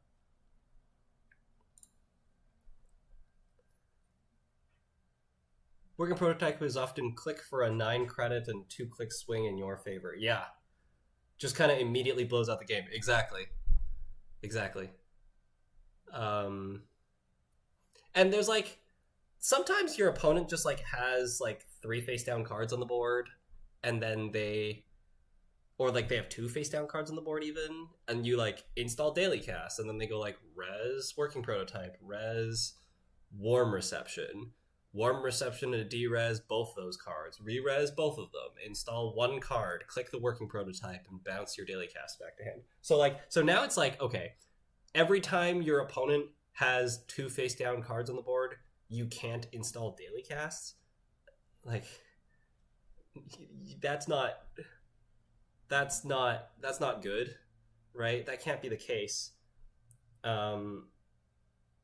So what? Like, you're either going to install the daily cast and you're going to get blown out sometimes, and there's nothing you can do about it, or you could like try to check the remotes, but like that's stupid, because like you're really just checking like 2 face down cards because there's a chance that this like combo can blow you out.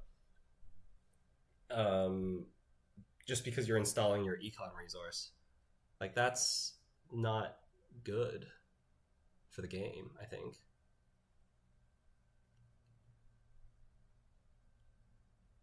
I don't like that mindset. I play it because it's good, but I dislike it. If the game is not really fun, is it really worth the time? It's not. That's true. That's true. But I feel like I'm playing it because it, like, well, that's the thing. So it's not like I dislike the card, but I still like the game. Okay, so the game is fun. The game in and of itself, is fun, and because the game in and of itself is fun, and because Working Prototype is a card that exists and it's here to stay, as far as I'm concerned, then it is good for me to get reps in with the card so I understand the card better. So I might like have a better time playing Netrunner if I had a corp deck that didn't have Working Prototype, I guess. Because, like, I don't know, it's kind of like, but if it means you're like gonna win less games, then like winning games is fun. So if you're gonna put a card in your deck that you like kind of don't like, but it wins you more games, then like the balance will probably equal itself out, or favor playing the Working Prototype. Not saying that's the case, by the way. You don't have to play Working Prototype to win Netrunner games. I'm just like bringing an extreme example, but also just like learning about the card is useful.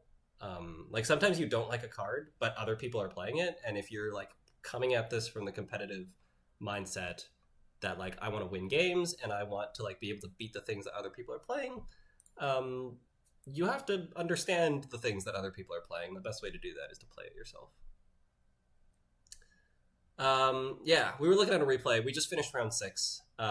So the stream's like drawing to a close here, unless I like miraculously make the cut, which I don't think I will. There's like 0.5%. A lot of the time, the competitive mindset is play the best things, and either the competition will find answers or the balance team will address it after a while. Yeah, that's true. That's true. But there's another level to it, I think, because Netrunner is like still it's a very fluid game. There's always ways that you can beat things that are good that are not meta. So, like when I approach a tournament that I'm trying to prepare for, you think about like it's not like play the best things for me. It's like I'm expecting other people to play the best things, and I want to find a deck that beats the best things. That doesn't have a bad matchup against like random other decks. So we don't want to throw all the other matchups in the garbage just to beat the best decks. Because there's always going to be people who show up to a tournament playing their pet decks or playing like something that's off meta, and we need to be able to win against those. So it needs to be like a good enough deck that also like beats the best things is how I try to play a tournament. Also, the deck needs to be consistent, which is my complaint about a deck like this.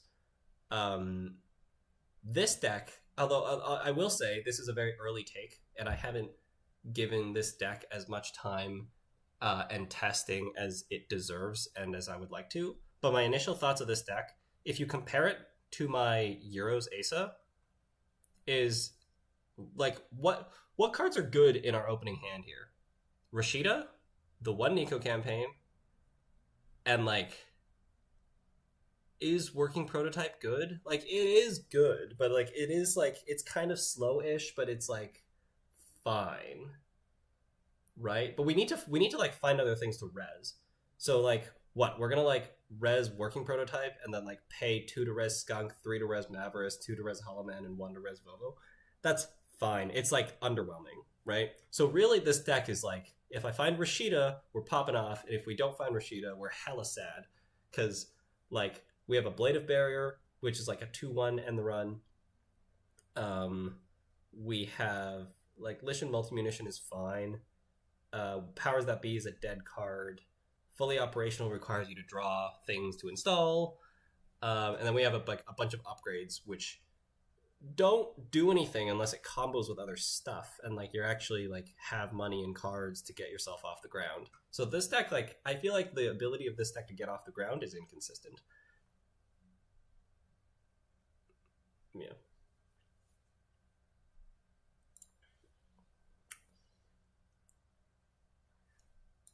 For what it's worth, I played this matchup as Ari, ended up just not installing my environmental testings until late in the game when there was a turn where the prototype was on 0 with nothing to res. Yeah, that's usually how it works. But like daily cast like never works that way.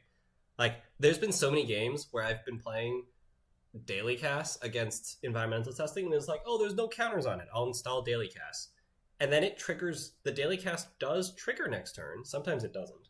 But it does trigger next turn, but then the turn after, your opponent has 5 counters already, and they're bouncing your daily cast. So really, you just spent a click and a credit to, like... and then the daily cast went back on top of the deck, which is clogging a draw, too, which is not insignificant. That's why I stopped playing tournaments. Haven't played in any events since you visited us last summer. Yeah, it's a different mindset. But, you know, we gotta stay on top of things. I enjoy playing the game. Like the game's really fun. I think like the funnest games that I played today were the 2 Padma games that I lost, because those were 2 games that I feel that there was a lot of stuff I needed to figure out. Like a lot of things weren't straightforward, and I always find it the most fun to play runner. So I was like finding some fun lines as runner, and yeah, the funnest games today are the 2 Padma games I lost. And those were hella close, too.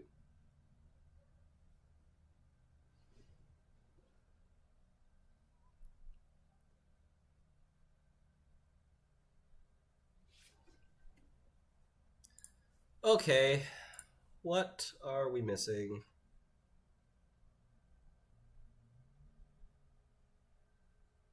Are we done? Oh, we are. I am in 8th. Man, I thought I'd finish a bit better than that. No, my SOS didn't bring me there. 13-13, 15-15. Ryan is making it up there with Mercury. Yeah, it's just an extra win. We needed one more win. One more win would have made it. Torpedo and IB.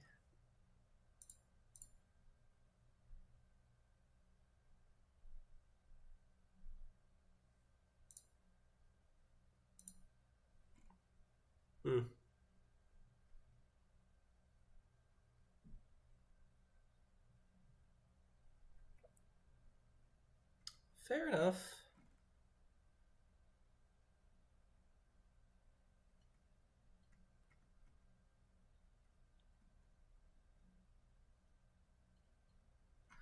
All right, that is the tournament. If y'all would like to continue following the tournament, which I can encourage you to do, it is on twitch.tv/nullsignalnetrunner. There's a team streaming it over there. And yeah, that's all we got for today. I got to go study. I have an exam to prepare for. I don't know when you'll next hear from me. If I'm feeling adventurous, maybe I'll stream with Wiki in Thailand. If I'm not, then you might hear from me in June. Yeah, I'm going to be working a summer job in Nanaimo. But it sounds like it's a pretty, like I'm not going to be expected to work after hours, so we're going to be, like, done at 5 p.m., and I'll probably have time to play Netrunner in the evenings. So I can see that happening. Yeah, and we can prep. There's Canadian Nationals on June 15th, I want to say. I'll throw everybody a stat I'm very proud of. Let's just pull up this tournament to start off, though. June 15th, West Canadian Nationals 2024. I'm probably going to go to this. I've currently said I'm going. We're probably going to drive, but, like, I might fly, because flying is, like, pretty cheap, too. We'll see. But I'm going to go to this. Hope to see people there. So the stat is I've never gone to a nationals level tournament and not won the tournament. So I've won Canadian Nationals twice and US Nationals once. Um, which is 3. So we're 3 out of 3. We're 3 out of 3 on national level tournaments. Um and that's like the only, like, that's like a thing that we'll be hoping to keep going. So we're gonna be going into this one with some hopes, which means I need to like prep something. Yeah, like I don't know. As I've said, the corp side for me right now is miserable. Like a lot of the decks I think are like blowout decks. So it's like it's a deck that's trying to blow out runners, and if it works, then it's gonna be like crush them. But it's fundamentally inconsistent. So you're gonna like have a really good draw, 40% of games maybe, but then in the other 60%, it's gonna be really bad. And maybe like of that 60%, 30 to 40% maybe you can like find your way out of. And it's going to be like a lot of hard work, and you have to find a lot of right plays and make a few bluffs maybe. But the other 20 to 30% is just you just can't do anything. Like you just drew your cards in a bad order. You drew like all your tag punishment operations. You didn't draw your Hollow Man. Yeah, what have you. And then your deck is just like gonna fall apart, and there's nothing you can do about it. So I don't like that because I don't want to like. I want the games to be in my control. So the more like opening blowout-y the meta is, the less consistent you're able to be in general. Yeah, that's the situation. Okay, anyways, I'm gonna head out. Thank you for watching. Yeah, we'll see you in the next one. Oh, also go like the deck lists once I go post them, please.